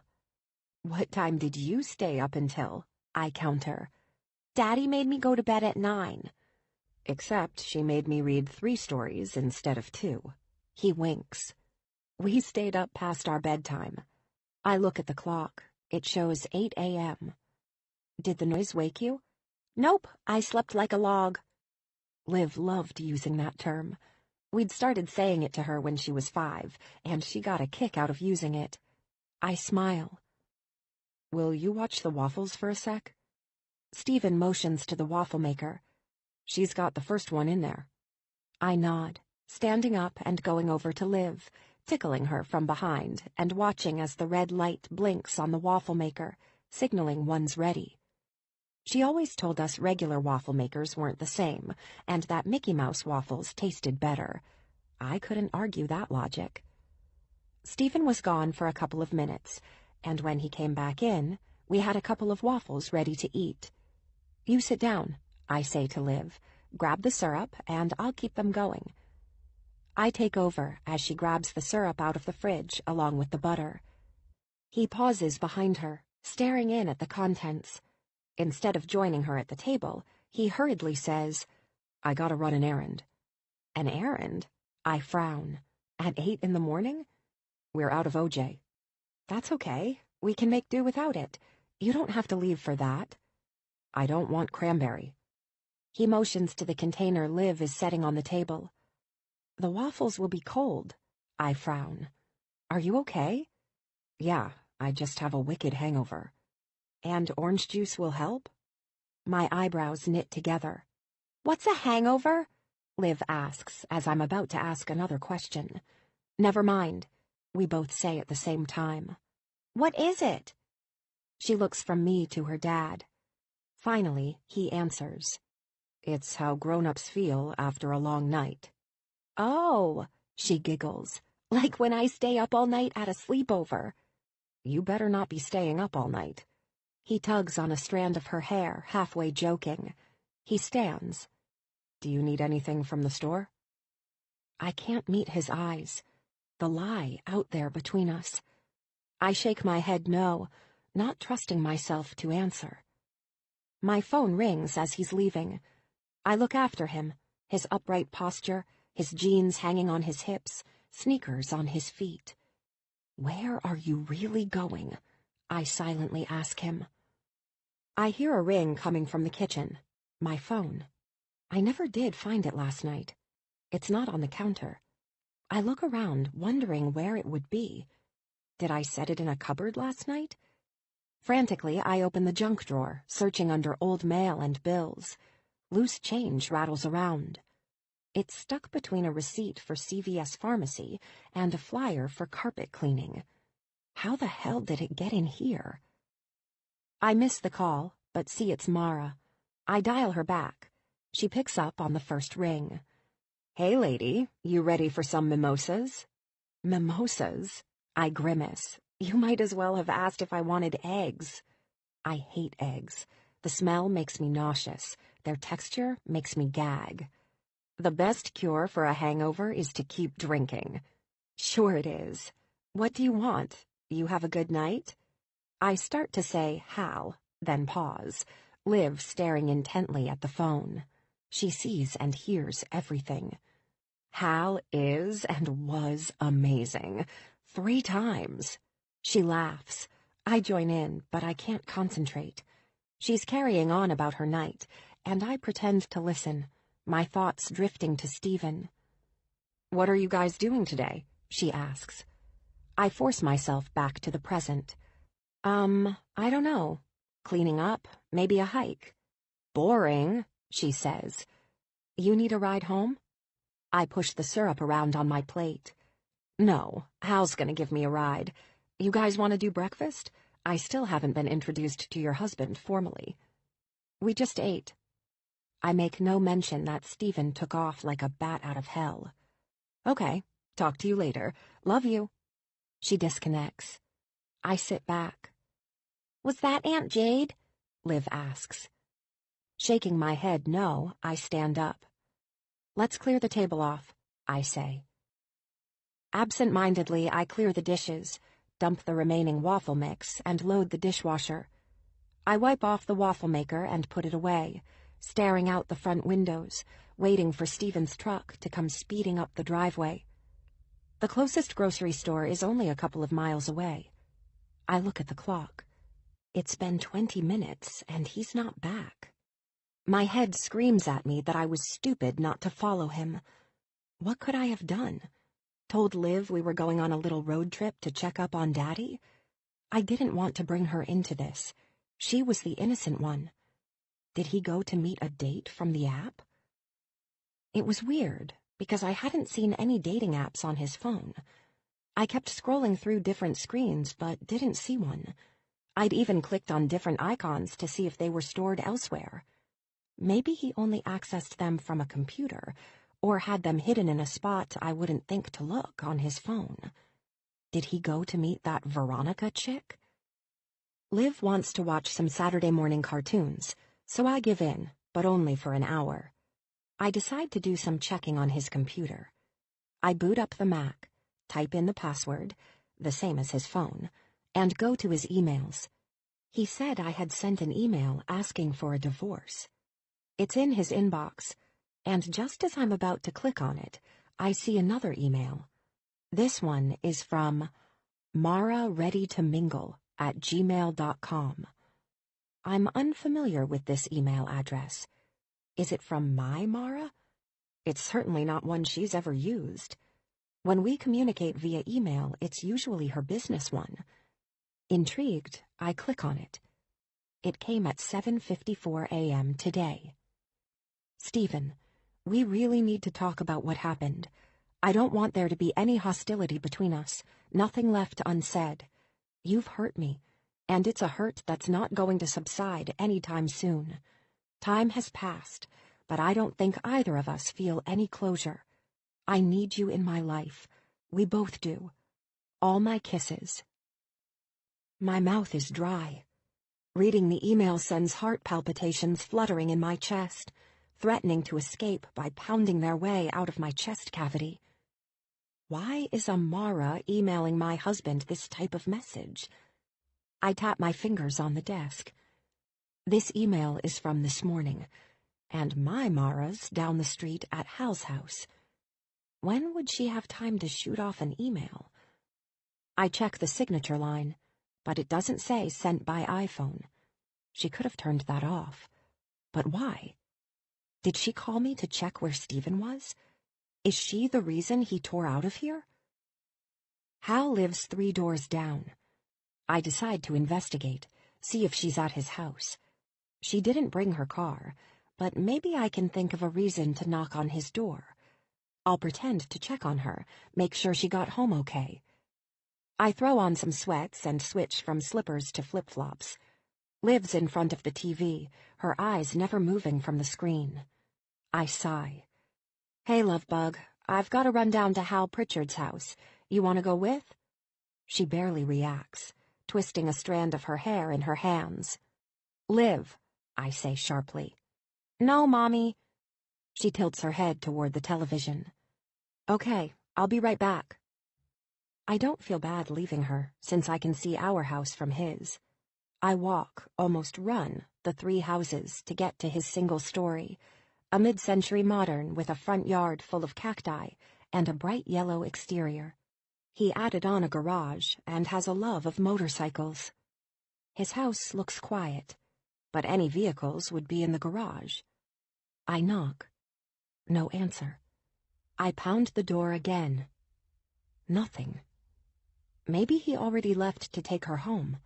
She could have sent that email and then left with Hal. It's been over an hour now since she sent it. Stephen left shortly after 8. Did he see the email and take off to meet her? She called and asked us to breakfast. Maybe to test that we weren't leaving? I sigh. And what about Veronica? I pull my cell out of my pocket and dial Mara. She doesn't answer. I'm tempted to call Stephen, but as I start to dial him, I hear his truck rumbling up the road. He rolls down the windows. Alistair, what are you doing? Clenching my hands next to my sides, I turn to look at him. Just taking a walk. Livy watching cartoons? Yep. You want a lift? He chuckles. Our house one driveway up. I force a smile. Ha ha. He pulls in the driveway and opens the garage. When he parks, I pause, waiting to see what he does next. Did he even go to the grocery store? I want to comment on the amount of time he was gone, but I don't. I bite my lip until it almost bleeds. He gets out, lugging a couple of bags of groceries behind him. I figured I might as well pick up some more groceries. He carries the bags in, motioning me forward when I offer to help. I got it, he says, kicking the side door open. Liv's still glued to the television, barely acknowledging us when we walk in. Stephen sets the groceries down, except he reaches in and grabs a smaller brown bag from inside. I pretend I don't notice, putting cereal in the pantry, the orange juice in the fridge, sneaking a glance at him as he hurriedly pushes the small paper bag into his pocket. Mara called, asked us to breakfast, I say, conversationally. She at Hal's? Yeah, they wanted us to meet them. That must mean the night went well. I still don't think I've ever officially met her. Liv interrupts. Who went to Hal's? We both look at each other and roll our eyes. Nothing gets past that kid. As we're thinking about our response, she's on to the next subject. Pizza. Can we go to Peter Piper's tonight? I don't know how to answer. I used to spend my weekends with my family, not wondering if my husband was elsewhere, his thoughts consumed by someone else. I look at him. Yeah, if you do your chores, he responds, not missing a beat. What chores? Kiddo, they're hanging on the wall. He puts the leftover plastic bags away. You finish your show and then get started, and we can consider a pizza party. Can we talk? I mutter under my breath. Mommy and I are going to go into the office. He walks over to Liv and tousles her hair. Chores after, no more TV. If you need us, just knock. I walk in, taking a seat on the chaise longue. He pops his head in. I'm taking a leak, and then I'll be in. Before I can respond, I hear the bathroom door shut and lock. I realize I left his email open. Shit, I think. I've got to exit out of that. Quickly, I hurry to his mousepad and toggle it, typing in his password, closing his email. I wish I had time to erase the browser history, but it's not like he doesn't frequently check his email. The door opens and he walks in. What are you doing? I'm frozen, my hand on his mousepad. I reach for the charging cord coming out of his organizer. I just needed to charge my phone. I shrug. I forgot to plug it in last night since I couldn't find it until this morning. I move out from behind his desk and have a seat on the chaise longue, against the wall. He sinks into a chair, his mouth in a tight line. I don't know what to say to you, Alistair. I royally fucked up. It'll never happen again. That I can promise. He looks me straight in the eye as he says this. But I need you to come clean with me about that photo. Who sent you that photo? I'm curious. I don't know. What do you mean, you don't know? No one sent it. He's exasperated, leaning back in his chair, cupping his head in his hands. It came from your email. My email? You're not the only one with secrets. My email? I repeat again. Saved in a folder. You're lying. I smirk. He takes a deep breath. I'm not proud of it, but I went through your email. When? When I thought you were having an affair. And since then. I grab a pillow next to me on the chaise longue, hugging it to my chest, as if it can shield me. You thought I was having an affair? When? And why? When I took Livy to my parents over the summer. You got a bunch of new clothes. At this, I raise my brows. We both know I love to shop.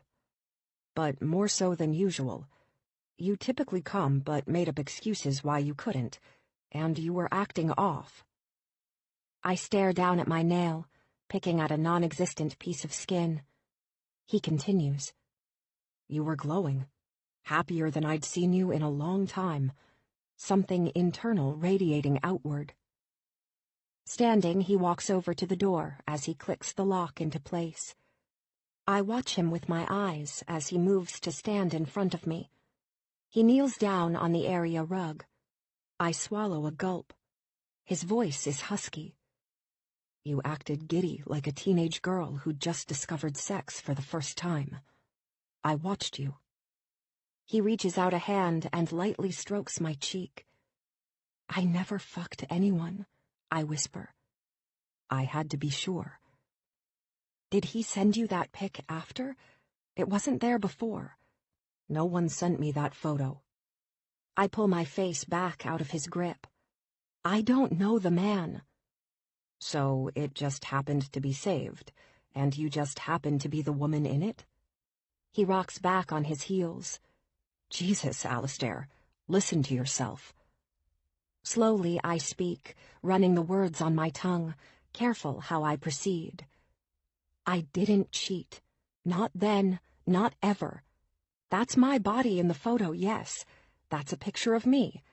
I'm saying I don't know the man, and I wasn't kissing him. How am I supposed to believe that? The same way I'm supposed to believe there was only one. What's that mean, Alistair? He's frustrated, his hand brushing through his hair, standing it on edge. I grit my teeth. It looks photoshopped. He changes topics. What do we need to do to move forward? He lays his palms out.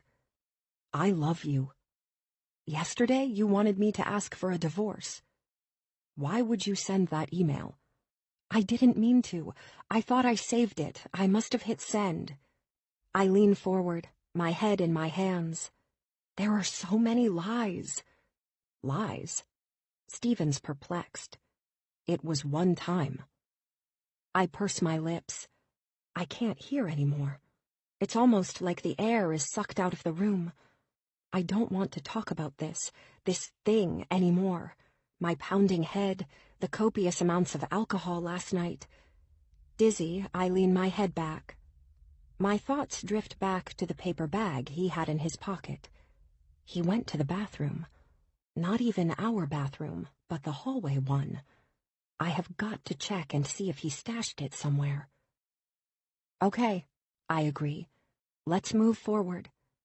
I know this takes time, babe. He's contrite, his mouth drawn. I don't expect you to forgive me overnight. I nod, bracing myself against his chest as he pulls me into a hug. He's supposed to be my rock, the solid strength I draw from in life.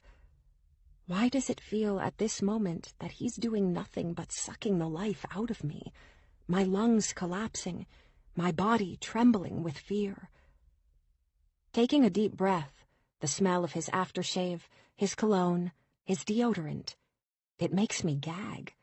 I stand up suddenly, rush to the door, fumble with the lock, and run into the bathroom, heaving. He follows me, holding my hair as I lose the contents of breakfast over the toilet. Liv runs into the bathroom, the door ajar.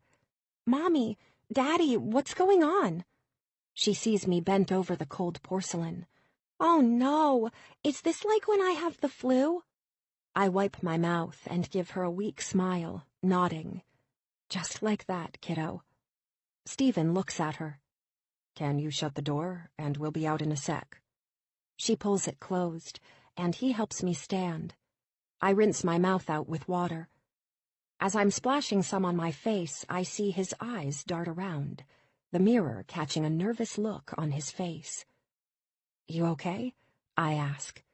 "Me? Yeah, you seem preoccupied." "I'm fine, just worried about you." He hands me a towel. "Here, put some cool water on your face." I rinse the washcloth and press the cold compress to my forehead. "Why don't you go lie down and rest?"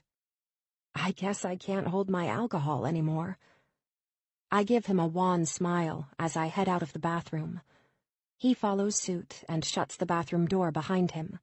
Liv is hopping from one foot to the other outside. "Mommy, do you need me to tuck you in like you do for me?" "Sure, love bug." I squeeze her hand. The three of us go into the master, Stephen pulling back the covers, Liv trying to tuck them in around me. "Snug like a bug in a rug," she coos. "Just sleep, baby," Stephen says, taking the washcloth out of my hand. "We're going to go to the park or ride bikes." I close my eyes, pressing them tight, waiting for them to leave the room after Liv plants a kiss on my forehead. All I can think about is finding out what the hell he hid in the other bathroom. I pray he doesn't move it before I can search. I hear them talking, laughing from the living room, but I don't dare get up. If they go to the park or ride bikes, it's down the street, and they'll be gone for a decent amount of time. I'm restless, unsure what's louder, my chest pounding or the vibrations in my head. The bedroom door opens a few minutes later. I hear Stephen's footsteps on the hardwood floor. He's trying to be quiet, but a couple of the boards squeak. I hear him in the closet, the thud of a hanger as he grabs what I assume is a jacket or sweatshirt. Pretending to be asleep, I keep my eyes closed, imagining myself out on the ocean, the waves ebbing and flowing, pulling me in gently, the rock of the water as it hauls me out, covering and soothing my body. After the door closes, his footsteps recede, and I hear him and Liv's voices as they head out the side door into the garage. I breathe a sigh of relief. I pause, giving them a minute, making sure Liv didn't forget anything.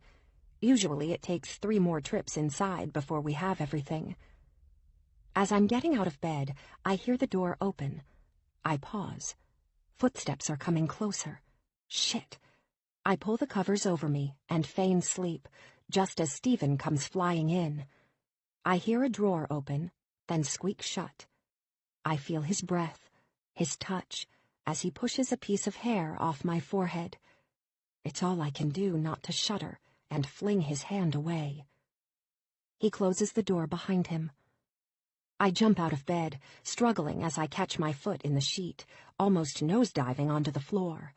"Get it together, Allie," I hiss. In the hall bathroom, I flip on the light switch. This bathroom has a bathtub and double sinks, decorated in tan colors, with 2 large square mirrors poised over each sink.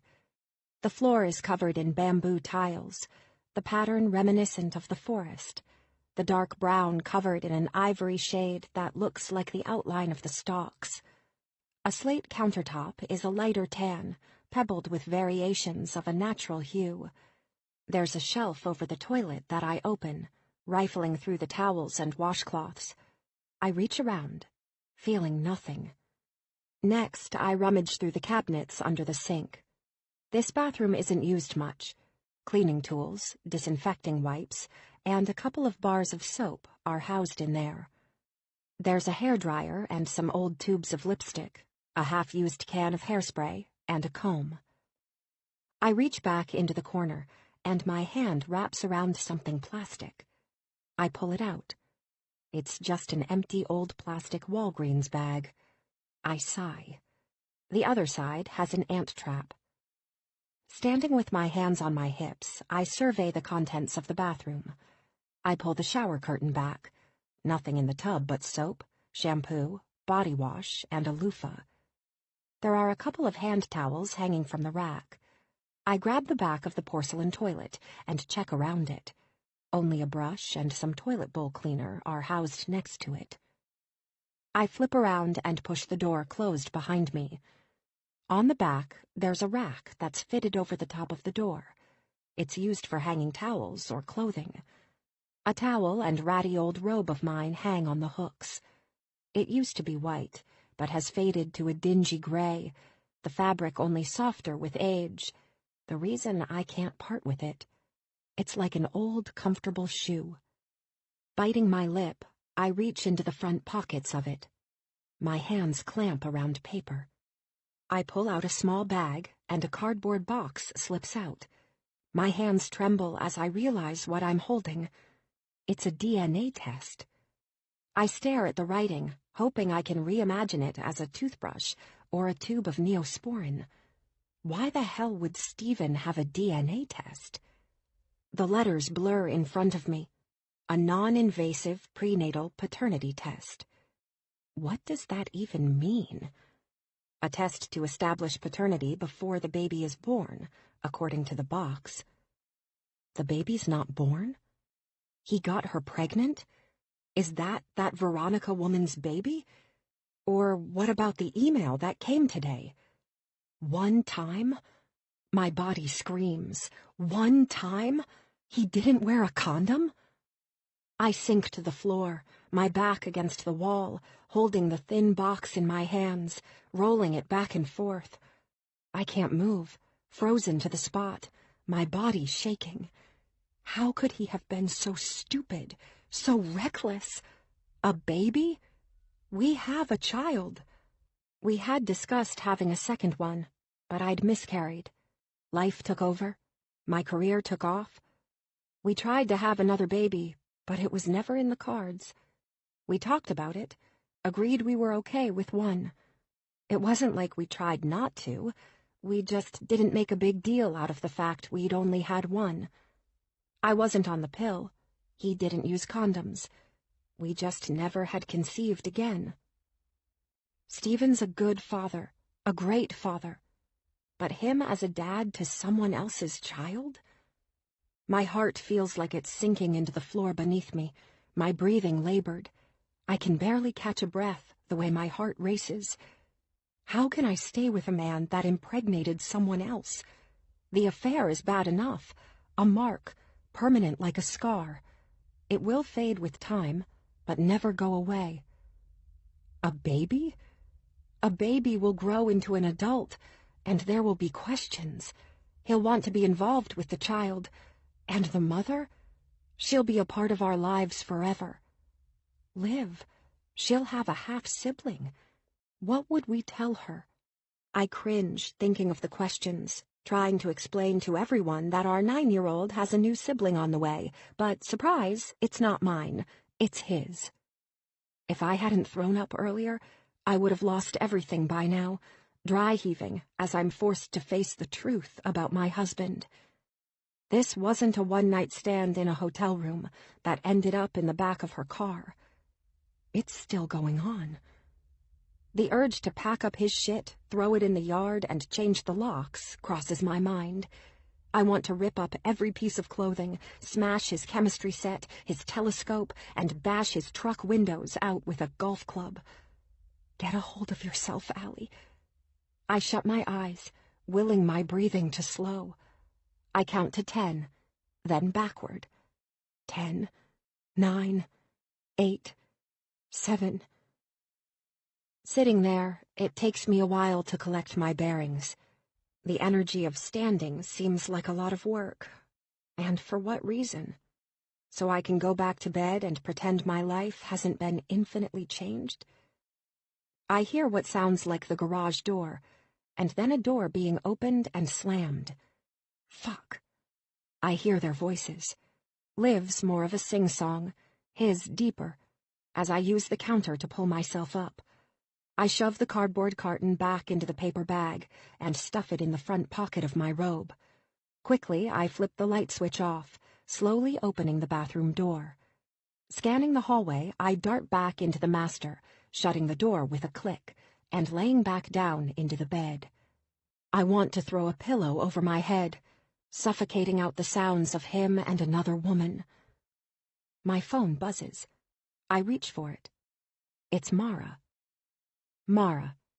Did you want the contact info for my single friend? I grab it and respond. Allie. Yes. Mara. Sarah Preston, 480-111-1111. Allie. Okay, thanks. Mara. She's blonde and gorgeous. Hal's a doll. Brunch was amazing. We're out for a spin. Allie. Ha. Enjoy. Before I lose my nerve, I shoot a quick text to Sarah. Allie. Hi, Sarah. It's Alistair, Mara's friend. Do you have time to chat Monday? I hear a chime. Sarah. Hey, Alistair. Mara told me you might be reaching out. Sure, Monday works. I waitress downtown, so I can stop by your office. I work, but not until 3. Allie. Yes, anytime after 11. Just text when you're on your way. Sarah. Perfect. Have a good rest of your weekend. Allie. You too. I don't want Stephen glancing at my phone and seeing the texts. He doesn't know what we're chatting about. For all he knows, I could be interviewing her for a job. A knock at the door a few minutes later, and he sticks his head in. How you doing, baby? He looks worried. I want to smack the air of concern off of his face. I'm okay, just trying to get rid of this devil of a headache. You want some ibuprofen? I shake my head no. Liv and I went to the park. She made a new friend, a girl a couple of streets away. Did she ditch her daddy? I ask. Nah, but you can tell she's starting to test the limits. She wants her freedom. Don't we all? I think to myself bitterly. Bet you didn't think freedom meant having another child. I'm going to grade some science labs, catch up on some emails, do some reading. He looks at his watch. You think you'll feel up to family night? Yeah, I say. I'm going to get up and see if Liv wants to have a tea party. The rest of the afternoon I spend with my daughter, dressing up dolls, drinking tea that's nothing more than water, and eating fake cucumber sandwiches while we speak in fake British accents. Stephen's in his office, the door shut. At one point, I think I hear him on the phone, speaking in hushed tones. I don't want to walk in on him, my stomach already twisted into knots, my eyes darting nervously to the door of Liv's room, as I wait for him to appear. Is he talking to her? About the baby? Do I get a say in this? I wonder. Is he going to come clean to me? Ask me what I want? Or is he going to make his decision with her? No consideration for his wife and daughter's feelings. That night we have pizza, see a movie, and act as a family. Stephen seems preoccupied. His phone's put away during dinner, a family rule, but his hand is in his pocket, like it's going to jump out and bite him. When we hang out, it's usually left in the truck, an afterthought, his focus on Liv and me. Because we don't get much downtime, he's always made it a priority to be present in the moment with us. I'm quiet, not saying much. The idea of a movie a welcome relief. My head's still throbbing, my mind turning over every conversation as of late, and Stephen's whereabouts. I had always trusted he was where he said he was. As we're getting ready for bed that night, he stops me, gently pulling me toward him. What's going on in that head of yours? He asks. I tilt my head. His brown eyes linger on mine. You're pensive. Just tired. We had a long night last night. I fake a half-hearted smile. Ah, I was there, remember? I want to scream at him, confront him about the test, ask him about Veronica, but I stay silent. I have to be calculated. It will all reveal itself in due time. I say nothing. Taking a deep breath, I turn away. As I stare in the mirror and wash my face, tears mix in with the warm water, my eyes glazed, vacuous, just empty sockets staring back at me. Sunday passed uneventfully. I gave Stephen space, and we maintained our distance. Liv came with me to run errands and grab a new leotard for tumbling practice. I focused on doing everything in my power to drown out the voices and sneaking suspicions that kept creeping in, whispering that my husband has more secrets hidden beneath his personable facade and plaid shirts. I check his email when he's taking a shower Sunday night. Nothing new. We go to bed both lost in our own thoughts, our backs turned against each other, when once we had been face to face, or at least shoulder to shoulder. A new normal, one that I don't know if I can get used to. It's a stranger I sleep beside.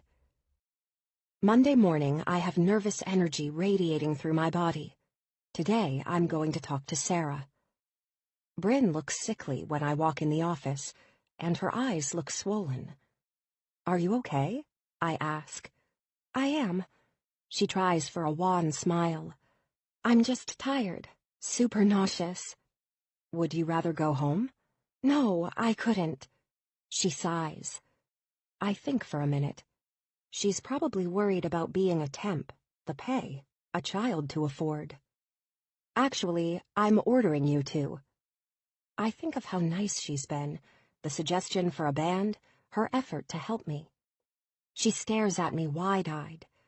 "Oh, Alistair, I don't think that's a good idea." "I know what it's like to have a new baby on the way. You'll be paid for today, don't worry." I give her a wink. "What about the temp agency?" "What about them?" I shrug. "They'll never know. Can I call someone to pick you up?" "I'll call my husband." She reaches into her bag for her cell. "He's on the road a lot for work, but I'll let him know I'm not feeling the best." It can be rough, especially first pregnancies. "I didn't know this is how I would feel." Bryn lowers her voice. "Can I ask you a question?" "Yeah." "Was your pregnancy easy?" she asks. "Did you ever want more kids?" It wasn't. I think back to 9 years ago. I had an ectopic pregnancy. I couldn't seem to carry another baby. A wave of sadness passes over my face. Her eyes widen. "I read about that. How scary. I hope something like that doesn't happen." The last of the color drains from her face. "There's so much bad out there." "Don't worry. Feeling nauseous and tired, it's all normal." I smile. "Please, go home and rest. If you need more time off, just let me know." "You're wonderful, Alistair. Thanks." She holds her desk as she stands. "I'm just dizzy." A look of concern masks my face. "Do you need a ride?" "No, I couldn't ask that. You have a full calendar." She wobbles. "My car's in the shop, so my friend gave me a ride." "Let me take you. What part of the valley?" 10 minutes from here." She takes a breath, holding her stomach. "Do you want to go to the doctor instead?" A line of worry etched across my forehead. "No, it's okay." I hold her purse and arm, asking Camille and Kristen to step in while I'm gone. We walk tentatively, the elevator groaning as it drops us off in the underground garage. Opening the car door for her, I help her into the low seats. We drive in silence, the only conversation about which direction and what way to turn. Her apartment isn't far. I offer to help her up the stairs. She shakes her head no, but I can tell she's feeling ill, her face flushed. Helping her to the second floor, she has me reach into her purse for her house keys. I unlock the door and step over her threshold. It's weird being in an employee's apartment, like I'm crossing a boundary, a line that keeps their personal and private life separate. The apartment is small, but clean. From the entrance, you can see all the way through to the back patio door. There's a small bathroom to the left, a tiny kitchen with scratched formica countertops and light oak cabinets. Inspirational quotes cover the walls, along with framed photos. The color palettes, all neutrals. Walls painted the color of sand, a small tan leather sofa, oak coffee table, and a recliner in the living room. Carrying her purse into the kitchen, I set it on the counter next to a stack of bills. I glance around. The kitchen is tidy. only a single cup in the sink. Various magnets are stuck to the refrigerator holding pictures. Bryn smiling at graduation, her drinking a margarita, a couple photos of people I don't know. I step closer as she fills a glass of water at the tap. I peer at a photo of her and a guy with a strawberry blonde toddler playing peekaboo. Only half his face is visible as she kisses his cheek. I beam.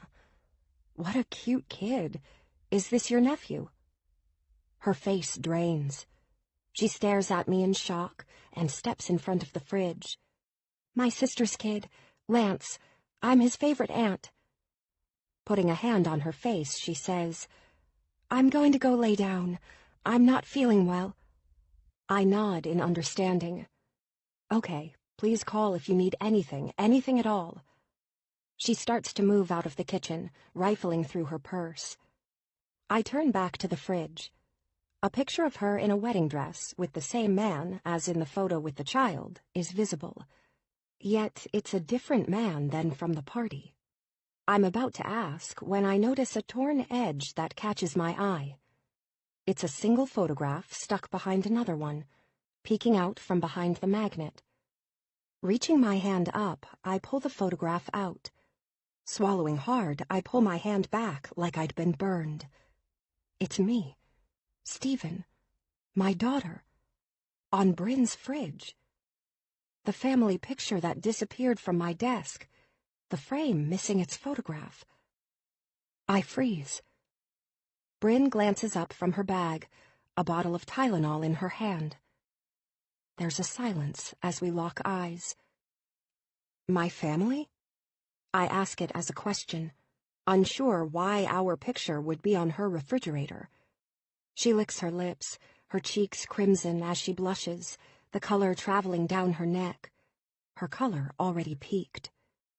I borrowed it from your desk, she offers. I realize this. I drop it in my purse. Why? Alistair, I don't want to be nosy. You're my boss. She apologizes. I'm sorry I took it. I overstepped boundaries. I look up to you, though, and you seem like the sweetest person, but one going through a lot of pain. But why here? You couldn't handle looking at it. Why not turn it upside down on my desk or put it in a drawer? I gesture wildly. Why would you bring it home? I just thought... She runs a hand through her hair. I don't know what I thought.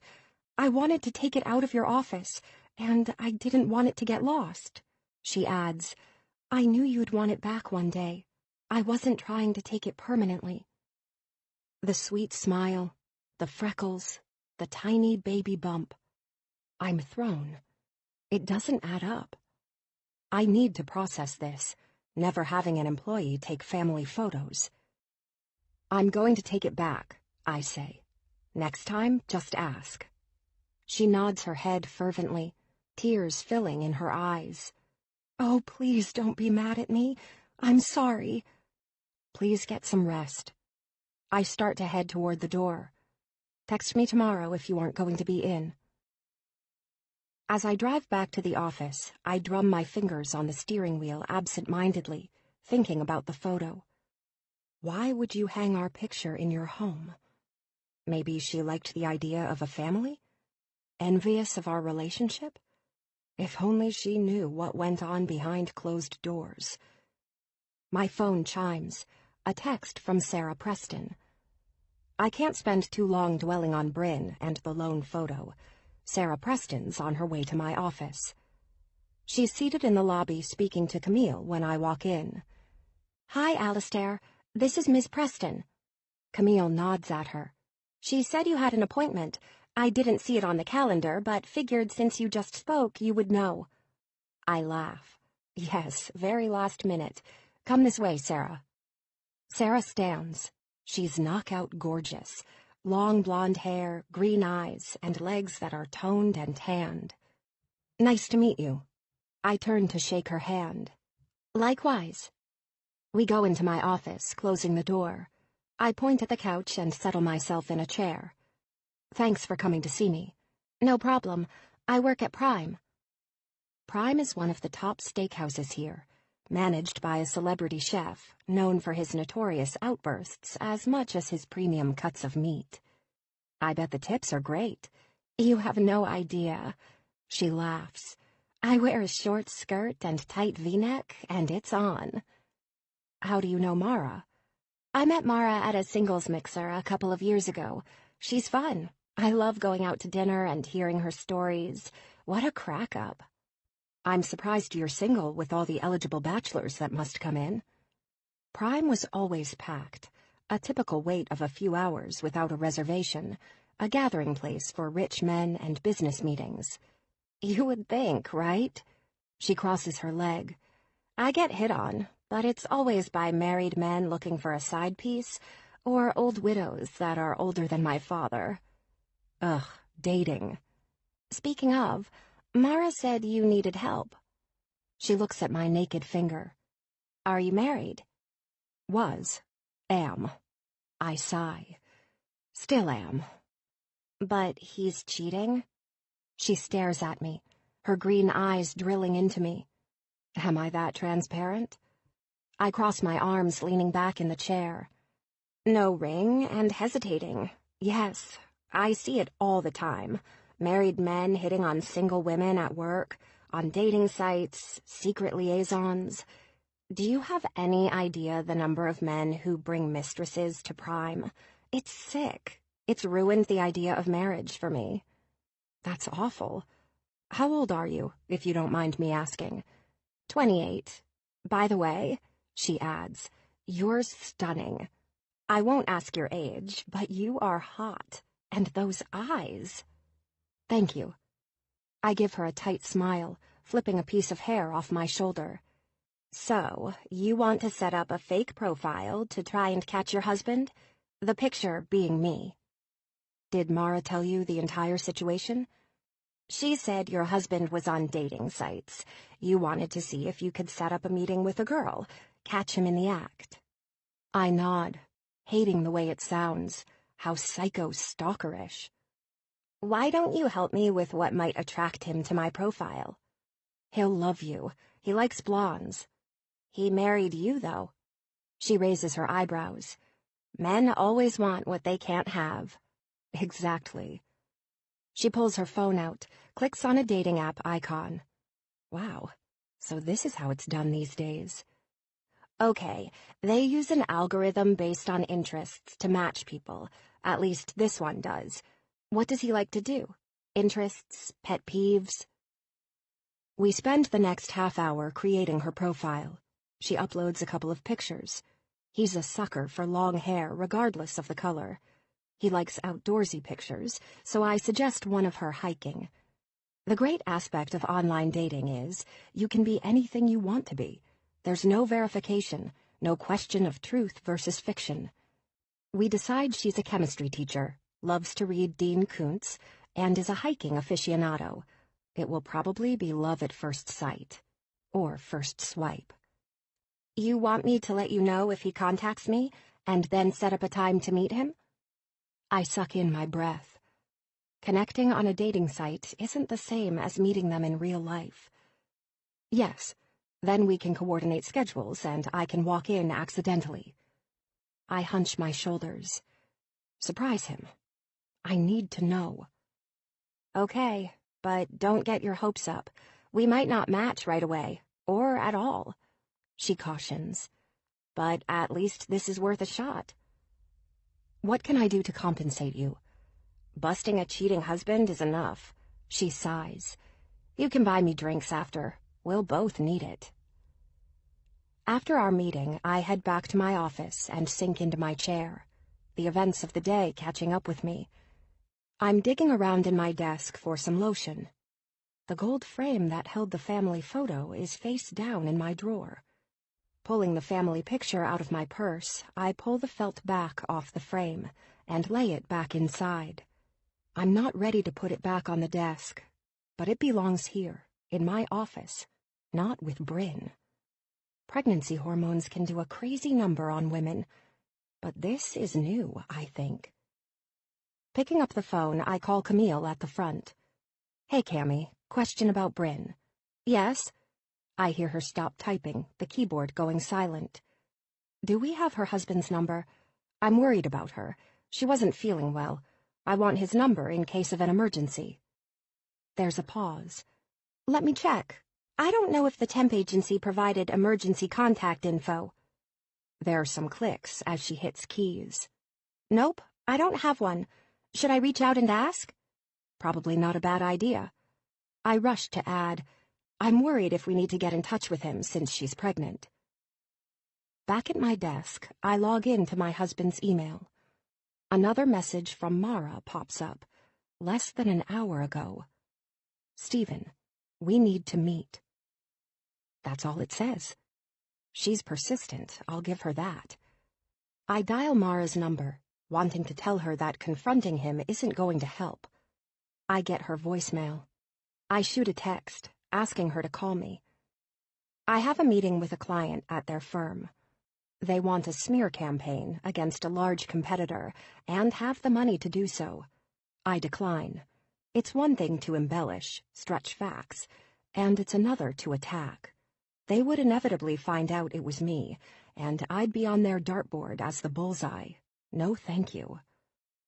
Driving home, I decide to put on some rap music. An odd choice for a 40-something woman, but what the hell. It's the profanity-laced songs that tend to have the best beats. Today's my day to pick up Liv from school, so I'll finish work from home. As I'm driving, I look behind me in the rearview, the yellow light turning red. A white car almost hits my bumper, riding it. I sigh. Why does everyone have to drive like such dickheads? I inch forward. Not much room to go. Civilians crossing the street. Stephen's mom has called me a couple of times. I've ignored the calls, unable to hide my frustration at her son. She's beeping in again. When the light changes back, I inch forward, answering with a grim smile, forcing myself to laugh and be engaging. I ask about her recent trip to Florida. She's a nice woman, kind and gentle. I give a forced smile as I tell her about the party and Liv's gymnastics class. I know you want to talk to her, I say, noticing the white car still following at an unsafe distance. It's right on my bumper, a man riding my tail. I mutter a cuss word. What, honey? His mom asks. Nothing, I say. I'll have Liv buzz you as soon as I grab her. I'm on my way now. I disconnect, keeping my eyes trained on the vehicle behind me. It looks like a Hyundai or Kia. The next stoplight changes before I can speed through it. I slam on my brakes, the driver behind me almost skidding into my rear end. Wishing I could roll down my window and have a moment with him, I turn up the music. Liv goes to a private school. Uniforms required, navy skirts, knee socks, and white polos for the girls. Navy pants and white polos for the boys, with only white socks. Strict manners are enforced, and the curriculum is challenging. It's a prep school, and though a lot is expected of its students, we both have been thrilled with the results in Liv's grades and her aptitude. The school is kindergarten through 6th, located on a lot that looks like a quaint farmhouse, wooden gates outside, red double doors, and a wraparound porch. The classes are small. Liv only has 15 kids in her class, an anomaly in this day and age. I put my blinker on, turning my head to look over my shoulder, when the white car decides to dart next to me. He hits the right side of my rear end, a thud as the metal collides. Fuck, I cuss. Damn it. I look at the time, 2:50 p.m. School lets out at 3 p.m. Motioning to the driver that I'm going to pull over, I put my 4-way blinkers on, expecting him to pull over. Instead, the engine revs, and he slams into the back end, hitting it straight on. My hands grip the leather of the wheel, my eyes glancing back at my mirrors. What the fuck? I slow down, braking slowly, my plan to get behind him and take down a license plate. Except there isn't one. Where the plate should be is a vanity license that says, Born to Thrill. It's not even a real plate, one you buy at a souvenir or gag shop. The model is a Kia Optima. Nothing else unique about it, except for the fake plate. Should I follow? I chew my lip. If they're willing to hit me on purpose, what happens when I catch up? I dial 911. You hear about people with road rage who go nuts and shoot the other driver. The operator answers. Please state your emergency. Hi, I'm driving on Glendale Avenue near 16th Street. A man in a white Kia Optima, license plate unknown, just hit me. He actually hit me twice. Injuries? No, but he hit me on purpose, at least the second time. Are you hurt? Is the car drivable? No, and yes. Are you in pursuit of the other driver? No, I stayed behind. Good. We don't recommend you follow. Where can I have a police officer meet you? It will be a little while. They respond in order of need, and with no injuries, it won't be as high of a priority. I provide my home address, pulling into a gas station to survey the damage. The back of my roadster has substantial damage, the second impact the worst of the two. Running a hand through my hair, I shudder. Why would someone want to hurt me? Road rage accidents happen here frequently. Heated words exchanged, guns pulled. Was he a distracted driver who hit me and felt threatened when I pulled over? He was a man, sandy hair. That was all I saw. He looked burly, his body not fitting into the seat correctly. Tears form in the corners of my eyes. I slide my shades on. I'll have to call my insurance company, but first I've got to pick up Liv. She's shifting from one foot to the other, standing with her teacher's aide when I pull up. I'm a few minutes late. I give Bridget an apologetic wave and smile at Liv. Her face scrunches when she sees the back end of my vehicle.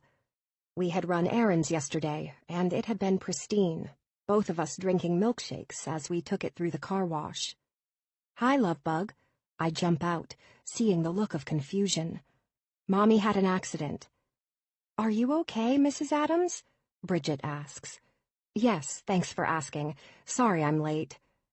I grab Liv's backpack and lunch bag and help her in, trying to hide the fear in my eyes. Sit in the front this time, honey. The back end's smashed, her eyes wide as she looks at the damage before getting in. Mommy, are you okay? Yes. I buckle my seatbelt into place. I don't want her to see my hands trembling. Did someone hit you? Yep. I'm tight-lipped, my jaw set. Daddy's gonna be mad.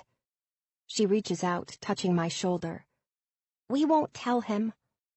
I groan, thinking of how we've both said that to her over the years. We better not tell Mommy. We better not tell Daddy. It had never been anything serious. Surprising him with dessert, Stephen hitting a pole when he got his first truck, me taking her on Mother-Daughter Day when I was working. Except I picture him saying it now. The secrets, confidences he's holding. My mind drifts to the DNA test, to his emails with Mara. Is she reaching out to him on behalf of me? I think of Veronica. Is he having a baby? There are so many unknowns, my head spins. Stephen freaks out later about my vehicle, until he hears what happened. Then he goes speechless. He asks if I'm okay and hugs Liv. I see something in his eyes. Fear. A look of trepidation. He tells me he's sorry and we'll get it fixed. But there's a vacant look in his eyes. I want to talk about the other women, but he locks himself in our office, refusing to come out. I rest my head on the pillow, playing mindless games on my phone, as I consider his reaction. What is my husband hiding? And why isn't he comforting me right? 15. At work the next day, I toggle between work emails and checking Stephen's. I'm waiting for confirmation he's going to meet Mara. It's on the table. I just need a time and place. I never did speak to her to find out the reasons why my husband would have drinks with her, if it is indeed the same Mara. Is she going to chastise him for hurting me, or is there another angle? I look up her attorney website and notice the snapshot of her leaning against her desk, arms crossed, a bulldog that handles complicated divorces, division of assets, and child custody disputes. Her bio flashes across the screen. The words swim in front of my eyes. Holy fuck. Did he retain Mara to represent him in our divorce? She would have said something. I crack my knuckles, my face flushing. She's ruthless. Her climb to the top not because she sat at a desk and looked pretty. She's hungry when she sinks her teeth into a case. She makes it known she will shred the other party if need be. When we had drinks the other night, I never considered she might have had privy information because Stephen had told her. That son of a bitch, heading right for the jugular. A new message in bold appears. Shit, it's just spam for some natural Viagra pills that promise 18 hours of good sex. I leave his email up.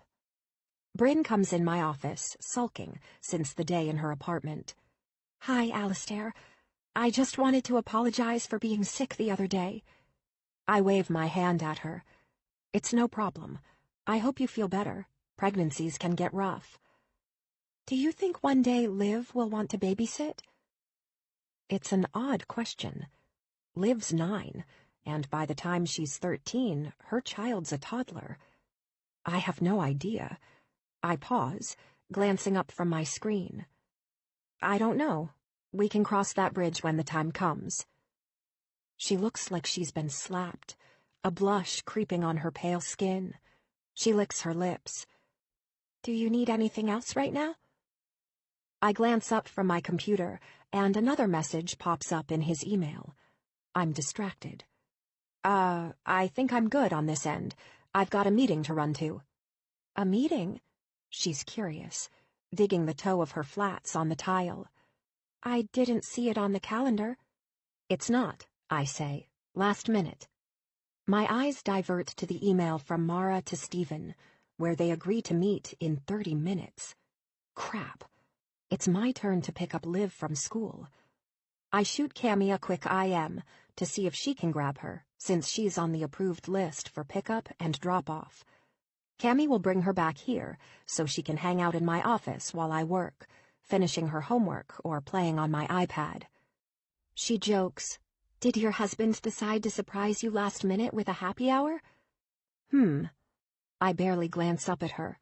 In fact, he did. All-you-can-eat sushi downtown. I glance from the monitor to Bryn. Instead of the bubbly personality with a light-hearted smile I've become accustomed to, overjoyed that I have such a great husband, she looks crestfallen, her smile withering. Her eyes harden, the blues of her eyes dilated. Meekly, she says, That sounds nice. When will you be back? I'm just kidding. Just meeting an old college pal. I rise, my phone buzzing. All right, Bryn, I'll be back in a couple of hours. Liv will be coming back with Cammy. She's fine to start her homework in my office. Relief is palpable on her face, the smile plastered back on. Grabbing my purse and sunglasses, I make my way down to the crumpled roadster, peeling out of the parking garage. I've only been to the parlor once. It's an old-fashioned, swanky antique store that was turned into a bar, complete with a lot of the old furnishings, fainting couches, velvet settees, mannequins dressed in various eras, from flappers to World War II Rosie the Riveter garb. Each area of the bar is decorated from a certain period in history. I wonder what they'll decide on, the 1900s with Henry Ford Model T memorabilia, or the Roaring Twenties and show tunes. I make a couple of wrong turns before using the navigation on the one-way streets. They confuse me, and I've already driven into oncoming traffic once down here. The place isn't too far. Mara's office is a quick 5 minutes, and it's near there. I circle the block. There's a small parking lot, but my roadster has personalized plates and a smashed-in rear end, a dead giveaway. If my husband or Mara saw this vehicle, they would be suspect. I don't want to blow my cover. I see her caddy coming my way, her mouth moving, inevitably talking to one of her clients. Shit. I wish I had asked a friend to come down who has never met Mara or Stephen. They could sit next to them and overhear the entire conversation. After I find metered parking, I hastily dump out my purse, looking for some quarters and loose change. I shove it into the meter, almost missing the curb, as my black pumps catch the side of the concrete. Get it together, Allie. As I walk toward the bar, I have to consider what I'm going to do when I walk inside. If they're right inside the door, they will notice me. Should I confront them? I wish I had a hat or something to cover my hair. I'm dressed in cream pants and a red silk top, not exactly the outfit to blend in.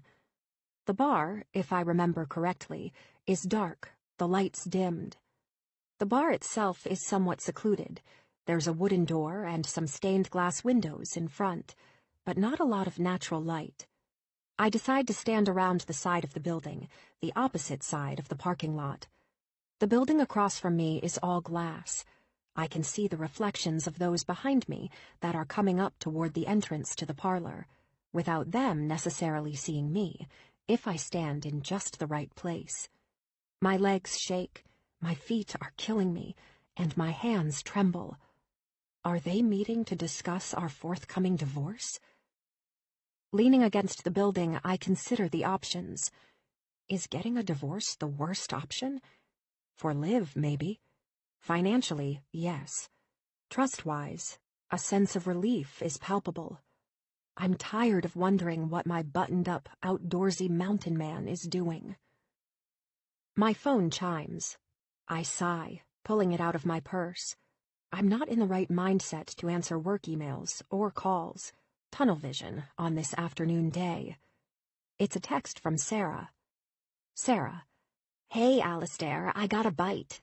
S and I've been chatting through the app, and he gave me his number. We've been texting for a couple of days, and he asked me to din. I wanted to check with you on time and where. Fuck. I shoot her a quick text back, fingers flying, eyes never leaving the glass in front of me. Mara, I presume, is already inside, but I catch Stephen's reflection in the glass, his red and orange striped long-sleeve shirt rolled up to his elbows, dark jeans and navy suede Cole Haan shoes. It's now or never. Allie, give me a bit and I'll get back to you, in a meeting. I watch him turn and go through the heavy oak door, a quick glance at his Apple Watch. It feels like hours. Most likely a minute, as I wait. I don't want to crash their party before they've even sat down. Will they talk at the bar, which will be impossible to hear, or snuggle next to each other in a booth? Taking slow steps, my heart feels like it's going to leap out of my chest. I take a couple of deep breaths as my hand clasps the metal doorknob. I don't open it, just freeze, unsure if I want to go through with this. I feel betrayed by both of them. For her not informing me he was obtaining a divorce lawyer, and for her not turning him away. Isn't this a conflict of interest? A couple comes up behind me, their bodies almost crashing into me as my indecisive gesture waits for me to enter. Sorry, I murmur. Let me get the door for you.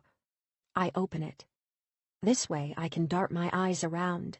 The difference between the sun and darkness of the room, blinding. They go in front of me, a shield. The hostess stand is in front. I look to the right, then the left, scanning the crowd. It's not very busy, as it is only the early afternoon. It will pick up during happy hour.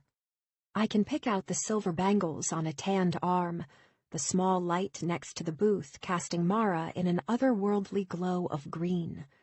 She's always in black. This time, it's no different. Stephen's head is down, glancing at a drink list, and he doesn't look up. The couple in front of me is starting to follow their waitress. I no longer have anyone in front of me to cover me. All it takes is Stephen glancing up, seeing my red blouse and my long, dark hair, and I'll be busted. His eyes raise from the menu, and he starts to turn. I quickly see the restrooms to the right, and I scoot into the hallway. There's an old payphone, I assume unusable, and I stand beside it. Counting to 20, I see a waitress approaching their table. Mara's laughing, a loud, guttural sound as she points to something in front of her. I make my move. If I slide into an empty bar stool on the opposite side, I'll be covered and can watch them from across the bar. As long as I position myself behind a shelf of liquor, I should be okay. Picking up the pace, I take quick steps, my pumps clicking on the tile, an echo that screams in my ears. I keep my head down, grab a menu from the hostess stand, and use it to cover me as I head to the worn bar stool. A man, college-aged, baby-faced and built, turns to nod at me. "What can I get for you, Demi?" Demi Moore has the same eye condition, heterochromia. I'm not sure which surprises me more, that he noticed in the dim lighting, or that he's familiar with the actress in his post-adolescent phase. "Demi?" I give a nervous laugh. How'd you know? "Dead ringer." He leans his elbows on the counter and considers me. "You look like a hard liquor type. No fruity martinis for you." "Today," I whisper, "I need a vodka with lime." "Done." He throws a towel behind the bar, grabbing the vodka and a glass. I peer across the dimly lit bar, making sure it's not obvious I'm sitting right there. I scoop my bar stool a couple of inches over, the metal grating as I move it to the left. The bartender brings me my poison. "It's early in the afternoon. Bad day?" "Very." I raise my eyebrows. "Sorry to hear. I'm Toby." He reaches a hand to shake mine, nods approvingly. "Very nice grip." He puts his hand down and replaces it with my drink. "Here you are, my Demi doppelganger." I grab the drink and try not to inhale it, taking a few sips. Toby keeps pausing near me, the bar mostly empty, but my body language is still and focused. He gets the hint after he attempts to start a conversation, and I give a one-word answer. I'm on a mission. A few minutes in, my drink depleted, I watch Mara get up from her spot on the opposite side of the booth and come over to sit on his side. They're in close proximity, bodies too close for comfort, arms touching. Her tan arm is drowning out his fairer one, a sharp contrast between the two. Was this his one-night stand? I almost spit up the last gulp I swallowed. He said it wasn't anyone I know. Does he know I know Mara? She and I had crossed paths, but she hadn't spoken to Stephen that I knew of, and I doubt he'd recognize her out in public. We do happy hour sometimes, or lunch, but it's a few times a year, life getting in the way, being a wife and mother taking precedence. I'd assumed a teacher since it was after a conference. Maybe they ran into each other at the hotel bar. I'd Googled the meeting he went to that day. It was at a pretty high-end hotel. She very well could have been the one. My heart sinks. The images of dating profiles, her connection to Sarah. Was she trying to fish for info on both Stephen and me? See if we were at the end of our rope so she could swoop in? I'd never pegged Stephen as her type. She liked younger men, ones she could control, boss around, errand boys. Yet Hal is older. Did she do some soul-searching and decide she wanted a man her age? He pulls a phone out. Laser eye focus as he shows her something on his phone.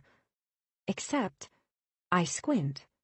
It looks like a plain black phone, not the one with his Arizona Cardinals case that has the big red mascot on it. I motion to Toby. Hey, can you do me a favor? "For the #1 lady at the bar right now? Yep." I'm in the market for a new phone. Love my Apple, but that looks like a different kind. "What does?" He's confused. The one the man in the booth across from us is looking at. He shrugs. "Okay, you want me to ask him about it?"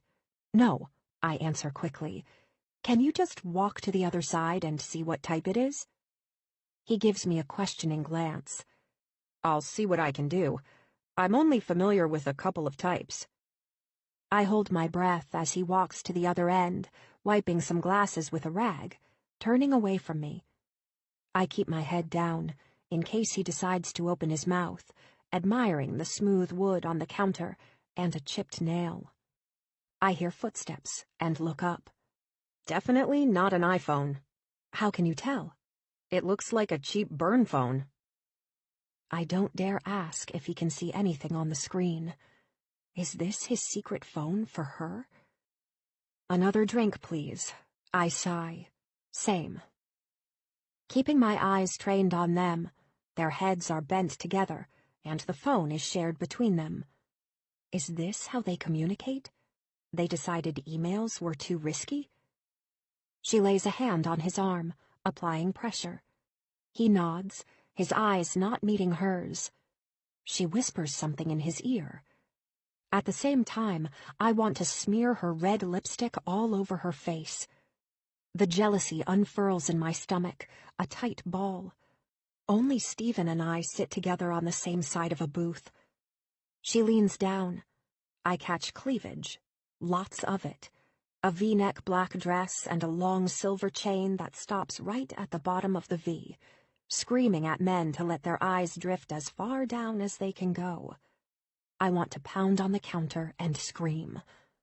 I twist my drink in my hands, the urge to toss it over the bar, smash it at their faces, watch it break into pieces. A surprise visit from the wife. She's got a big black tote. She pulls out some paperwork, and I see a file with a stack of papers. He's divorcing me and getting with her.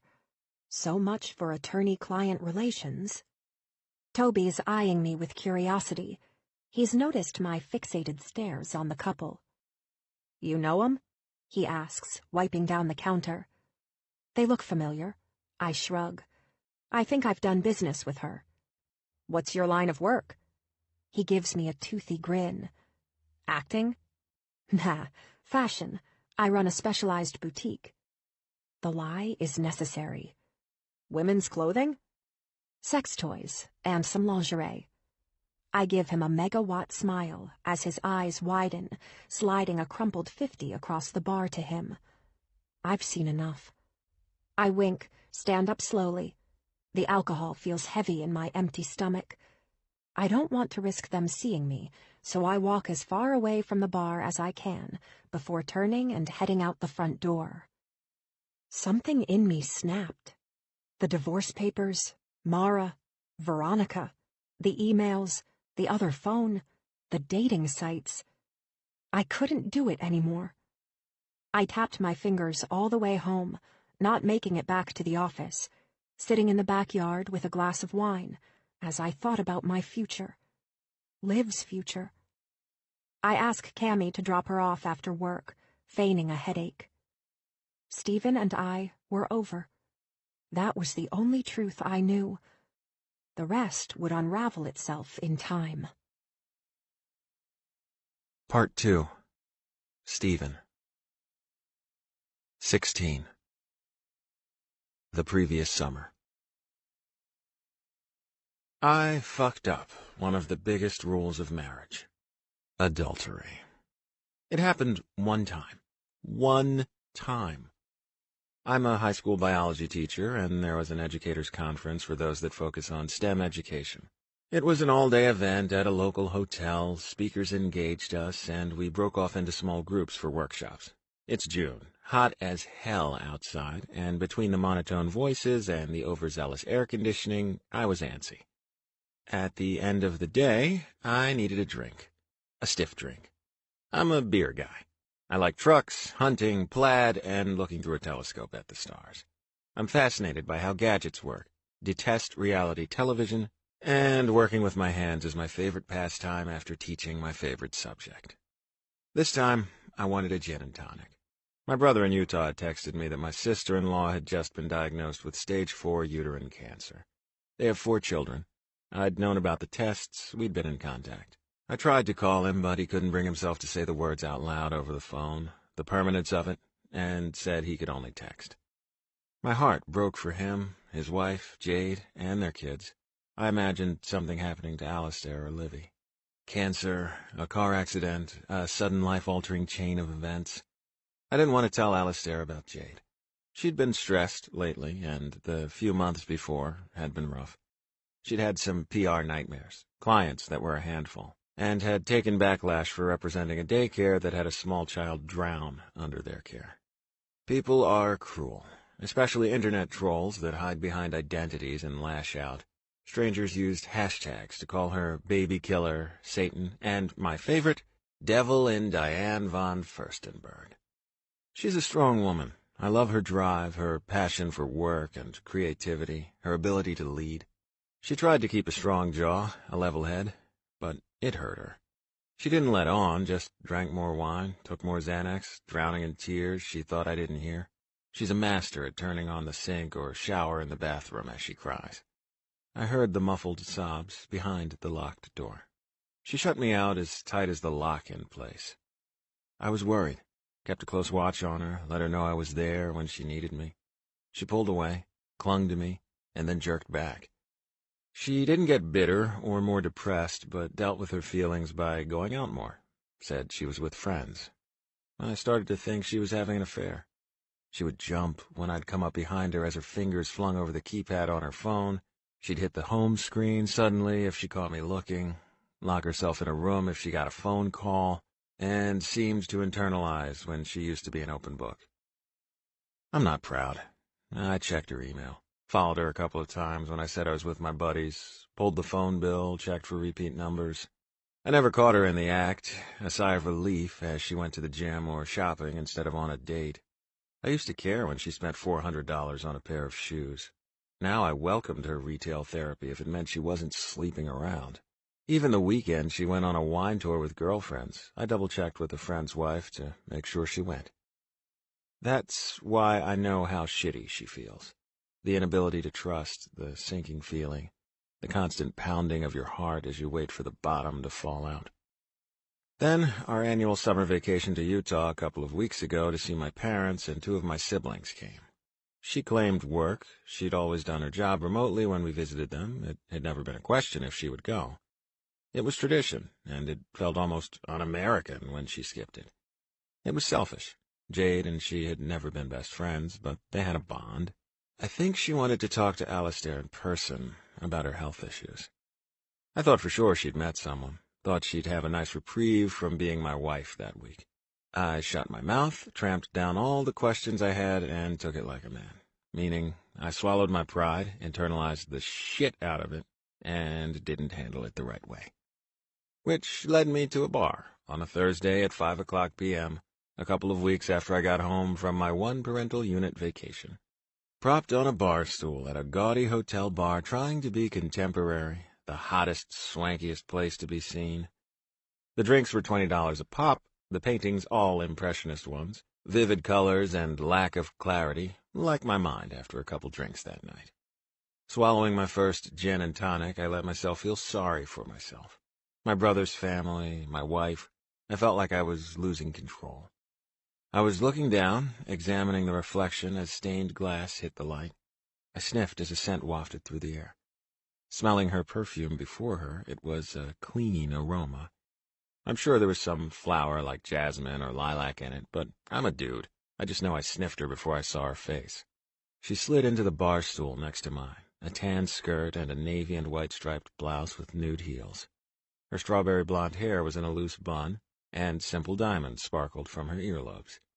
Her leg brushed mine accidentally as she sat to my right. "Oops, sorry about that. I'm already playing footsie with strangers." She laughed. It came out as a snort. Instead of annoying, I found it endearing. I wasn't in the mood to talk. I gave her a small smile in the mirror behind the bar, more not to seem like a dick. She was sitting next to me, after all. "Another drink?" I slid my empty one across the smooth ivory and gray swirled counter. "For the lady?" The bartender, a pierced 30-something with tribal tattoos down his arms and dark chest hair peeking out of his buttoned denim shirt, waits for her response. While his tongue piercing is making its way to the surface, flicking his tongue out, spittle on his lip. He looks at her as if she's the one in charge of my answer. "I'll have vodka pineapple Tito's, please." She rests her elbows on the counter, a small gold watch on her left hand. She pulls her phone out of a small clutch. "Can you answer something for me, please?" At first, I assume she's talking to the man on the other side of her. The bar filled with happy-hour patrons and those looking to get their weekend started early. I look both ways, waiting for my drink, the bartender flirting with a girl who looks barely old enough to pass a driving test in a revealing white dress. If our daughter ever tried to leave the house in that, I take a deep breath. No? You're going to remain the silent type? I look at her, really look at her. She's the polar opposite of my wife. Alistair's raven-haired, olive skin, and fairly tall. This girl has a smattering of freckles across the bridge of her nose. It adds to her beauty, her complexion, peaches and cream, a light flush from the heat. She's young. I'd peg her as late 20s, one jagged tooth and a set of pearly whites. She's cute. Not hot, like someone you want just to rip their clothes off and fuck, but adorable. She looks put together, like a secretary or administrative assistant. I do a quick glance down as I check my watch. My wife is picking up our daughter tonight and taking her to dance. This woman has freckles covering her knees, and I notice a tiny tattoo on her foot.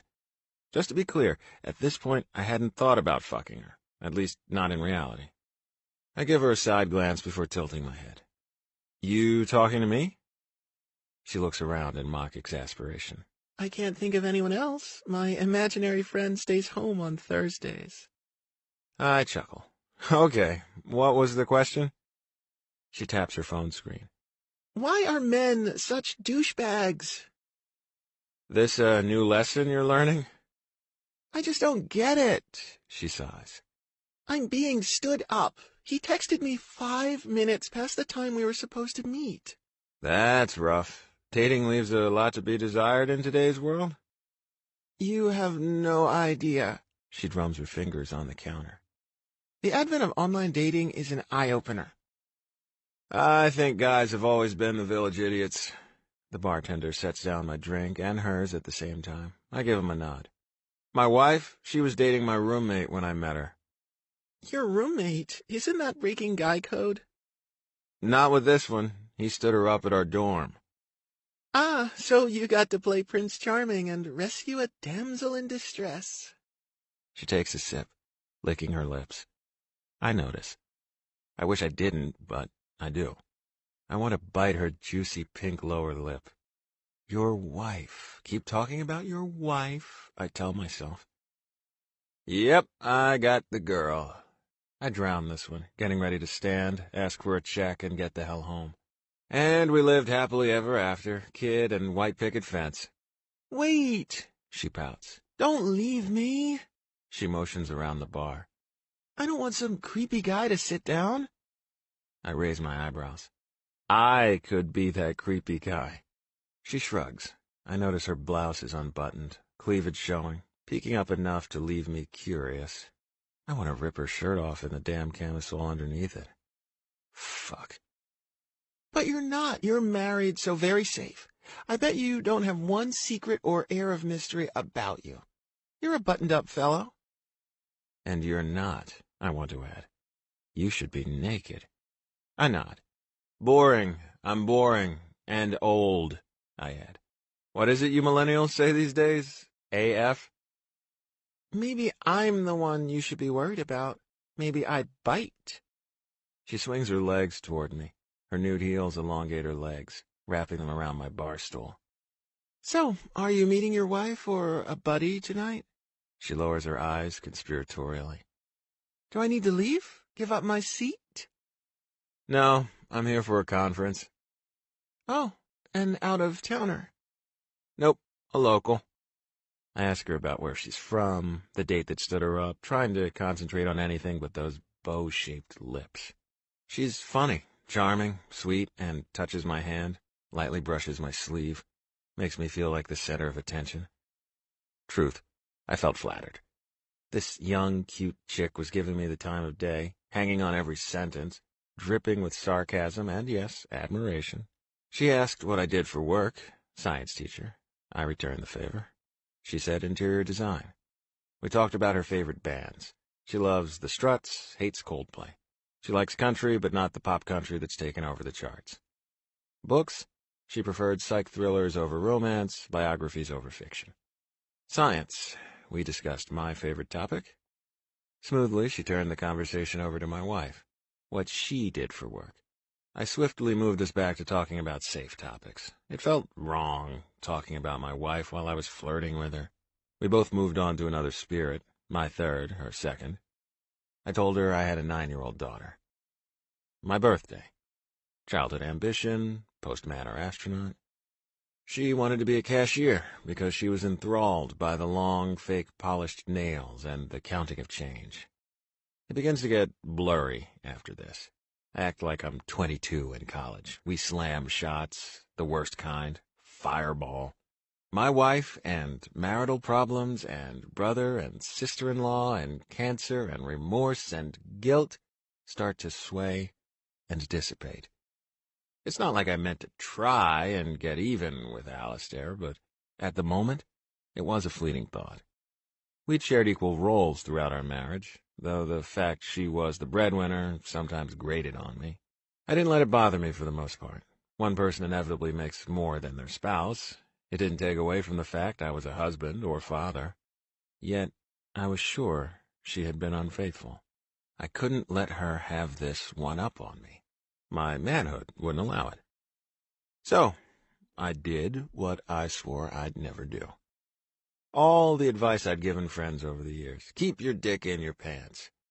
16.5 years I'd done right by our vows. In the span of an hour or two, I threw it all away like a discarded wrapper at the gas station.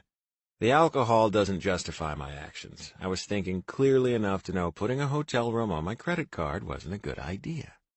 I didn't want to ask this girl to foot the bill. This wasn't a venue where cash by the hour would fly. I took the only logical next step. We took it to the underground parking garage. I motioned our tattooed waiter over. "Check." He raises his eyebrows. 1 or 2 tabs. Holding up one finger, I reach into my back pocket for my wallet. It's worn, black leather, a present from Alistair from a few years back. If I'm honest, a decade. She begs to get me a new one. I say no. It has character. It's worn and creased in all the right places. It's comfortable to me. I almost whistle at the bar tab. This isn't a dive, and the prices reflect that. I don't have cash, instead using my American Express. She grabs my wallet, plastic inserts covering pictures. She flips through them. I focus on signing the receipt. I can't see or look at my family right now. There's our family picture, us holding hands, and Livy's school picture from last year, along with a gymnastics one, where she's doing the splits and leaning forward, her long hair and beaming face reflected in her passion for the sport. "Wow, what a beautiful daughter," she says. "Thanks." "How old?" 9. Her name's Livy. I refuse to shorten it. Her name, it's distinct, like Alistair's. "You have any kids?" I ask. "You look way too young." Her face startles at the question. She shakes her head vehemently. "Nah, maybe someday." She can tell I don't want to discuss my family. She hands the wallet back as I shove my credit card in it. Switching gears, she sticks a hand out, shakes mine, and tumbles off her bar stool. I'm confused. She heads to the door. I pause, watching her ass in that skirt walk away. I have to have her. She stalls at the door, tilting her head over her shoulder. She gives me a wink and motions for me to meet her at the side of the building. That's all I need. Casually, I get up, blood rushing to my head. I feel like I'm 17, trying not to run after the girl of my dreams in the hallway at school. What if she's not waiting for me? Then you go home, dumbass, I say. When the hot air hits me outside, a change from the frigid air conditioning inside, I have a moment of clarity. I ignore it. All logic. Because she's standing there, hand on her hip, smirk on her face, eyeing me through half-narrowed slits. She wants me. Reaching her hand out to grab my junk, she leans into me, grabbing my hand, her heels sliding across the ground as we act as each other's support system. "Where to?" she asks, as I nibble her earlobes, the diamond studs a bullseye, my tongue on her delicate skin making her moan. She must think we're going to my house or somewhere reputable. I parked underground. She whispers in my ear, "Should we go to my place?" "Hell no," I hesitate before answering. "Where do you live?" She licks her lips. 20 from here?" She gives me a sly smile, catching my uncertainty. Quickly she adds, Let's have a little fun now. Be spontaneous. Holding my hand in hers, we head down the concrete stairs to the garage, her heel getting caught in a grate as she giggles. I help her disengage from the metal, both of us laughing as we kiss, her hands resting on my chest. She purrs like a kitten, licking her lips, giving me the most sensual come-fuck-me eyes.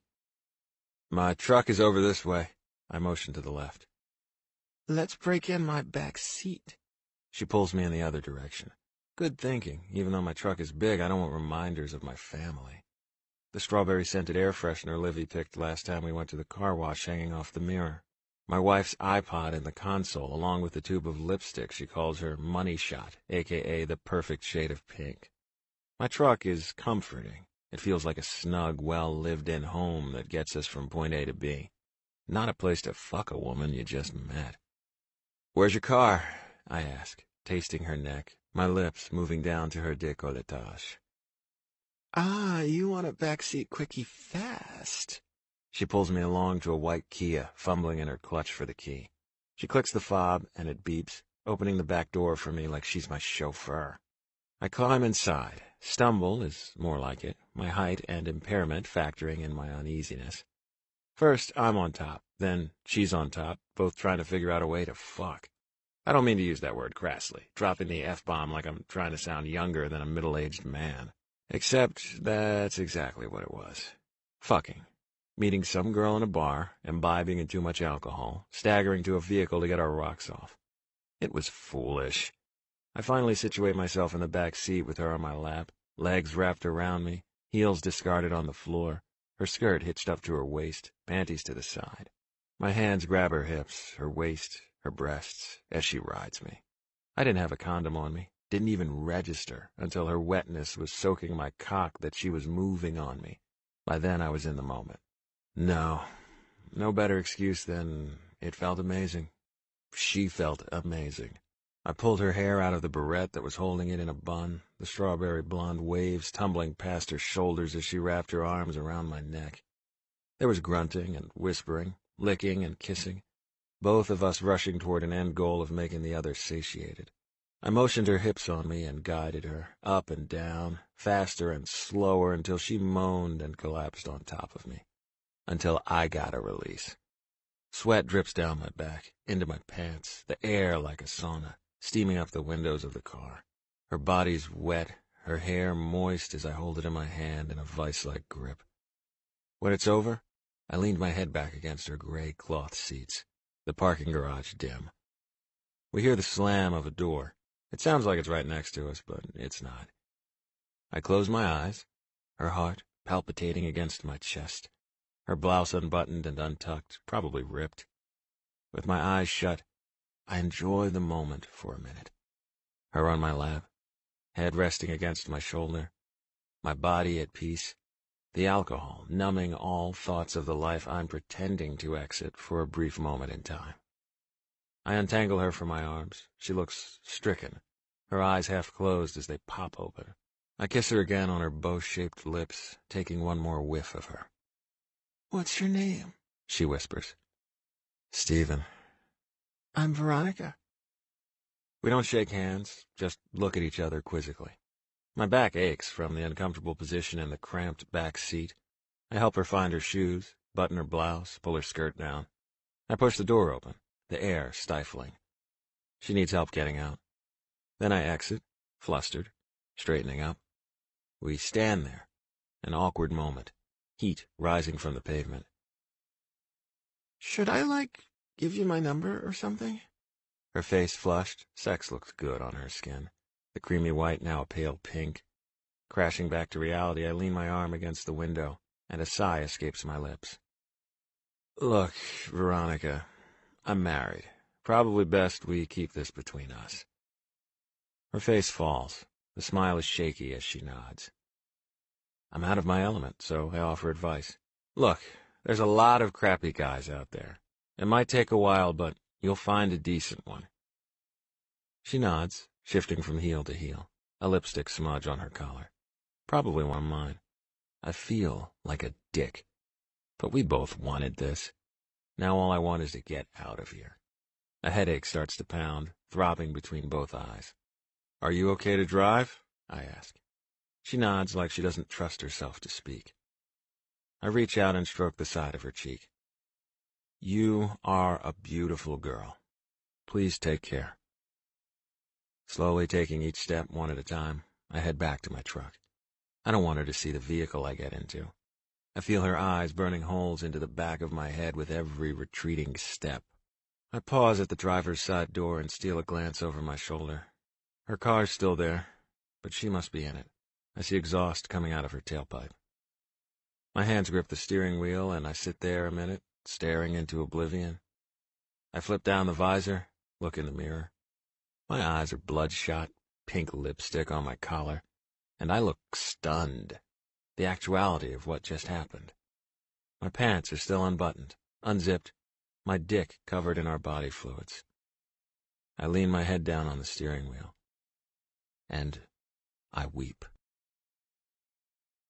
17. When I pull into the garage, I'm relieved to see Alistair and Livy aren't home yet. I need to take a shower, rid myself of her fragrance, the intoxicating scent I can smell, our sweat and body fluids entangled with my own just like our bodies were. The guilt is building, the headache pounding as it reaches fever pitch. I strip my clothes off and hold them in my outstretched hand for a second. Alistair will think it's weird I'm doing wash tonight. She can't convince me to do a load on a good day, let alone a Thursday night. I don't care. I throw my clothes in the washer along with Livy's leotards and towels she left on her bathroom floor. In the shower, I scrub as if the bar of soap can remove her, erase all thoughts of how her body felt pressed against mine, on top of me. I lean against the tiled wall, flashbacks of her moaning, our frenzied pace, as I rub at my skin even harder. I let the warm water soothe my aching limbs, my sore back, sinking into the shower bench to think. There's no way in hell I can let Alistair find out. It was just one time, I think, one time. It'll never happen again. She never has to know. Turning the water off, I dry myself, add the towel to the load in progress, and pad into the kitchen, mindlessly scrubbing the counters, waiting for them to arrive. Livy's excited to see me, her face beaming when she walks in. She's still at the age where she's my biggest fan, her daddy and hero. I wouldn't have it any other way. I pick her up and kiss her cheek, giving Alistair a brush across the jaw with my lips. My heart's beating out of my chest. What if the 5 rinses with mouthwash and the 3 times I brushed and flossed didn't cover the smell of cinnamon and bad decisions and Veronica's tongue in my mouth? How was your day? I ask. I don't listen to her response. Flashbacks of my night coming in waves. She says something, I interrupt, ignoring the surprise on her face. She turns away from me, busying herself with starting the dishwasher. I'm going to put Livy to bed. I'm abrupt. Shit, too abrupt. I need to take a breath and calm down. Alistair nods without turning around to look at me. I'm grateful. I wish I could feign a lesson plan or homework to grade, but it's the summer. After I read Livy 2 stories, acting out the characters, taking as long as I can to mimic their movements, I hear her even breathing and watch her chest rise and fall. She's asleep. I sit in the rocking chair, my grandmother's old antique one, the smell of oak, imagining her reading my siblings and me a story. Sitting there, I rock back and forth, the methodical movement of the chair almost putting me to sleep. I start to doze off, catching myself. I stand, careful not to wake Livy, pulling the covers snugly around her. The guilt envelops me. It's a tight grip that's coming on strong. I shut her rabbit light off and close the door. The master bedroom door is shut. I gently pull it open. Alistair's already in bed, her inky hair blending into the dark. I sigh with relief. She must have had a long day. Closing it, I sit in our office. I do nothing. I sit. I try and read, the words swimming in front of my eyes. After a few mindless hours, I walk through the house, my footsteps echoing on the ceramic tile and hardwood flooring. I go out front. The lights in the back will wake up Alistair. Our motion detector will flood light over the backyard. I find the pack of cigarettes I hid behind the planter, a lighter tucked in the trunk of a tree where it splits out into large branches. I feel around for the hard red plastic, lighting one up as I settle in the wrought iron chair. We have a small table with 2 chairs out front, barely used. I inhale, sucking the tar in. the same way she'd kissed my face tonight, pulling me close. I picture her face, the skin pure and white until she had a few drinks. Then it became flushed as I trailed kisses down her neck, her breasts, perky B-cups. I closed my eyes. I pressed them shut, imagining her riding me, her knobby knees freckled and white as she wraps them around my waist, her hips grinding against mine, slow, then fast, slower, then faster, matching her rhythm. I cough, the cigarette burning my lungs, a bad habit I can't kick. Pulling my phone out, I do a Google search. I only know her first name, Veronica. How many Veronica interior designers can there be? Veronica Klein Interior Design. I click on the link. The website has a picture of a woman. She's mid-50s with gray hair, though. I let out a sigh. LinkedIn isn't any help. Facebook has multiple Veronicas in this area, none of which are her. She probably works for an interior designer. She looks too young to have her own firm. I peg her as mid-20s. I aimlessly check other interior design companies in the valley, pulling up our team pictures from one site. None are her. I get excited when one company mentions Veronica Talbot on their site. I Google the name. It's a dark-haired Asian woman, at least 35. Fuck.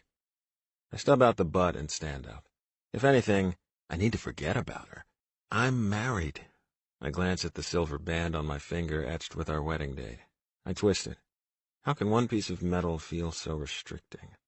I throw the remnants of the cigarette in a bottled water and toss it in the recycling bin. Ashes to ashes, dust to dust, I think. I didn't know how true that sentiment would be. Over the next couple of weeks, I throw myself into finishing projects around the house. The summer ending with a long weekend to a cabin up north before Livy starts school at the end of August. Alistair's employee and her husband own it, a retreat from city life. I teach Livy how to fish in the lake, we go on long walks, hike trails, and move off the beaten path. One night, we take the tent to the middle of the woods, find a clearing, and camp. The stars lighted above us, nothing for miles but the Big Dipper. My kind of week. I try to force Veronica from my mind. When I make love to Alistair, I press my eyes shut and visualize her blonde hair, the way she moaned when she came, her giggle, light and airy, her small snort as she laughed. I wish I could reach out to her, but I don't, if that makes sense. I'm in the middle of nowhere away from the city. She seems to have already found me, haunting me, a ghost I can't outrun. She's vivid in my mind, but I know it's for the best that we met like two newcomers and left like two strangers who shared a fleeting moment. The guilt is there. It washes over me, worse when Alistair does something nice for me, brings me the paper, a cup of coffee, or makes my favorite lasagna. It lessens when we're fighting, her face taut, body stoic as we argue. I picture Veronica at those moments. Do I regret it? No. Until I look at Livy or Alistair, and I mean really look at them. Then I feel ashamed. I can't say it's a true regret. At least, not right now.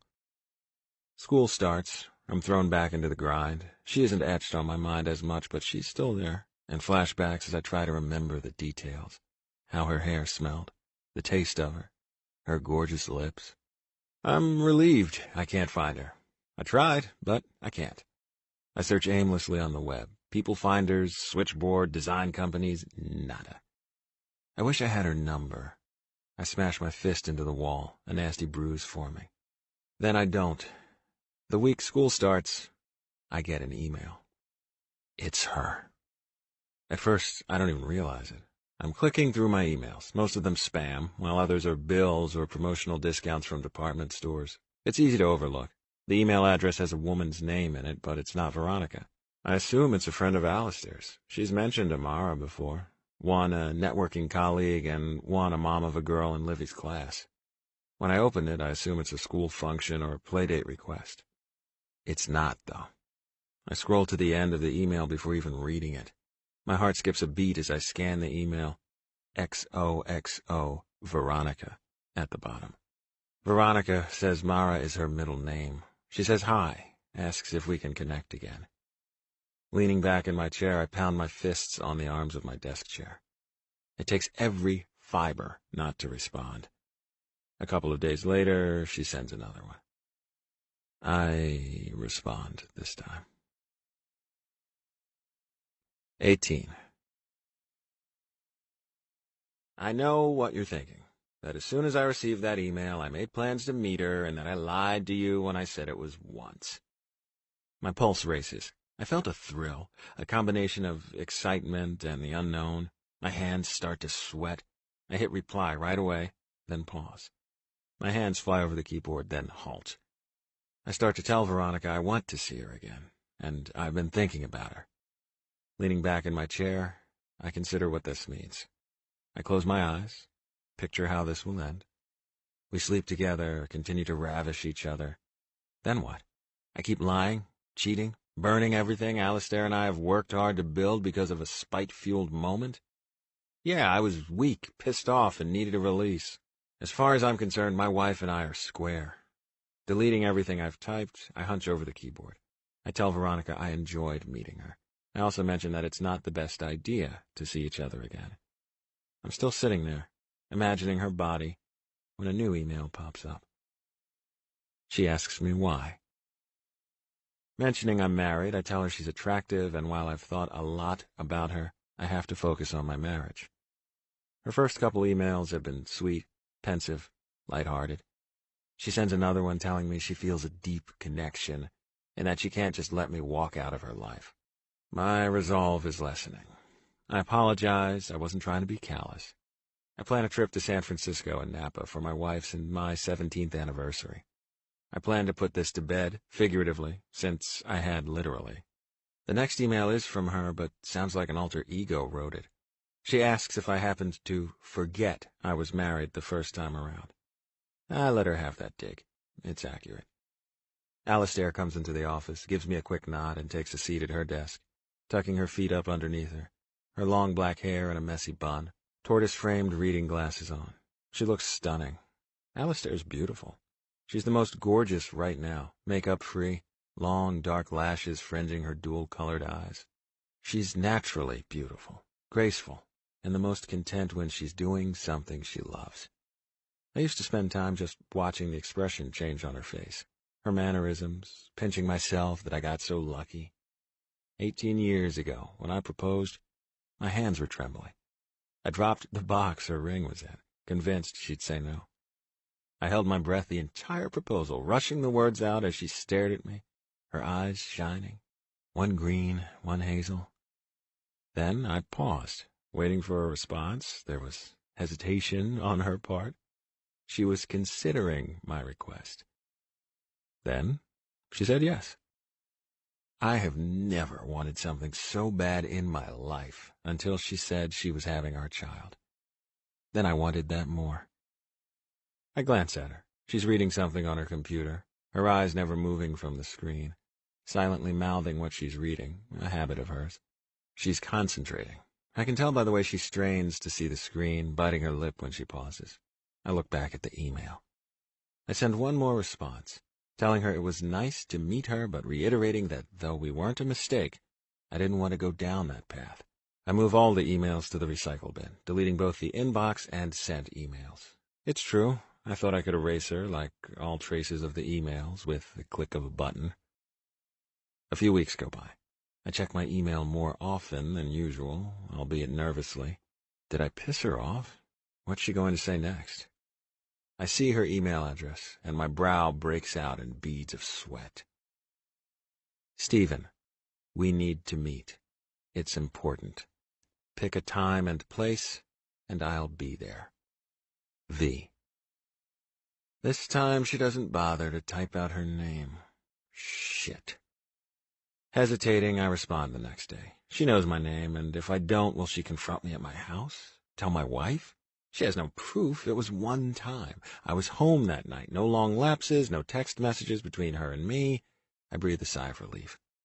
I feel this is a trap, a way to get me to meet face to face. I want a neutral spot in public with no potential of us rehashing our behavior from a couple of months ago. We make plans to meet for coffee. Since I told her I was a teacher, she mentions coming to my school at lunch. I nixed that idea. A 20-something girl showing up at my place of work when I'm married will raise red flags. The morning we meet, I tell Alistair I have to get to school early to set the lab up for an experiment. I kiss her cheek, avoiding her lips, wearing the guilt like a cloak I can't shed. She accepts me at face value, earnestly getting Livy ready and out the door. Liv and I will grab our fraps then and go to school. The two of them have a habit of drinking Starbucks Frappuccinos as a special treat since I usually take her to school. Veronica and I meet at a Starbucks a few miles from my middle school, one that's out of our bubble, less chance of running into someone I know. It's barely 6:00 a.m. The sky just beginning to filter in the sun, clouds parting as I feel a darkness overcome me. I see the outline of a woman who looks like Veronica sitting inside, her back to the window, blonde hair and a messy ponytail. I'm tempted to drive off. I don't owe her anything. I sit there for a minute, contemplating what I'm going to say to her. How to end this, once and for all. Pounding my hands on the steering wheel, a flash of annoyance as I glance in the rearview mirror, I unbuckle my seatbelt and walk slowly, as if I'm being hung in the gallows or meeting an untimely death. When I walk in the door, Veronica darts her eyes, licking her lips in a nervous gesture. She doesn't stand to greet me. Her feet stay firmly planted on the floor. When I met her, she was bubbly and vivacious. Today she's cold, her mouth in a tight line. No smile in the crease, no laughter bubbling. Her hands were all over me that night, but this morning they're twisted in her lap. My body language tenses as I approach. I keep my hands in my pockets. We both eye each other uneasily, waiting for the other to speak. I break the silence. "Do you want something to drink?" She stares at me, purple shadows beneath her eyelids. I'm not supposed to have caffeine. When she says this, I don't put two and two together. I haven't spent more than an hour or so with her. Her drink and food preferences unknown, except for vodka and Fireball. She motions to the cup in front of her. I have tea. I order a coffee and sit down across from her. We look at each other. Her full lips look chapped, her makeup hastily applied, the color of her foundation too dark for her pale skin. "Is everything okay?" I ask. Why didn't you want to see me again? She snaps. "Veronica," I put my palms out. "I'm married." I thought we had fun, though. "We did," I sigh. But it's not enough? Her mouth twists into a smirk. "No, I'm married," I repeat. I point to my left hand. "It's nothing against you." You don't want me? Her tone's high-pitched and whiny. You don't want to keep doing this? "Doing what?" I'm confused. "Look, I know this might not make sense because of what happened. I have a wife, and I don't want to repeat the same mistake." So I'm just a mistake! She spits the word out, her hands tight around her cup. I shake my head. "That's not what I'm saying." She crosses her arms. So I'm just garbage you can discard. "That's not what I mean." I stare at her as she glares at me. I thought we had more going for us than a one-night stand. "I'm married. I don't want to leave my family." My eyes plead with hers. "It's not that easy when you have a wife and kid." Maybe not. She sits back. Until the day it all disappears. The sly smile she gives me fills me with a sense of dread, foreshadowing something much darker. Maybe your wife needs to find out. She stands up to leave. My temple throbs as I consider this, the pounding a drum that reverberates through my frontal lobe. After the glass door shuts, I sit in silence. The world goes on around me. People enter and exit, laughter and loud banter. The baristas take orders, fill cups, blend drinks, and feed the morning crowd, and the smell of bacon and eggs fill the space.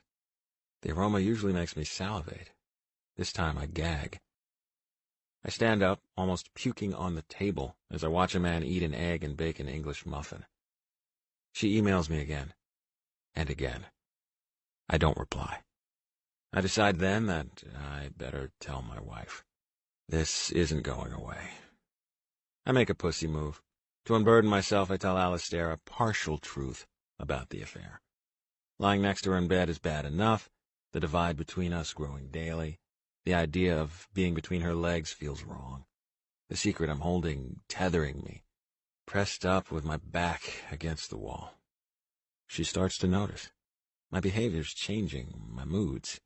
I don't turn my wife away or down. I do now. Hurt, I see unease in her eyes. She's questioning her body, her age, gravity. She tries harder. Lingerie, role-playing. I gag.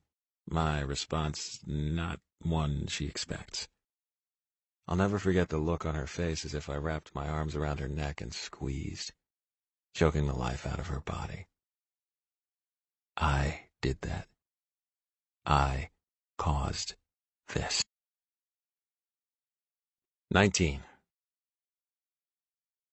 Imagine my surprise when the doorbell rings a few weeks later, and I expect my wife's assistant, a gay guy with a lisp named Michael, who's babysat for us at least 10 times. Instead, it's a strawberry blonde-haired woman that's 20 shades of fucked like my life's about to be. I don't want to let her in our house.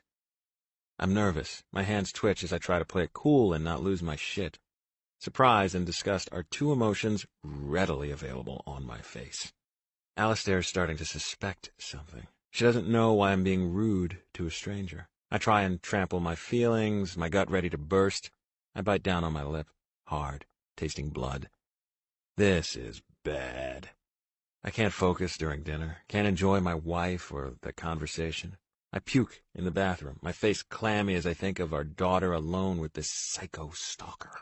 The fact that Veronica/Bryn/whoever the fuck she is alone with my daughter, works with my wife, and is alone in my house is causing panic inside me, my heart thudding out of my chest. We have to end the night. I have to make sure our child is safe.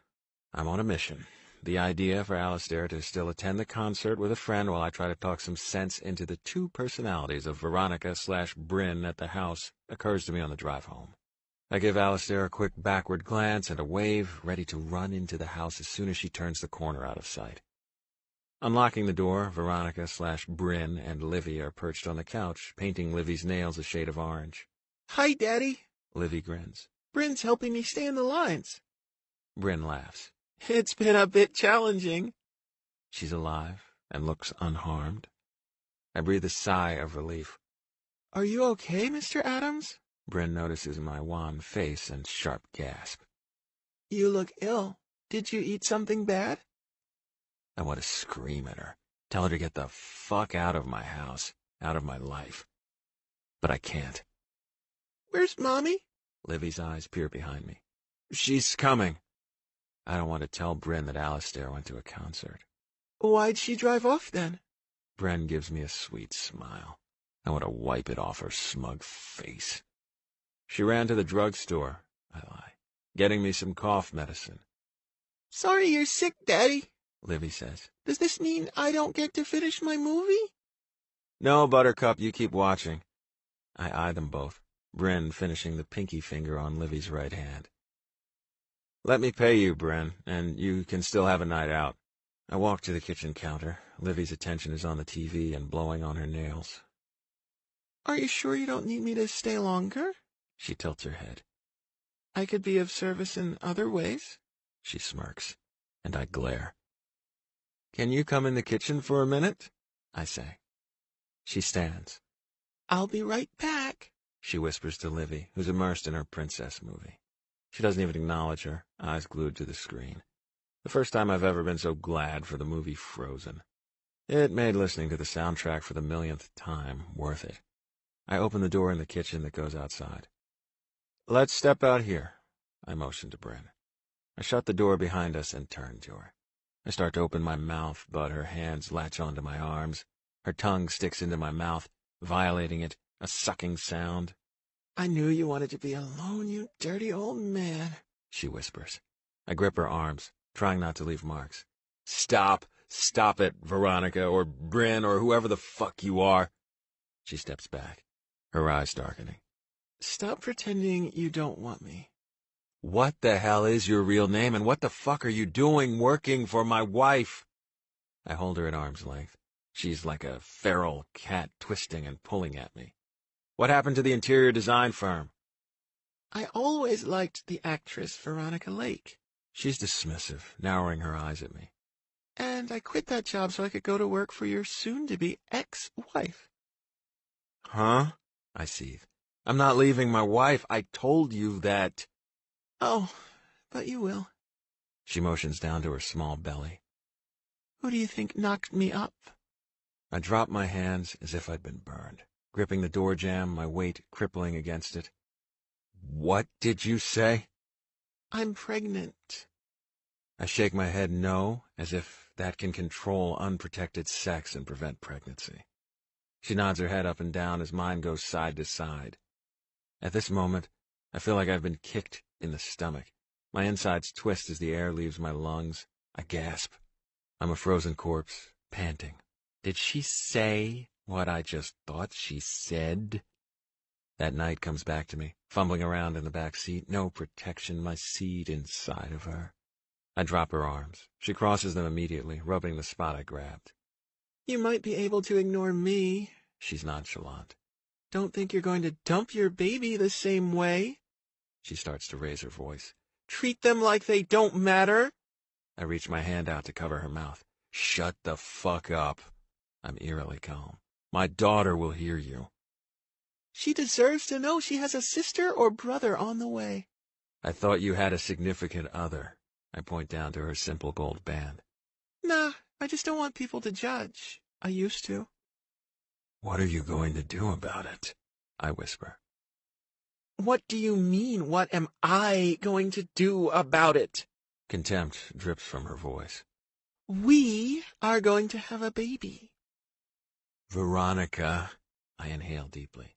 Or Bryn, let's talk about this. That's why I wanted to meet again. Okay, let's talk about this. I am. She turns to go back inside. I did. I decided I'm keeping the baby. My eyes plead with her. Wait, will you consider other options? She huffs. You mean like abortion? That's what I mean. Instead, I say, adoption. No. She's firm. You better prepare to have this baby. It's not going away. I sag against the door, watching her gather her purse, her sleeves too long for her arms, her fingers twisted around the cuffs. Before she walks inside, she says, And another thing. You better tell your wife, or I will. Liv needs to know she's not an only child any longer. The smile she gives me is evil, pure wickedness, a thinly veiled threat. My veins turn to ice. I have no doubt she will tell my wife. After I give her some cash, throwing an extra $50 at her with the stupidity to think when I ask her not to come to the fall fiesta she won't. As if $50 will shut her up. Libby says her goodbyes, and the front door closes behind her. I sit in shock, unmoving. Livy's attention is now on reading a story, begging me to start a new book tonight. Maybe she's messing with you, I think. Maybe she just wants a man to take care of her. Maybe it's her boyfriend's or her husband's, and she's fucking with you. It's her attempt at a sick joke. I know it's not. I groan at the absurdity on my part. Over the next week, I can't focus. My eyes are red-rimmed and blurry. I rub them, consistently gritty like sand particles are lodged in my eyeballs. My heart rate and blood pressure feel like they've skyrocketed. The pounding in my chest, I'm sure both Alistair and Livy can hear. Alistair asks me a couple of times if I'm okay. She's preoccupied a lot, multitasking, talking on her phone, sitting cross-legged on the floor. She goes through her own creative process. I resent her at times for her half-hearted responses or one-word answers. Now, I welcome them. When she asks if I'm okay, it catches me off guard, and I stutter, unsure what to say. I'm sorry, honey, I stuck my dick in a 20-something-year-old on a whim, and now she's pregnant. I'm ashamed to talk to anyone. My friends will be appalled I didn't use protection. Some have wives who are friends with Alistair, and I can't trust they won't spill the beans during pillow talk. A couple might high-five me until they find out she's pregnant. Pregnant. One word that has opposite reactions. One has a look of awe, sheer excitement coupled with nervousness. A first-time father, the journey with my wife. The second one? The feeling of being duped, set up, horrified, and it makes me sick to say it out loud. wanting to be relieved of it as if it was an error in judgment, a woman I know nothing about, not even her last name. The emails continue. Are you coming to the doctor's appointment? What should we name the baby? Do you want to know the sex? The final one causes my heart to beat out of my chest. When are you leaving her so that we can move in together? When I tell Alistair about the affair, the raw emotion, the fury, it's all expected. I couldn't tell her about the baby. When I see her at the house for our fall fiesta, I about lose my shit. She's watching an intimate moment with my wife. I about blew a fuse. I'm already pissed at my wife. She's hiding something. The picture I was sent wasn't just a friendly hug with a male colleague. I want to say more to Alistair, but Bryn's here. And Bryn around my child is a no-no. I clench my hands into fists, slamming the door shut between my wife and me. Walking outside, she's sitting with Livy, acting all innocent, hand on her stomach, the light blue dress matronly. They're talking about baby names. I about shit a brick, thinking this woman might be telling my child about the baby. My forehead starts to sweat and my palms are sticky. Hey, girls, what are you doing? I give a false smile. Just talking about baby names. Bryn shows teeth. I thought maybe Liv would want to help because, I interrupt. Yes, because she loves picking out names. And? Bryn finishes. Because of her relationship with the baby. Relationship to the baby? Livy tilts her head. What's that mean? Am I a relative? I have a lot of cousins already, but I'm the oldest, she says proudly, puffing up her chest. No, sweetie, Bryn pats her head. Because I work for your mom. I was hoping you'd babysit when you got older. Oh, yes, I love babies. Livy twirls a piece of hair, staring at Bryn's belly. Great, because this one is... This one is extra special, I finish. Livy, go find your mom. She wanted to help you with your hair. Livy makes a face, but a stern look sends her running into the house. Why can't I put the same fear in Bryn? What the hell do you think you're doing? I seethe. You said you weren't coming. Bryn licks her lips. No, you said that. I never agreed. Plus, my best friend is singing with the band tonight. She gives me her biggest smile. I couldn't miss the party. What do you want? I spread my palms out. What's it going to take? For? She looks confused. For you to stop the mind games. I want you to leave your wife, she hisses. Take care of your responsibility toward the baby and me. We'd probably kill each other. I wish I were joking when I say this. It seems a reasonable assumption that we wouldn't. I'm unsure. Then I guess till death do us part. She snickers. Livy comes running back out, pushing in between us, her eyes shining as she talks about her favorite topic, gymnastics. Better than babies at the moment. Alistair walks out at that exact moment, a snide smile on Bryn's face, mine one of incredulity. There's a look in her eyes when she spots the three of us, a twinge of jealousy, perhaps, a longing. I want to silently warn her that this woman is crazy, but I'm the one who touched her. I brought her into our lives. 20. On Monday, I consult a divorce attorney, one who specializes in complex issues like paternity suits. I'm sure Alistair's going to leave me at some point. Bryn's going to try and come after me for money. When I walk in the swank office of Kaufman, and Rothschild, I know I've hit the jackpot in attorneys. And attorneys' fees. She was recommended on multiple sites by clients, her ranking one of the best in the valley. Reviews can be arbitrary, but she'd been doing this a long time. A ball buster. Kaufman is a woman. When she introduces herself, she looks familiar. I know I've seen her somewhere. Her face is plastered over local magazines and on television, so that could be why she resembles someone I think I know. Her firm handshake and preference for lots of jewelry and bright pastels in her office appease me, though she's clad in all black. We sit down, her posture rigid, hands clasped on her desk in front of me. I'm fidgeting, unable to keep my foot from tapping on the floor, an echo as it reverberates off the tiled floor. First off, I know you mentioned divorce. You also said there was more. Care to elaborate? I don't. Cheating? I nod, unable to meet her eyes. You cheated, or cheating still? I chew my lip. No, I did, but no, it's over. Mr. Adams, you and I have to be on the same side. She points to me and then back at herself.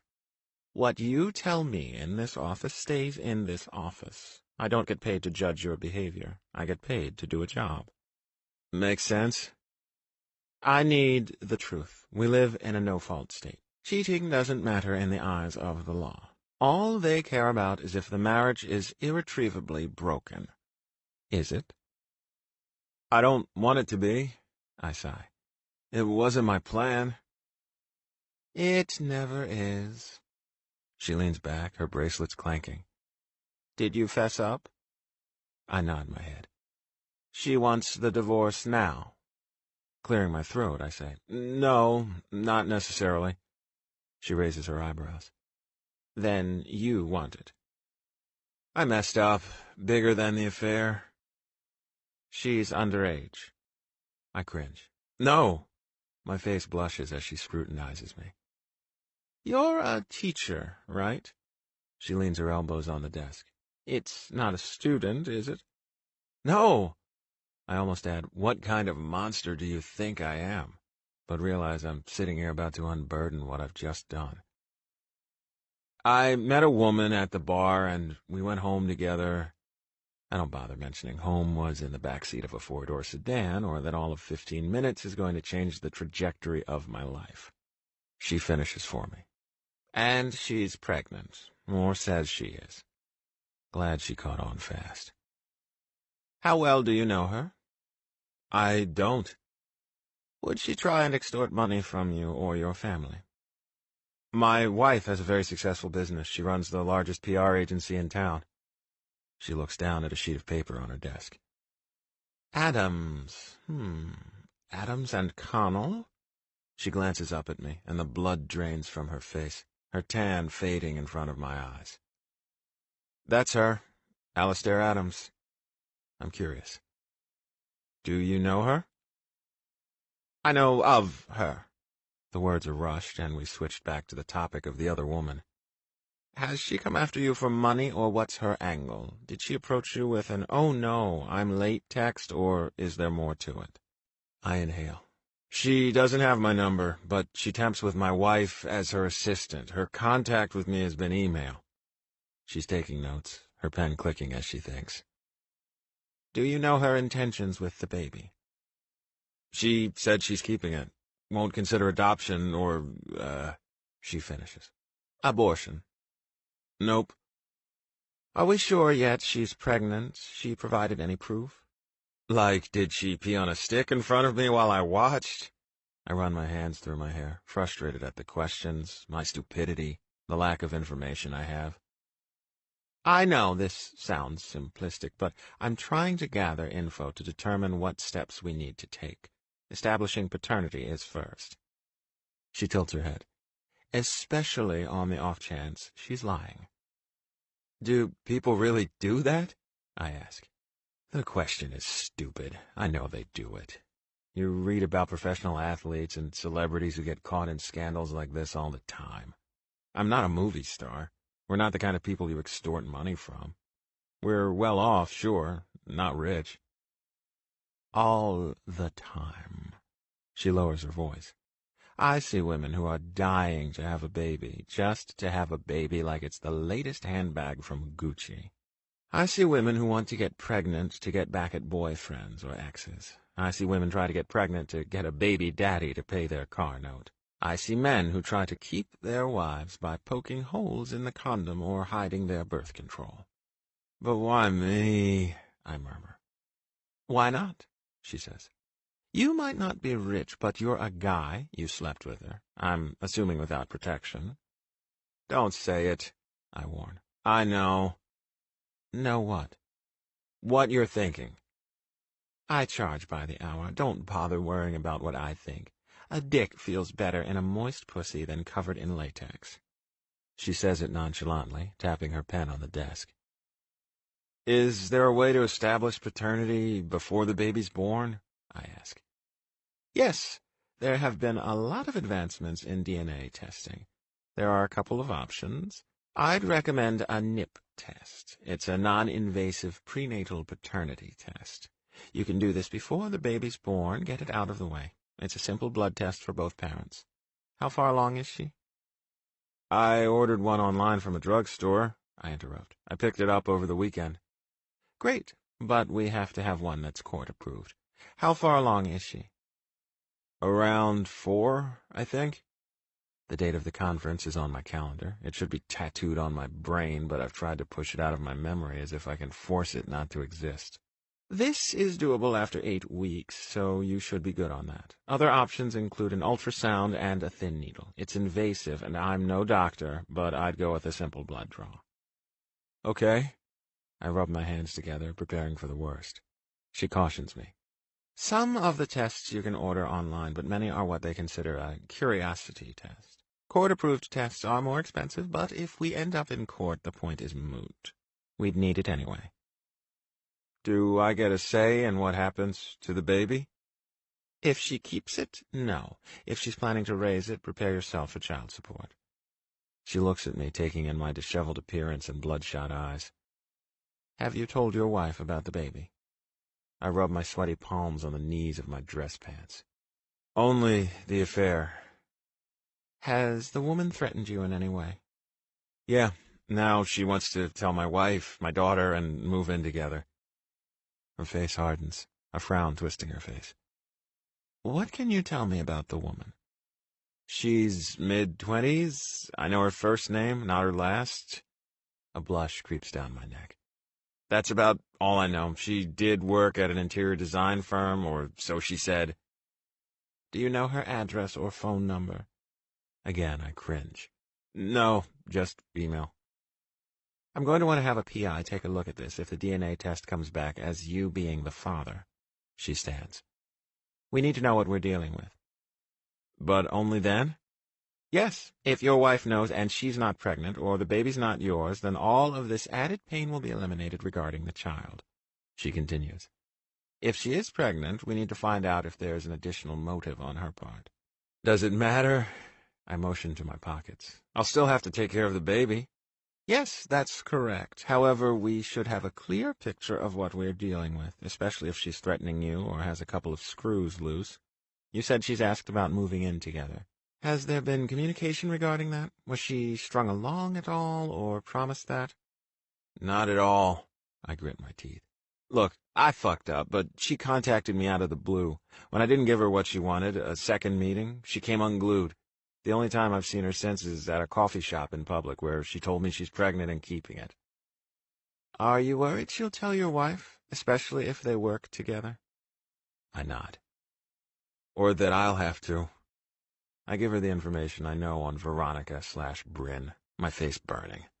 I've never felt more foolish in my life. 21. After I leave her office, I go to a coffee shop and sit, trying to clear my head and think of what to do next. I get online and look at paternity tests and information on administering them. I shoot Bryn an email. I ask her if she'd be willing to take a blood test to establish paternity. She's offended. Her response immediate, the tone hostile. I haven't been with anyone but you. I should have known you'd be a coward. You better tell your wife we have a baby on the way, or I will. My phone rings, unknown caller ID. I almost silence it, but I don't. Hello? Hi, it's Kaufman. Hi there. Her name's Bryn or Veronica? She asks. Are you sure? I bite my lip. No idea why'd she give me a fake name unless she goes by a different name? I can't find anyone by that name except in Florida, and she's not what you described. She taps a pen against the phone. Not even the right age range. Great, I mutter. I think about her emails. She did say her middle name is Mara, hence the email. The two of you will have to be in contact about the test, she says. Any way you can send me a pic of her or get her last name? Cell? If she works with your wife, she's got to have a number on file. I don't want her having my cell. I cringe at the thought. My wife will flip. Understandable. Get a burner phone, she says. Let me know if you find out any background on her. Shooting an email to Veronica/Bryn, I try another tactic. Bryn, it's clear to me after some thinking that we both need to compromise. I don't want this to turn into a fight. I know the pregnancy was a shock. It is to both of us. I've had time to process it, and I'd like to see you again, to talk about our options and how to blend families. I feel selfish, wanting this issue to disappear, her and the baby, but I can't help it. I don't want my wife or daughter anywhere near this lunatic. Can I file for full custody and prove she's an unfit parent? Yeah, Alistair's gonna jump right on that idea. I'm glum considering her face when I'm forced to tell her this. Alistair tried to get pregnant with a second baby and had miscarriage after miscarriage, giving up hope of Livy ever having a sibling. Or maybe not. There's still hope it's not mine. Maybe this is a game to see which one will stick. Could I tell her I had a vasectomy and test her? We agree to meet again, the next morning. I toss and turn, dreading the meeting and her look of revulsion, the look she gave me before sending shivers down my spine. She looked at me with pure hatred. I snap at both Livy and Alistair the next morning. My temper is short. The looks they give me remind me I need to take a couple of deep breaths. They aren't the root of the problem. I am. We agree to meet at another coffee shop, this one not a chain, a local one situated in a strip mall that boasts a $200 divorce and a nail salon. What's the going rate to get rid of a one-night stand? I wonder hatefully. I rub a hand over my face. When I see Bryn this time, she's transformed back into the one I first met. I almost feel bad. She had a right to react the way she did. This is a big blow to both of us and our lifestyles. I'm regretful. I think of myself in my mid-20s. She must be scared as shit. I resolve to be helpful and charming. She looks pretty this time, put together, her strawberry blonde hair smooth, makeup applied, her face beaming. She's happy to see me. I'm relieved. Hey, I ordered you a coffee. Hope that's okay. She motions to the scratched oak table between us. I look around, the seating mismatched, sofas with various floral patterns, chairs that have been removed from movie theaters or estate sales. Eclectic. The crowd is mostly senior citizens playing bridge and a younger lady chewing on a bagel. That's perfect, I say, sliding into a leather chair across from her. How are you feeling? Tired, but good, she laughs. The baby's already trying to squash my bladder, so I feel like I'm running to the bathroom every 5 minutes. She motions to her belly. You want to feel? I want nothing less than to touch her again. Feel a baby I don't want. Sure. I tentatively reach my hand out and feel her belly, the loose fabric she's wearing hiding a small watermelon. She's definitely pregnant. So much for hoping she's lying. I sigh. It's a great feeling. She leans back, resting her hands on her small bump. The creation of life, carrying a baby. I can't believe we did this. She searches my face. I freeze. The notion of fatherhood with this woman less than ideal. Is your family here? I ask. She narrows her eyes. Will they be able to help us with the baby? I emphasize the word us, her jaw relaxing. Are you on board? She whispers. I nod, choking on the words, unable to even say yes out loud. The coffee is burning my throat as I swallow a sip. When's the next doctor's appointment? I ask. I want to be a part of this, not just after, but now. It's next week. I'd like to be there. Can you shoot me a text with the address? I shrug. Also, I realized you don't have my cell in case you need something, and I'm not always on my email. I think we should exchange info.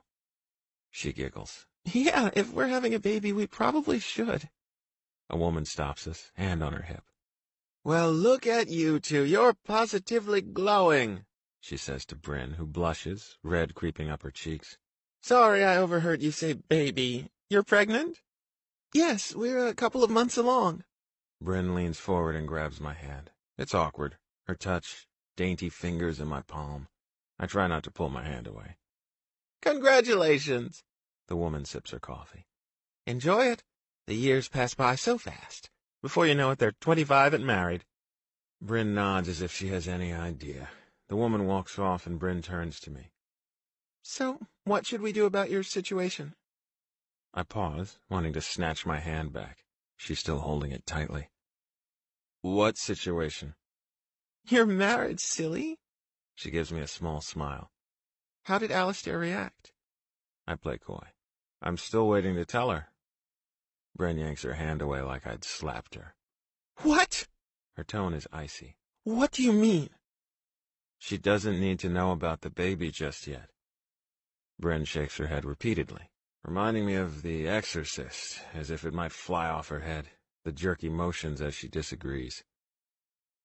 Bryn, I use the same soothing tone I use on Livy when I need to persuade her that I'm right. I have a daughter, and I have to think how this is going to affect her as well. I raise my brows. It's going to be a big change for all of us. I thought you were leaving her. She looks down at her fingertips, examining a hangnail. Look, Bryn, I don't want to lead you on. I've tried to be honest with you. I lean forward. I know you want to keep this baby. And you don't. She finishes for me. I hold up a hand. Let me finish.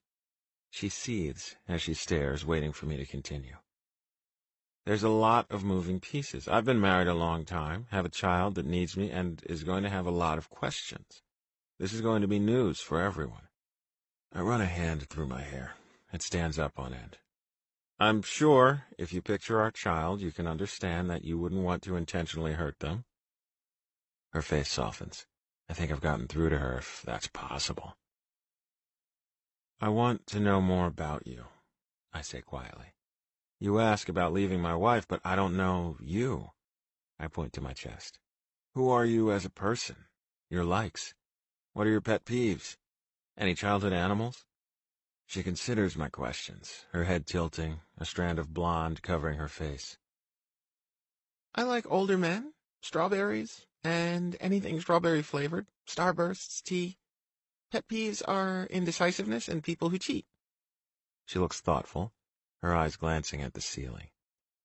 I also hate when people don't use their turn signal. Fair enough. I decide to add my own answers. I love dark chocolate, ice cream, and strong cups of coffee in the morning. I hold my cup up. Dog or cat person? I had a mutt named Buster. He was chocolate and white, a mix between a basset hound and some kind of terrier. Do your parents live here? My parents aren't alive. I told you that. They died when I was a kid. Same with my older sis. She bites her lip.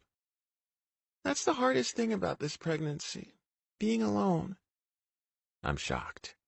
I'm sorry, Bryn. That's awful. Are your parents alive? Yes. It's rough when I have no one to talk to about this. Friends? I offer. I don't want to be judged. I can relate to that feeling. You're married. I'm a lot younger. If you don't mind, what happened to your family? She takes a deep breath, her eyes vacant as she stares through me. It was my fault they died. It was an accident. 22. I gasp, my mouth dropping. The bottom of my stomach falls out. I wish I had a roll of antacids to chew. What kind of an accident? I had a candle burning in my room. She chews her lips. I was making a fort, hanging blankets over my lamp. It was next to the candle. The sheet caught fire. Smoke detectors? We were renting and batteries weren't in them. I hear a sharp intake of air, unsure if it's her or me. That's tragic. My sister and I shared a room. She was asleep and my parents were in the room next to us. We were upstairs and only had one window in our room. I managed to get out, but she was passed out from smoke inhalation. Bryn's eyes fill with tears. Them missing such a huge milestone, it's hard. I just want the baby to have a support system. I don't want to do it alone. She starts to wail, her body heaving as she sobs. I reach out a hand, patting her knee. Still uncomfortable, I pull it away slowly. We will get through this, I say. The baby has a support system. Pulling out my phone, I glance at the screen. I hear a chime, probably my wife. The guilt threatens to choke me. I ignore the message. What's your number so I can text you? Or wait, what's your last name? Bard. Okay, Let me shoot you a text so you have my number in case you need anything. I type in Bryn Bard. B-A-R-D? Yeah. I send her a message. Now you have my number. Let me know when the doctor's appointment is, and I'll be there. Won't you have class? I forgot she knew what I did and where I worked.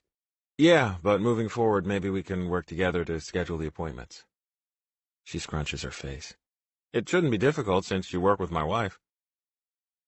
Why did you say you worked at an interior design firm? I question. Her face falls. Because I used to work at an interior design firm. I got laid off. That sucks. Which one? She looks at me, a glimmer of fear in her blue eyes. It was just for a woman. It's her firm. I nod, opening my mouth to ask another question. She cuts me off. I've got to get to work. We don't want your wife to know we're together. Are you done with your coffee? She reaches for my styrofoam cup, and I help her stand. We walk outside. She wants something from me. Affection. I can tell by how she tries to hold on to my hand. I kiss her gingerly on the cheek and shuffle to my truck, heavy-hearted. The parking lot is small, but I notice she doesn't get in a car in the lot. I decide to wait and see what she does. She walks around the side of the brick building, her steps a slow shuffle. I pull my other phone out of my pocket, my usual cell. It's Alistair. She wants to talk. This can't be good. I open my truck and set the phone in the console, eyeing the rearview mirror. I decide to drive around the building, memorize Bryn's license plate. I pull out, slowly maneuvering around the faded brick building, Bryn's blonde hair disappearing into a white car. I can't tell from the back end if there's any damage to the front of her vehicle. WGT657. I repeat in my head, over and over. I silently mouth the number as I drive away. When it's safe to pull over, I shoot it in an email to Kaufman with the info and ask when she can meet. Bryn texts me the appointment time later. Then another 50 times about names for the baby, ideas for the nursery, and asks when we can go shopping for baby items. When I reach in my console for a tissue to blow my nose, I pull out Alistair's tube of lipstick, and I let myself feel pain and loss, everything I'm about to lose. I drive to work, and the day passes in a blur of pop quizzes and confused looks, my answers trailing off with half-formed sentences that amount to gibberish. During lunch, I picture her face, twisted, replaying itself in my mind, the hatred, as if I forced her into this position to have a baby. I grimace, burying my head in my hands. All I can think about is Bryn trying to harm my wife and child, or having someone else participate. The reckless driving, a disregard for my family. I ball my hands into fists. I'm relieved when Kaufman shoots me an email, an upcoming time to meet with me the next day forthcoming, but it will be late notice, as she has an appointment. 23. Kaufman picks a bar centrally located, not a speakeasy, but a dilapidated old furniture store they decided would look better with outdated furniture they weren't trying to sell, and a liquor license. It feels like my great-grandma's parlor room, hence the name, The Parlor. It's hard for me to get there on time with traffic. Alistair's slated to pick up Livy since I feigned a teacher's meeting in the afternoon. I've used more vacation than I had planned in these last few months.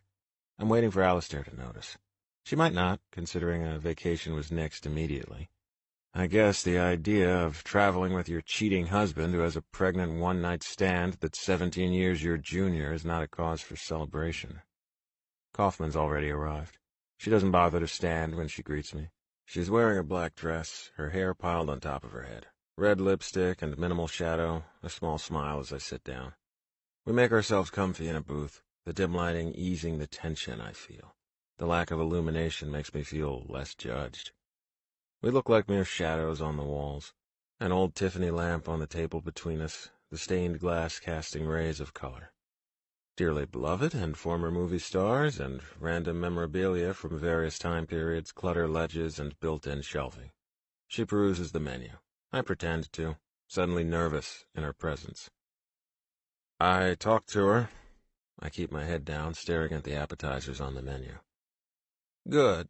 She scrunches her nose. We couldn't find anything from what you told me. She said her parents died in a fire. Older sis did as well, as a child. I look up. She's an orphan.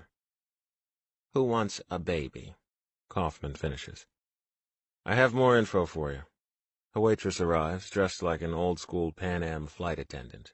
I run a hand through my hair and order a beer. She orders a cocktail. I got a burn phone. Her face lights up. Perfect. Mind if I see? Yep, I have her phone number. You can see the texts if you'd like. Not worried about your sordid texts. She rolls her eyes. But I'll take some of the details. I pull it out of my pocket and turn it on. She motions to my side. I'll scoot over there, take some notes. She slides out of her side and comes around to mine. I show her a couple of pictures. One I had taken of her at the coffee shop when I was pretending to text. It's not a great picture, more of a side profile. But you can make out her hair color, body type. And though it's blurry with no flash, it clearly shows a pregnant woman. Surprise registers on her face when she glimpses the grainy pic of Bryn, but her poker face returns before I can ask if she looks familiar. Shoot that to my email. She leans in to look at the phone. Let's see her contact info. Is there any other info she's given you about living situations? No, said she lives in an apartment. I think for a minute, tapping my chin. Oh, I got her license number. Fantastic. She leans into her tote bag and pulls out a manila file. Let me take some notes, and I can have my PI start to check into her story. Her bracelets jangle as she moves them around, the silver metal clanking as they slam into each other. I give her Bryn's last name, cell, and license plate number. This is the only number she has of yours? She whispers. I nod. Oh, I volunteer. I'm going to go to one of her doctor's appointments. Maybe I can grab an address and date of birth from paperwork they'll have her fill out. This should be enough to start us. She taps her pen. I can start on my own with this info and bring in our investigator when we need more background. See if you could get her social security number. She should disclose it on forms at the office. Should I try to follow her? She bites her lip, considering. Nah, advisable that you keep interactions to a minimum. Done. The waitress brings our drinks and sets them down, waiting for us to order food. We shake our heads, and she leaves. She hasn't approached your wife or child? My wife got in a car accident. I spew. Yesterday, she thought she was being followed. Her body tenses. That's not good. No, I'm contrite. It's not. I don't want to think she could be involved. Police report filed? Yes, but my wife doesn't know my suspicions. She said it was a man who followed her, maybe a friend of Bryn's. Probably payback for asking her to take a DNA test. She wasn't thrilled.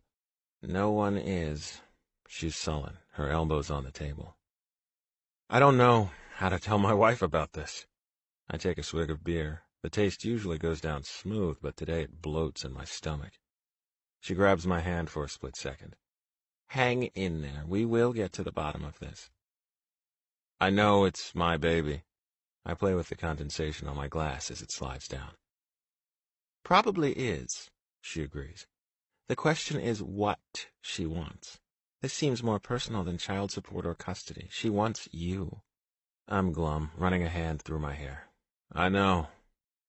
Can we buy her off if we have to? Her silver wine necklace catches the light. Do you have a stash of your own money? We have a joint account. I have a personal one, but it's for vacations, extra spending money. Does your wife see it? Yes. I nod my head. We book our vacations out of it. Okay, let me do some checking into her.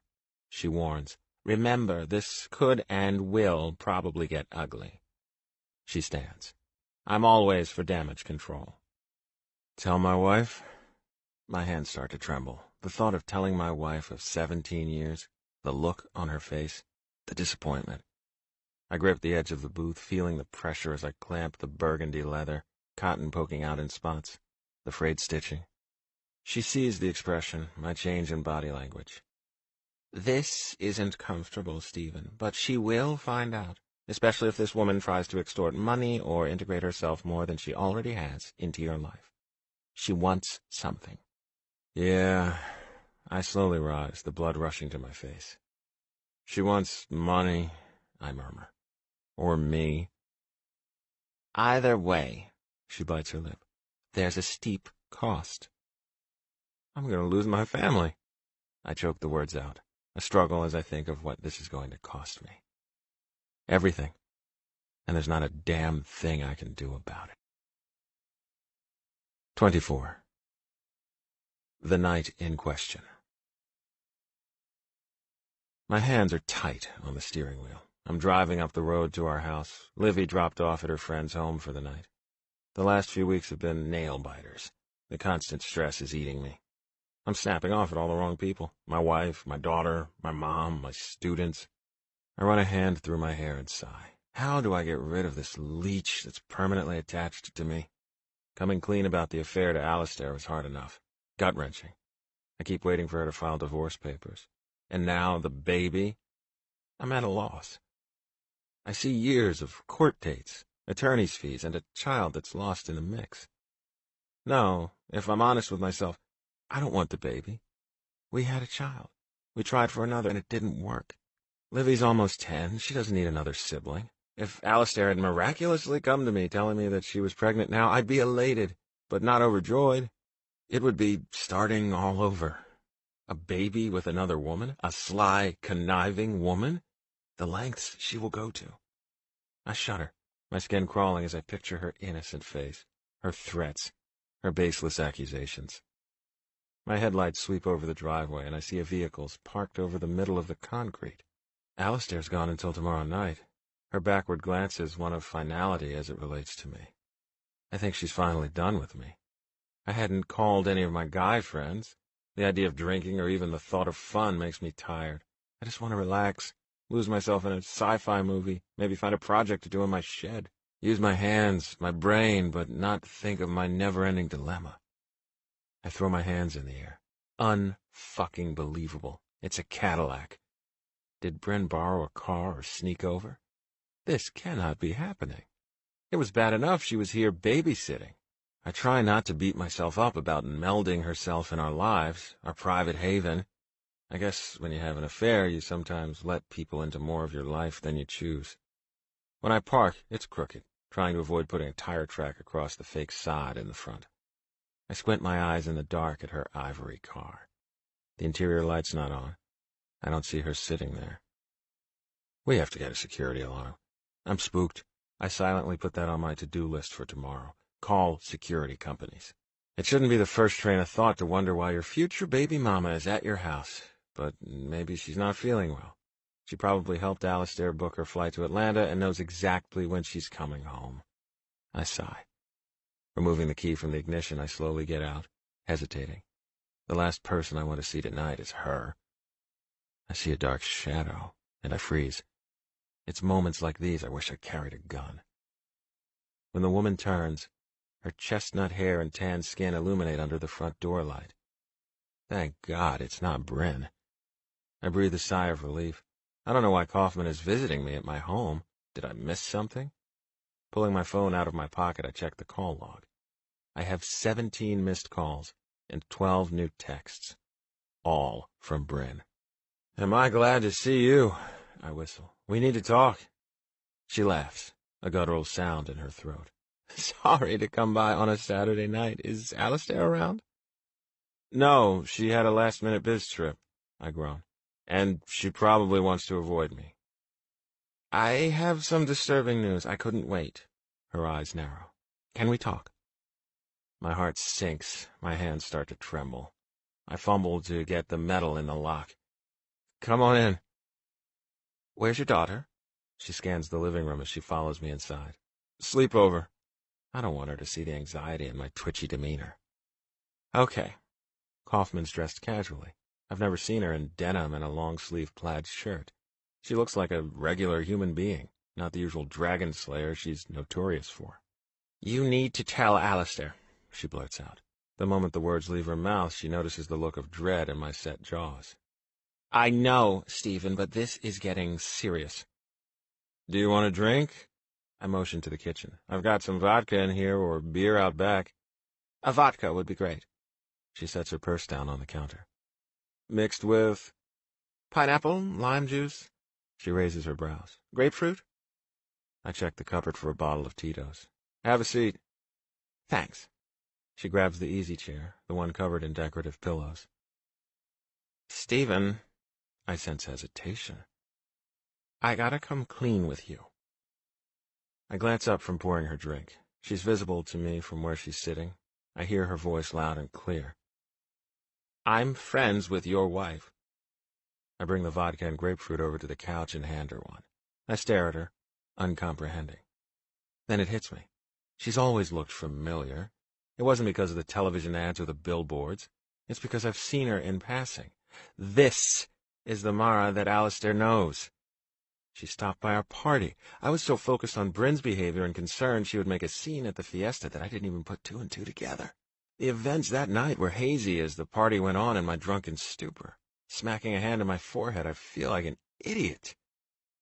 Mara, I say her name out loud. I haven't talked to her about why you came to see me, she hurriedly continues. Client-attorney privilege, but we're in a very gray area. I sink down into the couch, leaning back as I consider this. Shit, I say. We have bigger problems. She's not one to mince words. Veronica or Bryn Bard don't exist. Her actual name is Brianna Crawford. I lean forward. Huh? She did exist, but not anymore. So she gave me a fake name. Yes, in a way. That's not all.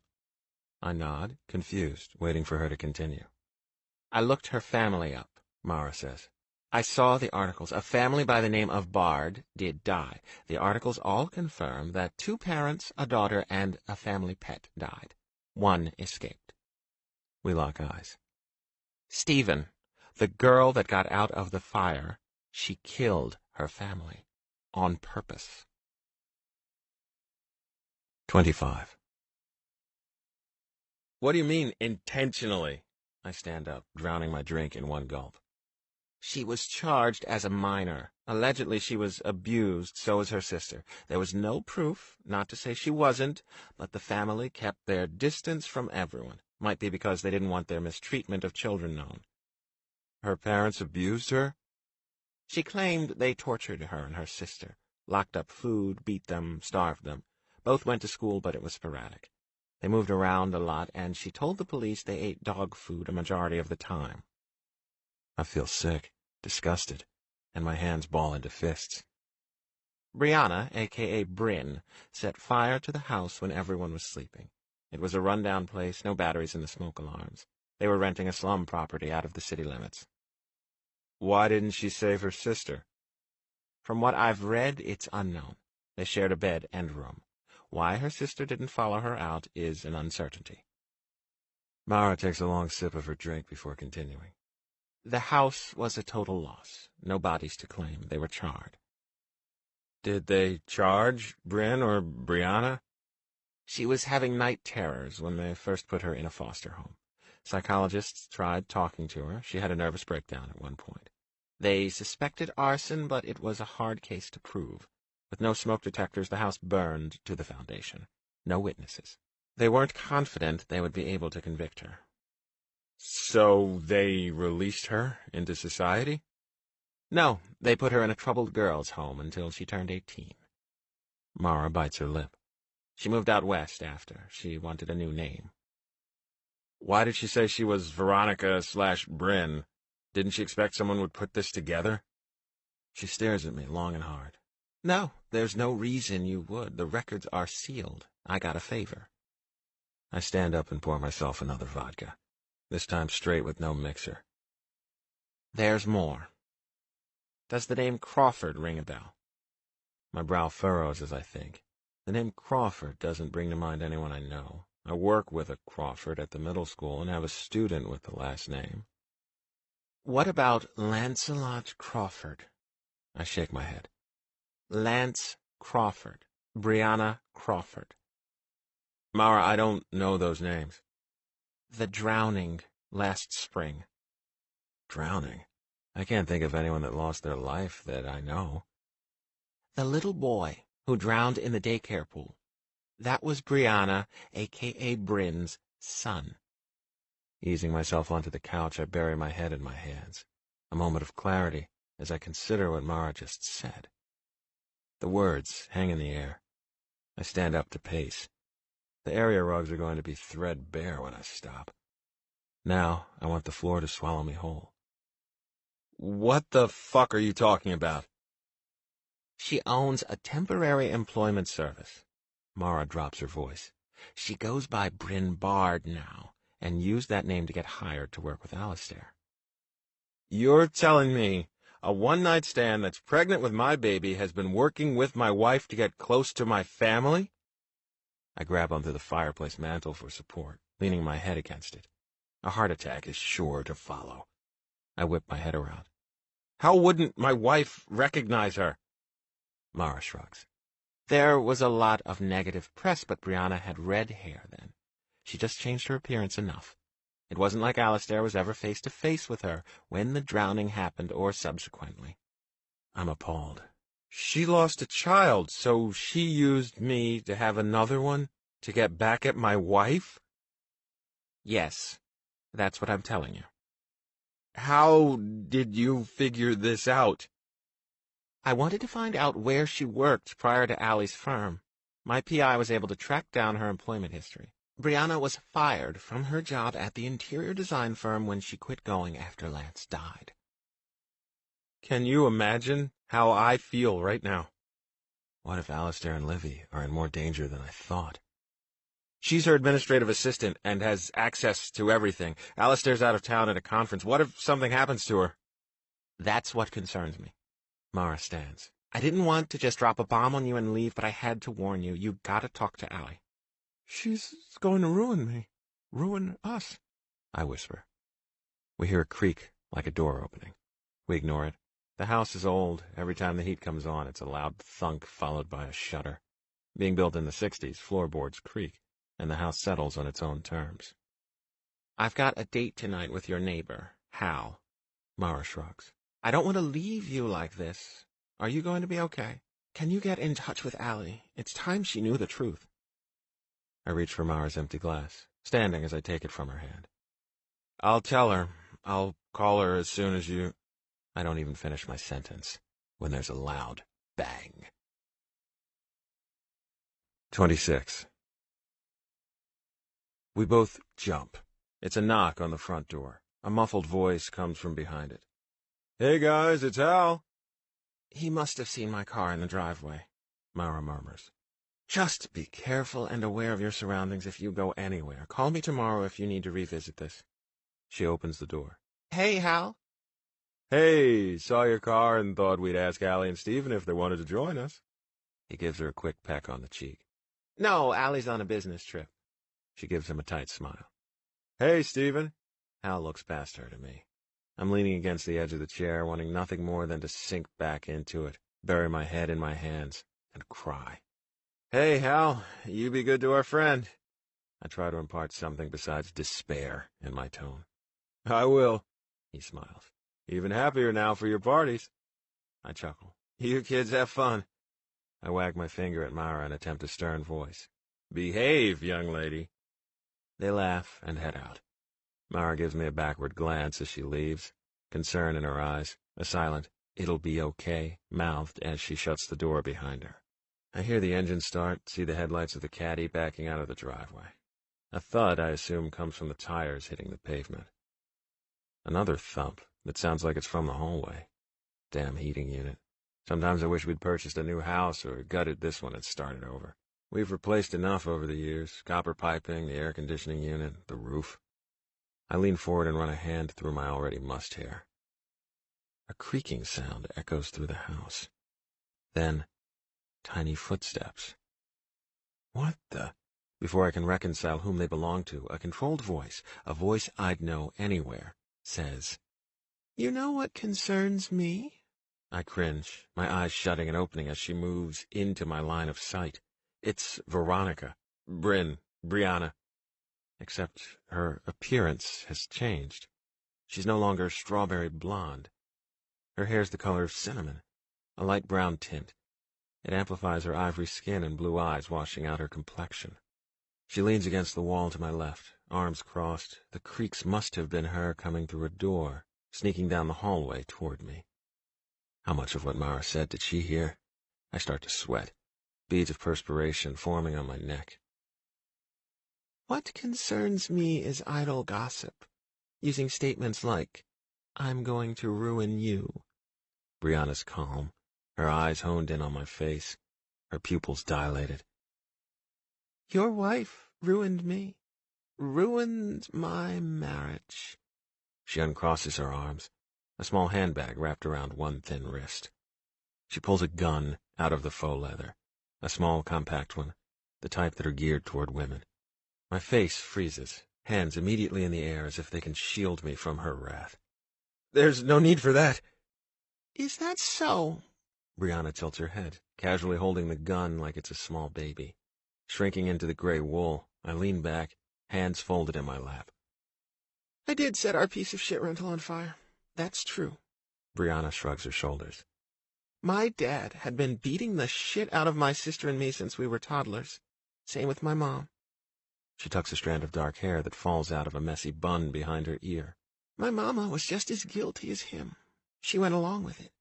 But she was a victim, too. Can you imagine? She keeps her distance between us, using our coffee table, the metal drum with a wood finish as her seat. If you never knew when you'd eat, no routine meals, no breakfast, lunch, or dinner, that was our life. She takes a deep breath. Yes, we ate dog food, even tried to eat tissue. We ate grass. She's staring through me, behind me, toward the painting on the wall.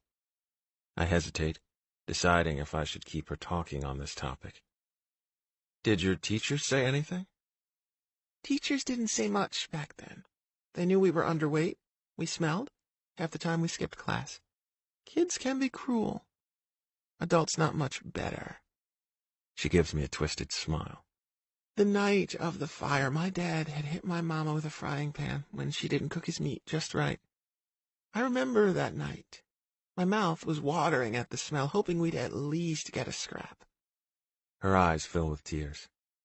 We got nothing. A fight ensued. We hid behind our door. Heard the yelling, the whack of the pan, Mama's cries. Someone was always crying in that house out of the three of us. Daddy was always mad at someone or something. She keeps her hand on the gun as she continues. I didn't know they didn't have batteries in the smoke detectors. I was 11. My sister, Emma, was terrified. We shared a bed, confidences, secrets. She was all I had. Tears run unchecked down her cheeks.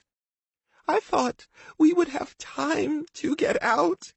My daddy had locked us in our room after his fight with Mama. He always locked us in at night so we couldn't sneak out.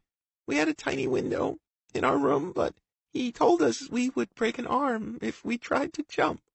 Or he would. I waited. The house was quiet. I had told Emma of my plan. She was sleeping. I said I'd wake her when the time was right. She lets out a loud exhale. When I knocked the candle over on purpose in our room, I thought we'd have time to leave. I didn't know the dog was outside with the scraps, that my mama was passed out, and that my sister wouldn't leave. What do you mean she wouldn't leave? I'm curious as I rest my eyes on the gun. I'd busted out the window and made sure we could fit and crawl out. A normal-sized person couldn't, but we were tiny then. She weighed no more than 70 pounds soaking wet. I look at her, the pain, her mouth in a tight line. Making her remember, walk through the sordid details of this night, might not have been the best plan of action. The fire started in the corner, the farthest spot away from us. I figured a candle would seem like a normal fire. An accident. I shook her awake. I had a bag packed that I could throw out the window. We could run to the neighbors a few miles away as the house burned. Em wouldn't come. I begged her.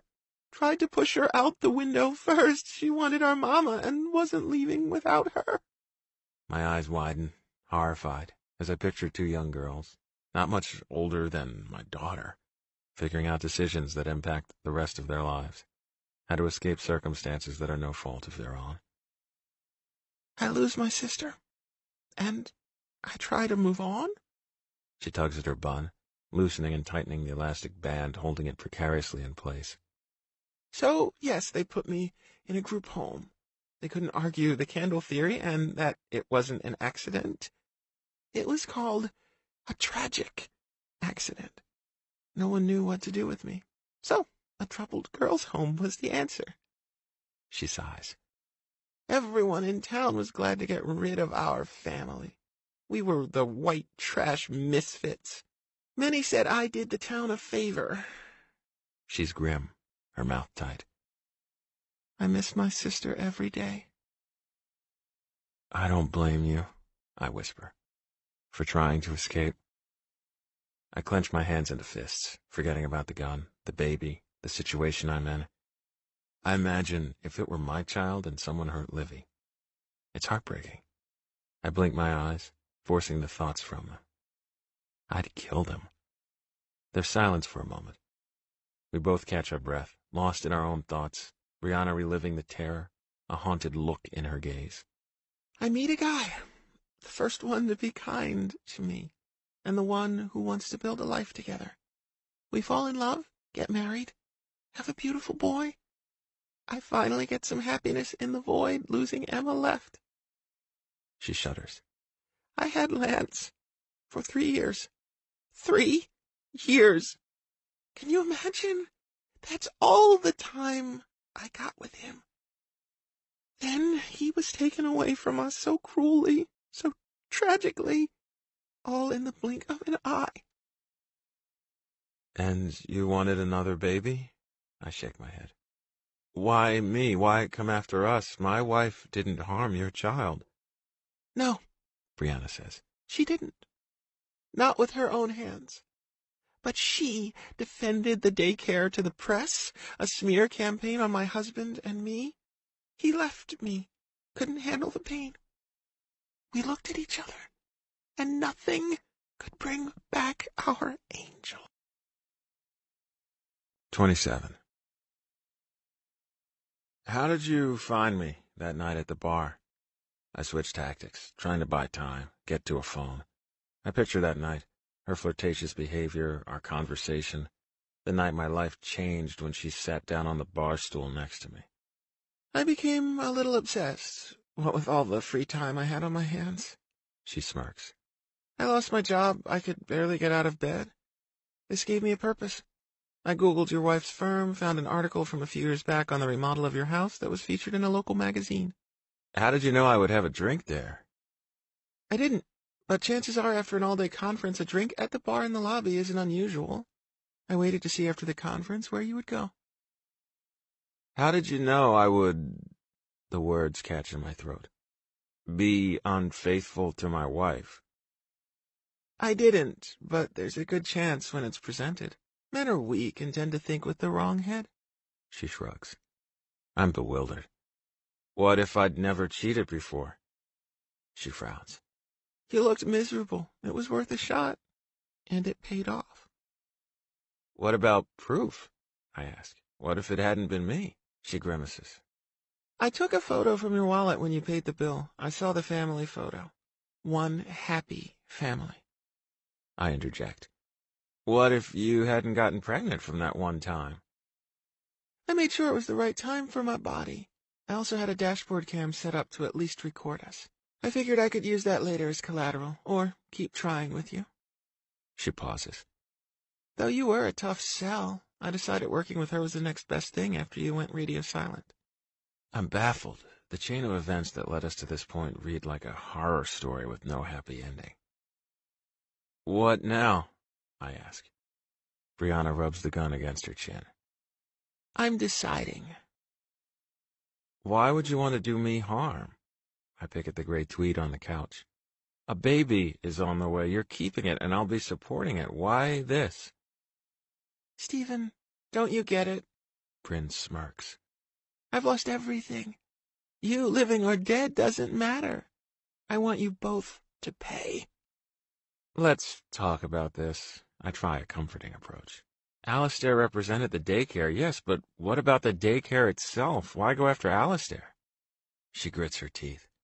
Because she has no moral compass. She lambasted my husband and me in the press for speaking out against the daycare. She painted us as lazy parents, as people who just wanted a payout. We lost our son. A tear slides down her pale cheek. No remorse, refusal to take responsibility. It was a terrible tragedy, I say slowly. But it wasn't a tragedy. It was reckless indifference. There's a difference. It's not like it was out of their control to protect him. They just didn't watch him. Do you want money? I quickly add. Not that it will bring back Lance. I mean, in terms of helping you. Don't say his name. She glares at me. Don't you dare say his name. I don't want your money. She looks at me. I want you. What about my own daughter? Livy doesn't deserve this. Life's not fair. She disregards my statement. We can fix this, I plead. I'm keeping the baby. She's firm, a hand on her stomach. I'm not losing anyone else close to me. She searches my face. You and your wife will pay. First with the baby, she snorts. Then, when we surprise your wife, let's get in the hot tub. Hot tub? Yep, naked. My mouth tightens. For what purpose? Relax, Stephen, she says. I want to watch you both squirm. 28. She has the gun trained on me. Head back to the master, she demands, waving the butt of the gun for me to stand. I follow her, my steps slow and calculated. Can I grab something heavy? A fire extinguisher? Bash her with that? She slams the butt of the gun in my lower back. Hurry up! She's got her purse in the other hand, a light tan bag. She shoves it under the bed. I thought we could have one more tryst. She winks at me. My mind races. When we get outside, will I be able to scream for help? Will our neighbors next door hear? I have to keep her talking, hope that I can convince her to drop her weapon. Should we do it here or outside? If we're loud, maybe I can draw attention by moaning and screaming her name. What about in the hot tub? I ask. I can't use it, she glares. Duh, I'm pregnant, but your wife will be home soon to catch us in the act. She starts to undress. I'm seated on the bed, watching her, warily looking her up and down. When she's stripped down to her panties, she looks at me. I give her a level gaze. You're next. Her voice is barely a whisper. I don't know if she means killing me or taking off my clothes. You want to see me naked? She nods. Yes. Reaching down to unbuckle my belt, I start to pull the leather through the loops. She runs a hand through my chest hair. The feel of her touch makes my skin crawl. The gun is on the side table, staring at me, begging me to make a choice. I start to unbutton my shirt as she reaches forward, kissing my neck. I missed this. She breathes into my shoulder. Her body is in an awkward position, and I take a moment to catch her off guard as I'm gripping strands from her loose bun. I grab her neck and pull her down on the bed, using my belt to wrap around her hands and pull it tight. A look of fear registers on her face. I'm done playing nice, you psycho bitch. I hold her down, straddling her as I'm careful not to smash her belly. You want to keep playing with fire? Fucking bring it on. She tries to struggle, the extra weight she's carrying in my favor. I'm sorry about your son and your husband. I look her directly in the eyes. But we didn't drown your son or force your husband to leave. Fuck you, she screams. Let go of me. She grabs at my face. Her sharp nails make contact with my cheek. She drags them across the surface of my skin. I wince as they draw blood. She manages to pull her wrists away, though they are securely fastened in the belt. She slams them into my face, the metal clasp hitting me in the eye. Fuck! I grab at it. She takes this opportunity to shove me off her. I fall off the bed, hitting my head on the closet door, a sharp crack as I make contact with the corner of it. Before I know what's happening, she reaches into her purse. I feel a sharp jab, and then look down, horrified, as a needle hits my vein, and I'm suddenly injected with something. Take that. She's calm. Her hands are free. The gun back in them. 29. Get up, she kicks at my feet. Before that kicks in. I want to refuse, my mind screaming as I consider what's in the syringe. Outside. She aims the gun toward the patio door. Now. I reach up for the closet handle, pulling myself up. I feel throbbing pain. the closet mirror echoing my sentiments as blood trickles down my forehead. "Faster! You're wasting precious time." Unlatching the glass door, followed by the screen door, we walk outside, the moon brilliant in the sky, a cloudless night. "Get in the hot tub." I turn to look back at her. "Really?" She smacks me with the gun, a quick thwack across the face. "Shut the fuck up!" I stumble over to the side of the yard the hot tub is on, flipping back the lid. "Turn it on, bubbles and all." Messing with the temperature on the on button, I watch as water rises to the surface, and the noise of water gurgling replaces the pounding in my ears. "Finish undressing," she demands. I shiver as I pull my pants and boxers off, waiting for her next cue. "It doesn't have to be like this," I say quietly. "You're going to lose body function soon. I'd get in if I were you." Her voice is cold, the tone one of steel. I lift a leg over the edge, followed by the other, the water temperature vastly different from my internal one. As soon as my body hits the water, I feel muscle spasms overtake me. The reaction is so instantaneous I sink straight down onto the hard plastic bench. My body is tensing up, my eyelids starting to feel heavy. I can barely speak. What did you shoot me up with?" "Just a chemical agent that reacts with water when it makes contact with your pores." She shrugs. "You'll slowly wither away." She puts some music on, humming along. It's Pandora, jazz and blues. She uncorks a bottle of wine, sipping straight out of the bottle. I moan, my heart's rapidly speeding up as if I'm on a train that's careening toward the unknown. "Just relax, you're dead to me. Or at least," she laughs, "you will be soon." "Everyone will know." It's tough to get words out. My body is numb, the water running over my skin. It should feel warm, yet I feel nothing. Is this shock? "No, they won't." My words are jumbled. I try to remind her that my wife isn't home until tomorrow. "Whatever you say, this," she continues, "this will look like you had a heart attack. It's virtually undetectable." Her face is swimming in front of me, blurry and out of focus.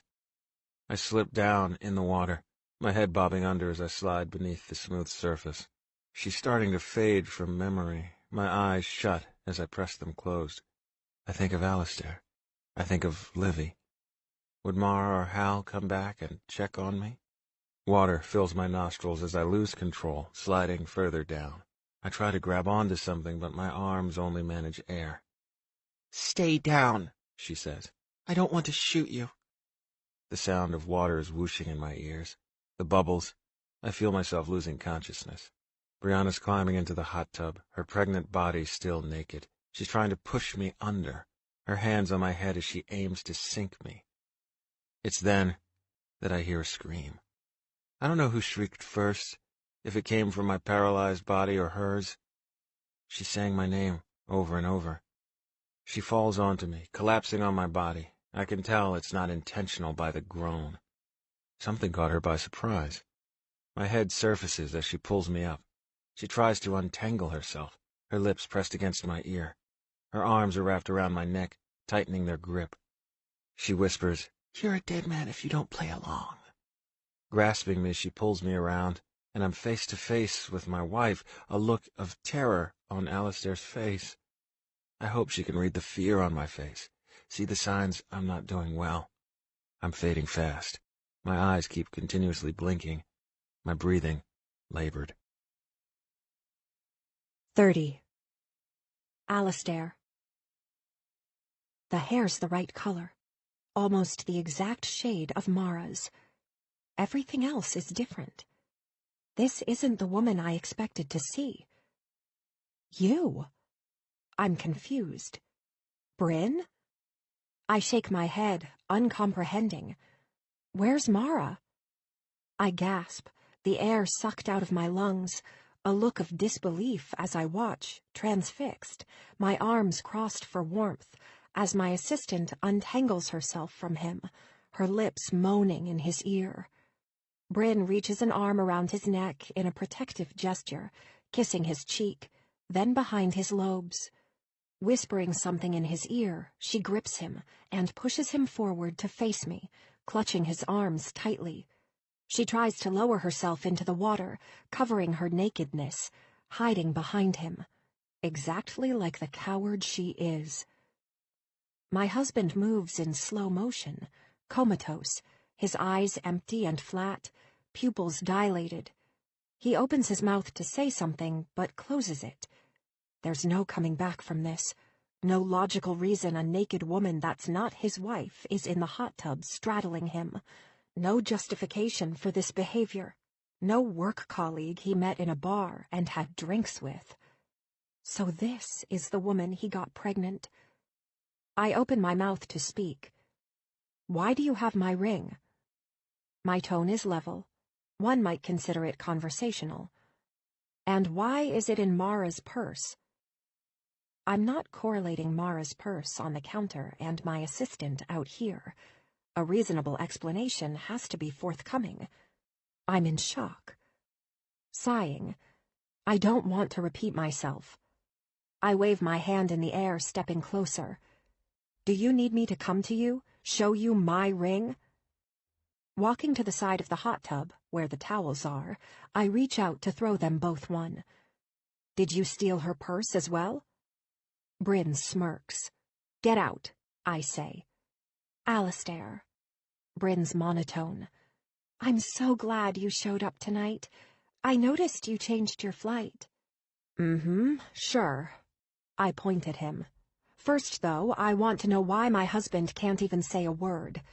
You that speechless, Stephen? He can't move.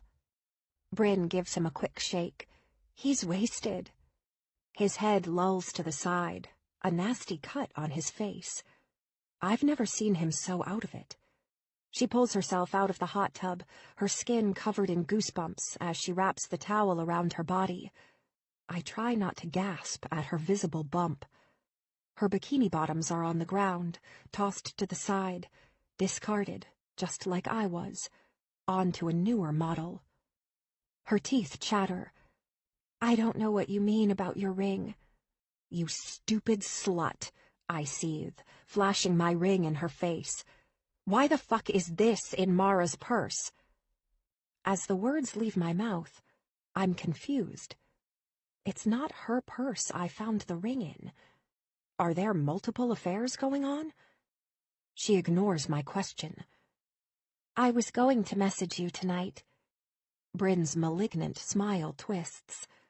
I heard you needed an emergency contact for me. She motions toward the hot tub. I was going to send you Stephen's number. Shock registers on my face. I'm officially numb. Fixedly, I watch Bryn as she continues. It is, after all, his baby. A gasp escapes my lips. I'm going to go now. She heads toward the house. Have a good night. I'd leave him there. He's not going anywhere. She strides toward the master bedroom, humming, carrying my husband's child. Something in me snaps. A final straw, you could say. She's wearing a pair of my flip-flops, her new hair color hanging in pieces, her bun a tangled mess.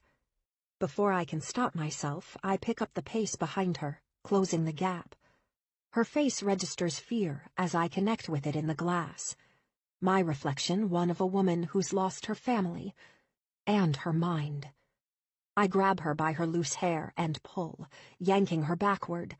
I jerk her around, punching her in the face, the dainty freckled nose, the surprise in her blue eyes.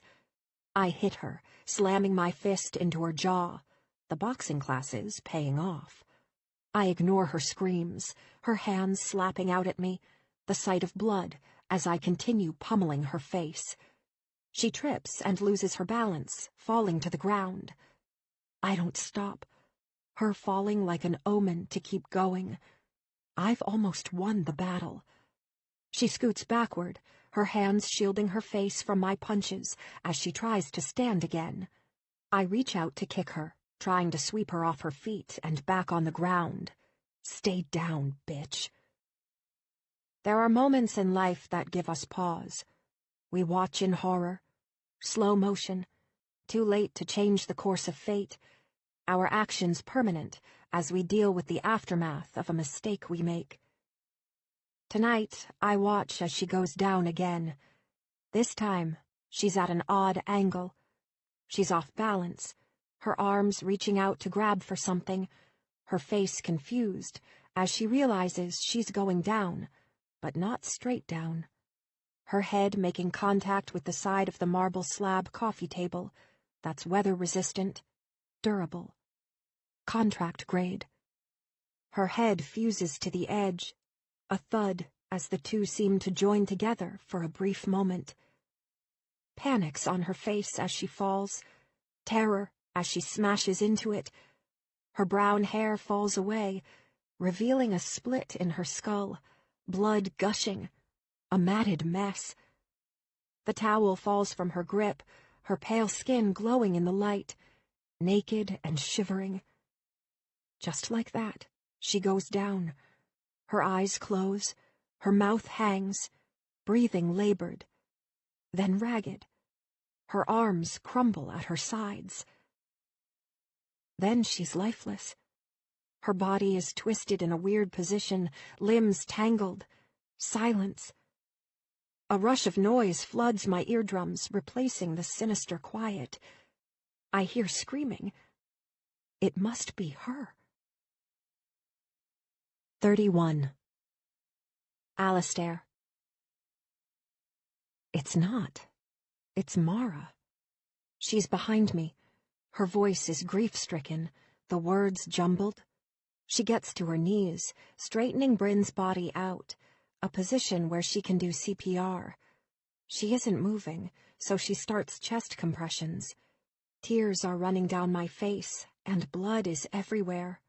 Mara's plaid shirt, the table, oozing onto the ground, the red staining the concrete.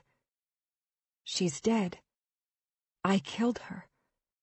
Some would argue it's an accident, some a crime of passion, a heated moment. It doesn't matter. She's still dead. Mara, I managed to squeak out. Let's talk. This isn't what you think. I turn to look back at the hot tub, Stephen no longer in sight. I panic. Did he get out? I rush over to the hot tub, the rocks cutting my feet as I stumble to the edge. He's underneath the water, unmoving. Mara! I scream. It's Stephen! She looks over her shoulder, tilting her head as she quickly stands, her body darting across the yard. Yet to me, her movements are sedated, frozen in time, moving in slow motion. My shrieks are echoing, mixed with sobs as my body convulses. I yank Stephen up, my body half draped over the hot tub as I submerge myself in the water, trying to pull him above. Mara is standing on the step, helping to drag his dead weight out, his naked body slick as we gently thrust him over the side. It takes us both grunting and maneuvering to pick up all 190 pounds of him, delicately laying him on the concrete path. Mara's the calm one, her mouth drawn and eyes vacant as she administers CPR. I wail, "Oh my God, I think he had a heart attack," over and over, as if he will miraculously sit up and tell me this has all been a prank. "Call 911, Mara instructs me, her voice hushed compared to my hysterical one. I know I need to call 911. I grasp at my phone, forgetting it's dead. Running into the office, the closest phone is on my desk. My hand shakily enters the number, one memorized in case of emergency, one I've never had to use, except for once, when my mom's boyfriend beat her unconscious. Liv had been a healthy child, no broken bones or sudden crazy illnesses. Stephen's too young for a heart attack. His cholesterol levels hadn't been elevated, and neither had his blood pressure. Did the hot tub bring it on? His heart rate up from having his girlfriend over? A romantic night gone awry. The operator answers. 911, what's your emergency? My voice comes out stilted and high-pitched. My husband's not breathing. Can you tell me what happened? I'm not sure. He was in the hot tub. Is he still there? No, we managed to get him out. Is someone with you? Yes, I add. There's another woman here as well. She's also not breathing. Hot tub as well? No, she fell and hit her head. I pause, taking a deep breath, uttering words I wished upon her earlier, but to say aloud seems insensitive, as if that mattered. I think she's dead. Relation to you? It's my husband's mistress. I shudder as I say it. She's pregnant with his child. After the operator asks a few more questions, she instructs me to stand outside and wait for the ambulance, while Mara stays in the backyard with them. That call will be used as evidence in court. My voice, intonation, examined and used against. 32. Alistair. The camera I had installed, ironically enough, is also being used against me. I've laid awake many nights thinking about how I should have had one installed in the backyard, though that might not have helped my case. I did push her. It was my hands that caused her to fall. I'm sitting in my cell one afternoon, awaiting trial, charged with crimes I did and did not commit. I stare at the cement walls filled with mementos belonging to my cellmate, Jasmine. She has 4 kids, and they're always sending her handwritten cards and drawings. I lay down on my bed and turn over. My chest hurts. Persistent heartburn, that's an ache from missing Liv. She's not been in contact. I don't know if that's the court, my in-laws, or her. It doesn't matter who. She's my daughter, and her well-being and happiness lay heavily on my mind. The feeling of loss, it nags at me. I cry into my pillow most nights. Jasmine was sympathetic for a few nights, then started chastising me, instructing me to give up my old life and get used to my new one. In my mind, I have to live for one day when Liv's older, when she can hear my side. That is, if she'll listen. The guard is at our cell gripping the metal. I can hear the clanking, but can't see the key turning in the lock. "Adams, you got a visitor."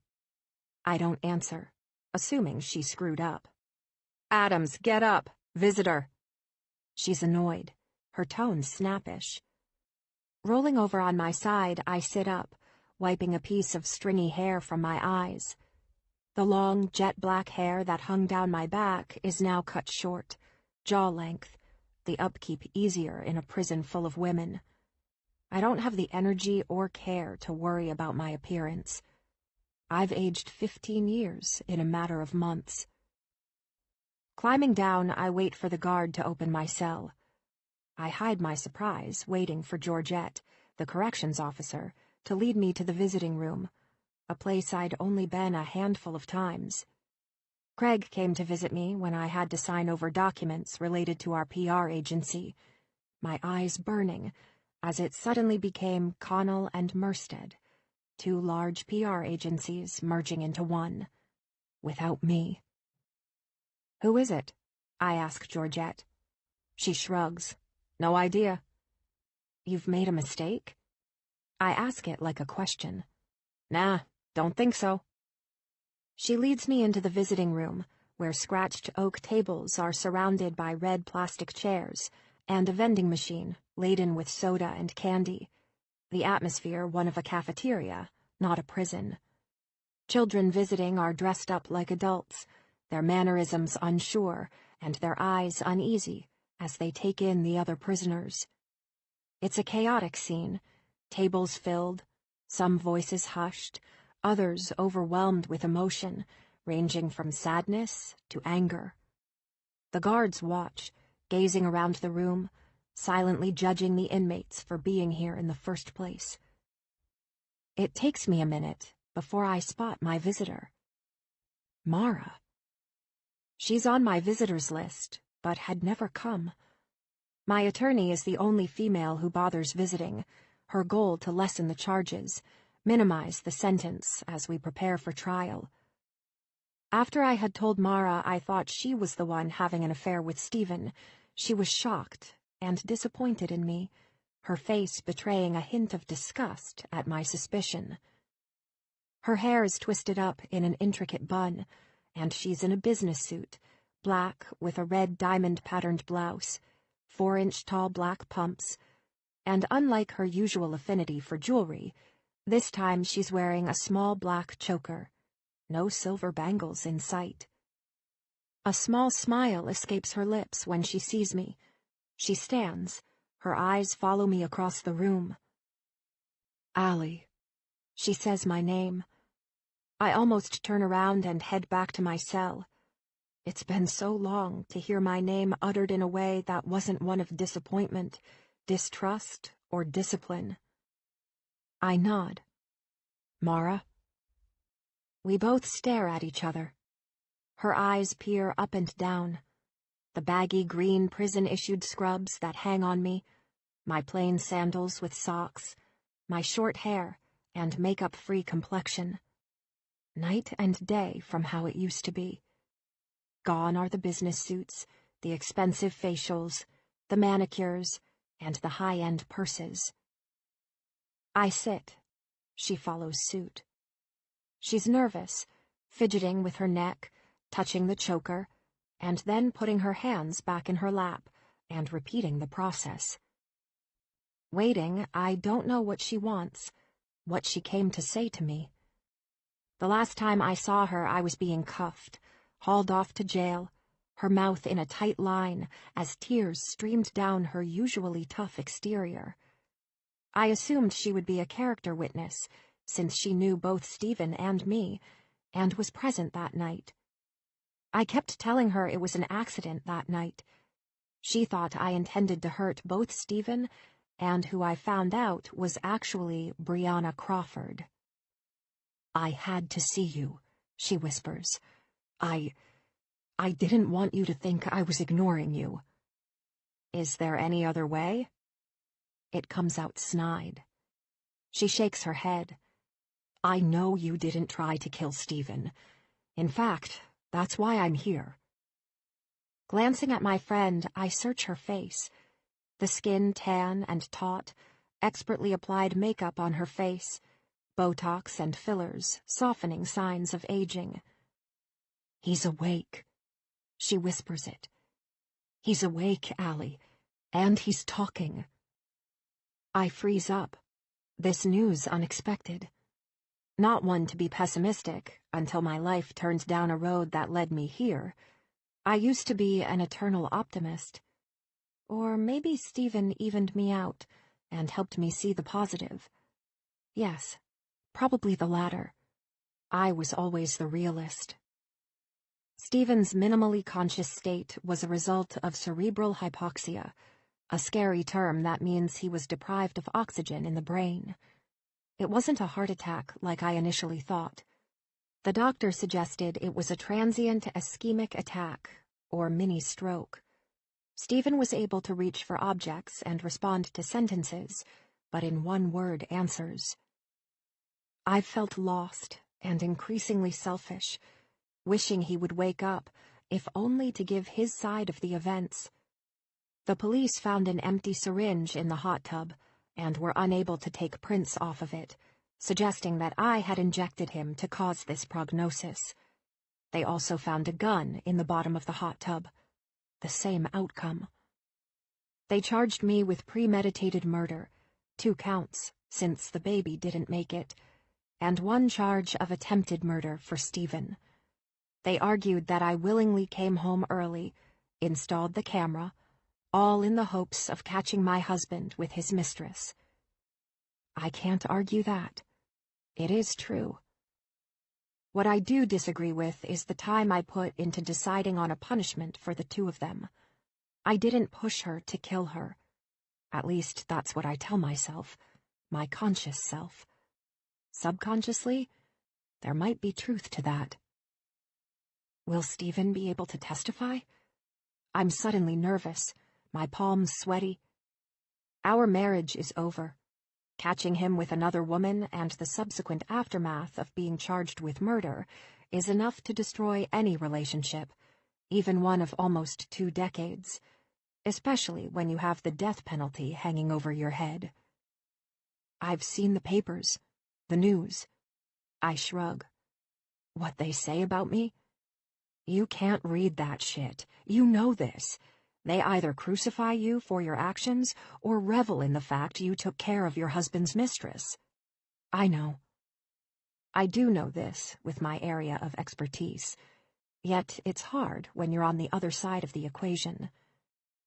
But the baby. I look down, ashamed.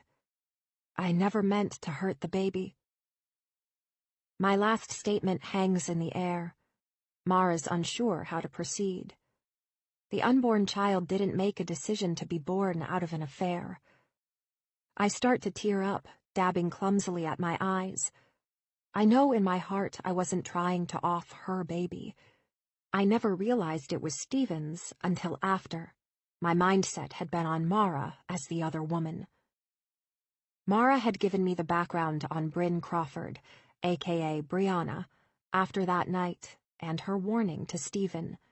She had tried to frame Mara as the woman Stephen was seeing, a declaration of war on him and me, the loss of her family as a child, and then her child as an adult, spurning years of depression and isolation. I can now relate. The email account and dating profiles were all Brianna. She decided Mara would be the scapegoat and raise suspicions that way. She had been scoping us out for months, who we were close to, where we spent our time. She had seen Mara and me a couple of times having lunch or happy hour together. She was the one communicating with Sarah, and had figured I would find out about his profile from a single friend. It just happened to be Mara. She set up dating profiles for Stephen after he rejected her advances moving forward. I think she had grown to have some type of feelings for him, as fleeting as their time together had been. By all accounts, it was proven they had spent only that one evening together. The security cameras from the garage confirmed that. They both left that night in separate vehicles. If you hadn't come back that night to retrieve your purse... My voice drifts. Stephen might not have made it. Yes, he would have. She's firm. You would have called 911. I know you. Allie, if your husband can confirm your story, your chain of events, that it wasn't you who tried to kill him, you might be able to take a plea bargain for involuntary manslaughter for her. Neither of us can say her name. You might serve only a couple of years, and then probation. I glance down at my hands, picking at a hangnail, unable to hope that there's a chance in hell this might go differently. I'm sure your attorney will be in touch. She pats my arm gently, moving it away as soon as a guard looks over. I'm sorry you couldn't get out on bail. I nod, unable to speak, the tears threatening to unleash a torrent of emotion. The judge opted to make a lesson out of my case. Even with no prior record and my standing in the community, the judge opted to decline bail. I'd be sitting here until the trial started in a couple of weeks. And I couldn't let myself think past that. After trial, my fate decided by a jury. 33. Stephen. When I'm released from the hospital, the world has changed, or maybe my perception has. My speech is still lacking. I stutter and stumble over words. I'm unable to drive. My vision's still catching up. Same with my ability to concentrate. Livy is with my parents. They've been in a rental for the last 2 months, waiting me out. My dad drives his borrowed minivan, the back filled with balloons and flowers, various news channels ready to pounce as I'm wheeled out, cameras and videographers perched on the sidewalk, the wheelchair unnecessary in my mind, vital in my nurse's. She's smiling, her face shaped like mine, her eyes like her mom's, the green and hazel eyes shiny with tears, a sign in her hands that says, "Welcome home, Daddy," with rainbows and a picture of a dog, probably her friend Meredith's dog. She waits for the sliding door to open and almost trips, running to me as fast as her spindly legs will carry her. She's too skinny. Same with my mom. Her pantsuit hangs on her. My father holds onto her arm as he comes around to her side to help her out. Both my parents embrace me as Livy climbs in my lap. This attention makes me cringe. I'm grateful for the dark shades and the nurses hurrying us toward the waiting vehicle. I never wanted notoriety. Being known for cheating on your wife, impregnating a one-night stand, and now the inclusion of murder is a tough pill to swallow. I've had the last 10 days to process all that happened. A therapist, a doctor. They've been working with me, warning me of the firestorm that's to come. I'm a teacher. A middle school teacher. Now I'm a joke. As Livy hugs me and I tug at her pigtails, I'm reminded of her mother, the love of my life, the screw-up I made, the repercussions. I let out a long sigh. The events of that night have been slow to return. They come in waves, effects of having a stroke. I'm supposed to meet with the DA's office when I'm released. Time is of the essence since Alistair is awaiting trial. All of our lives changed that night. A woman I barely know lost her life and a baby. I can't say my child. It's not fair, I know, but I've distanced myself from that. It was a fetus that died. It's not meant to be part of our lives. My parents surprised me on the way home, mentioning that a few friends and colleagues are waiting for us at their rental. I'm not in the mood for visitors, sullen as I contemplate the next steps of life on my own. There's not a few, but many. At least 30 people are hiding in the garage when my dad pulls up to the house, clicking the garage remote, opening it to reveal a surprise party. People shouting congratulations and get well and a platitude of wishes. The garage has been transformed into a party room, plastic tables and chairs, punch and food. I've lost a lot of weight. Pants my parents brought hang on me. After I talk with a couple of colleagues, nibble some appetizers, and snuggle Livy to my chest, I see a familiar face walking up the driveway. It's Mara. Black suit, black pumps, red blouse, choker. She smiles when she sees me, introduces herself to my parents, and they cringe when she mentions she's a divorce attorney. Regardless of their feelings now, divorce is still a dirty word. "Stephen, it's wonderful to see you." Mara had sent flowers, had helped out with Livy. She's having a tough time without her mom and is in a resentment phase, I've been told. She gives me a light peck on the cheek and sits down, a smile lighting her face. "I just came from seeing Allie." I suck in her breath. I ruined that woman. My wife. She's behind bars because of me. Running a hand through my hair, I lower my voice. "How's she doing?" It's such a simple question, such a dumb one, to ask how your wife is doing under these circumstances. "I told her you were being released." Mara grins. "We have hope now." The one thing I can give back to her is her life. I manage a small but sad smile. She deserves that much. 2 days later, I sit in a stuffy office with my attorney and the prosecutor. 2 detectives are also present, the video camera turned on, watching my every inflection and movement as we spend hours dissecting my side of the story. It's twisted, from the daycare drowning to the one-night stand, a chain of events I'd never have believed to be anything but fiction. Yet I sit here, and I go through the motions, betraying a slew of emotion at times. I hurt 2 people that mean the world to me. Both have had their lives turned upside down. Their new states of normalcy, a different school, and a 10-by-10 cell. The male detective, a bald man who goes by Rogers, asks me to lay out details of the night. He's wearing a bow tie and bright patterned socks under his khaki suit. "She was in my house, hiding, I assume in one of the bedrooms. I didn't see her come out, just heard her when she appeared in the living room." I fold my hands in my lap, hope the detectives and the prosecutor don't see them trembling. "And this is Brianna Crawford," the woman detective, name badge says Sarah Fernandez, a tall Hispanic woman, asks. "Yes." "And Mara Kaufman, your attorney, had just left?" I nod. "Can you please say that for the record?" Yes, Mara had paid a visit to let me know that Brianna was a disturbed young woman. "What happened after Mara left and Brianna appeared?" Fernandez asks. "This was an unplanned visit, correct?" "Your wife was out of town?" the bald one inquires. "Alistair was supposed to be home the next day. Her conference ended and she flew home early." "But she didn't communicate that to you?" No, I sigh. We weren't on very good terms, if you can imagine. Fernandez insinuates. All the more reason to want your mistress dead. Brianna appeared and told me she had lost her baby and husband as a result of my wife handling the public relations for the daycare that was in charge of her toddler the day it drowned. She wanted to get even, ruin my family. I wring my hands in my lap. Why wouldn't she get revenge on the daycare owner or employee who was there? The prosecutor, some know-it-all mid-30s suit and tie, raises an eyebrow. Would make more sense. Objection, my attorney interrupts. This is all speculation. You're asking my client to explain why a mentally unsound young woman plotted revenge. I don't know why Brianna did what she did. I lean over the table, resting my arms on the dented wood.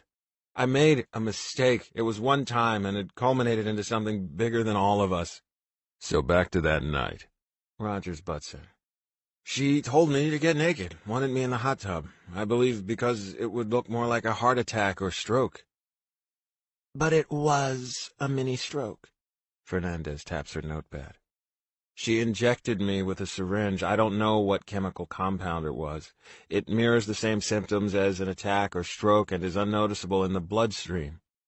I shudder as I think about the sudden paralysis, as I watched my life fall apart before my eyes, but couldn't utter a word. The doctors can confirm that with their toxicology reports. You're in the hot tub, and your wife comes home? Rogers looks down at my file. Yes, Alistair comes home. And sees you? Yes, she comes outside through the back office sliding door, sees Brianna on top of me and screams at us. At this point, I can see what's happening, but can't formulate words. Walk us through what happened next. The prosecutor has to make himself relevant again, his eyes scanning the room, barely present. Brianna got out of the hot tub. She's naked. I believe she was in there trying to finish me off. This was her intent all along, for Alistair to take the blame for my murder. It went awry when Alistair accused her of stealing her wedding ring. Brianna walked away from the hot tub, and Alistair followed. Fernandez raises an eyebrow. And Alistair pushed Brianna? No, I'm firm, looking all three of them directly in their eyes. Alistair didn't push Brianna. Brianna tripped. There's a marble table in the backyard. It's insanely heavy. Took 3 men to move it back there. She tripped when she lost her balance and landed wrong. A freak accident. Where was Alistair when this happened? Rogers chimes in. Behind her, I add. Yes, Alistair was angry. A tussle might have ensued had this not happened, but this is how it went. The prosecutor jumps in. What you're telling us is even though Alistair Adams is sitting in prison, she's innocent. I nod. Absolutely. Did my wife push Brianna? Definitely. Was it a reaction to the sick, twisted, jumbled mess? Of course. And if I could do this one thing for her, since I know she didn't intend to kill Brianna or the baby, I would. I know her, inside and out. Almost half my life spent with her as a couple. I've seen her as a mother, never a monster. The detectives and the prosecutor thanked me for my time after asking me to tell the same version multiple times, grilling me on different points, picking apart the night and the timeline. I stay on course, remain strong and unwavering in my version of the truth. They say they will be in touch.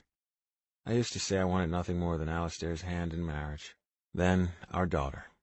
Now, I want nothing more than her freedom.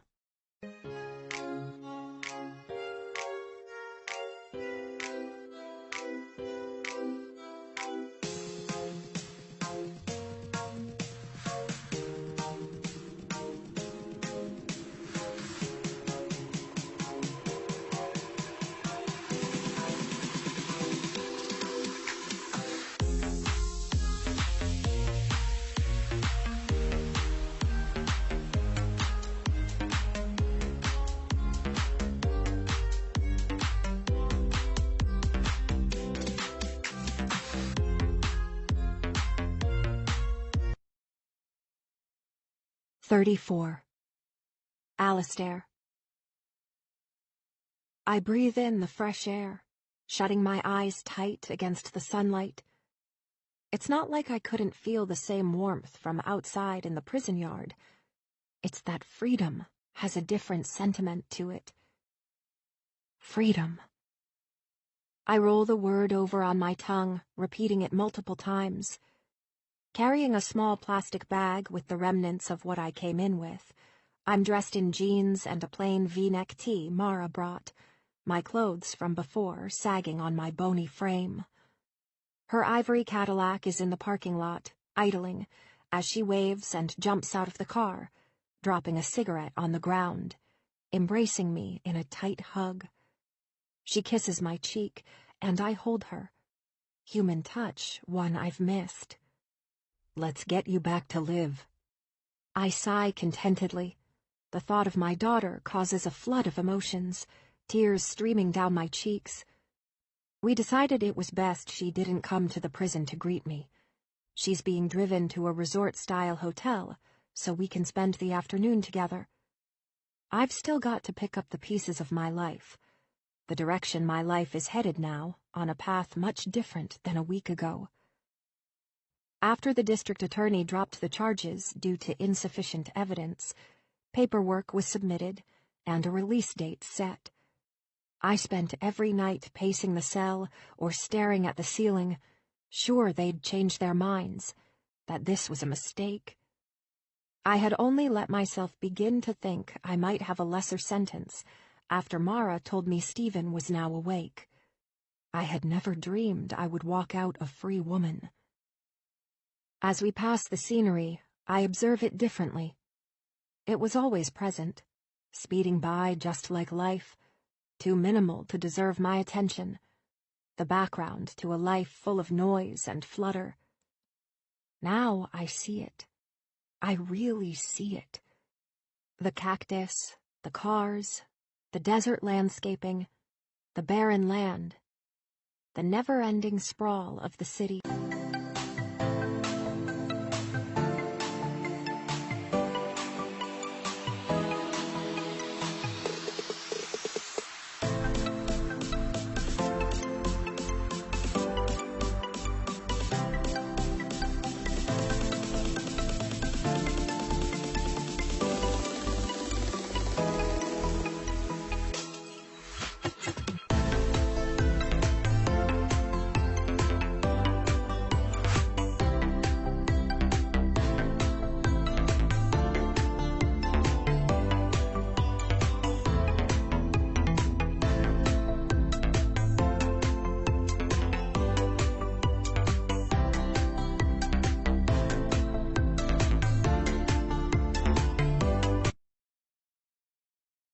Epilogue.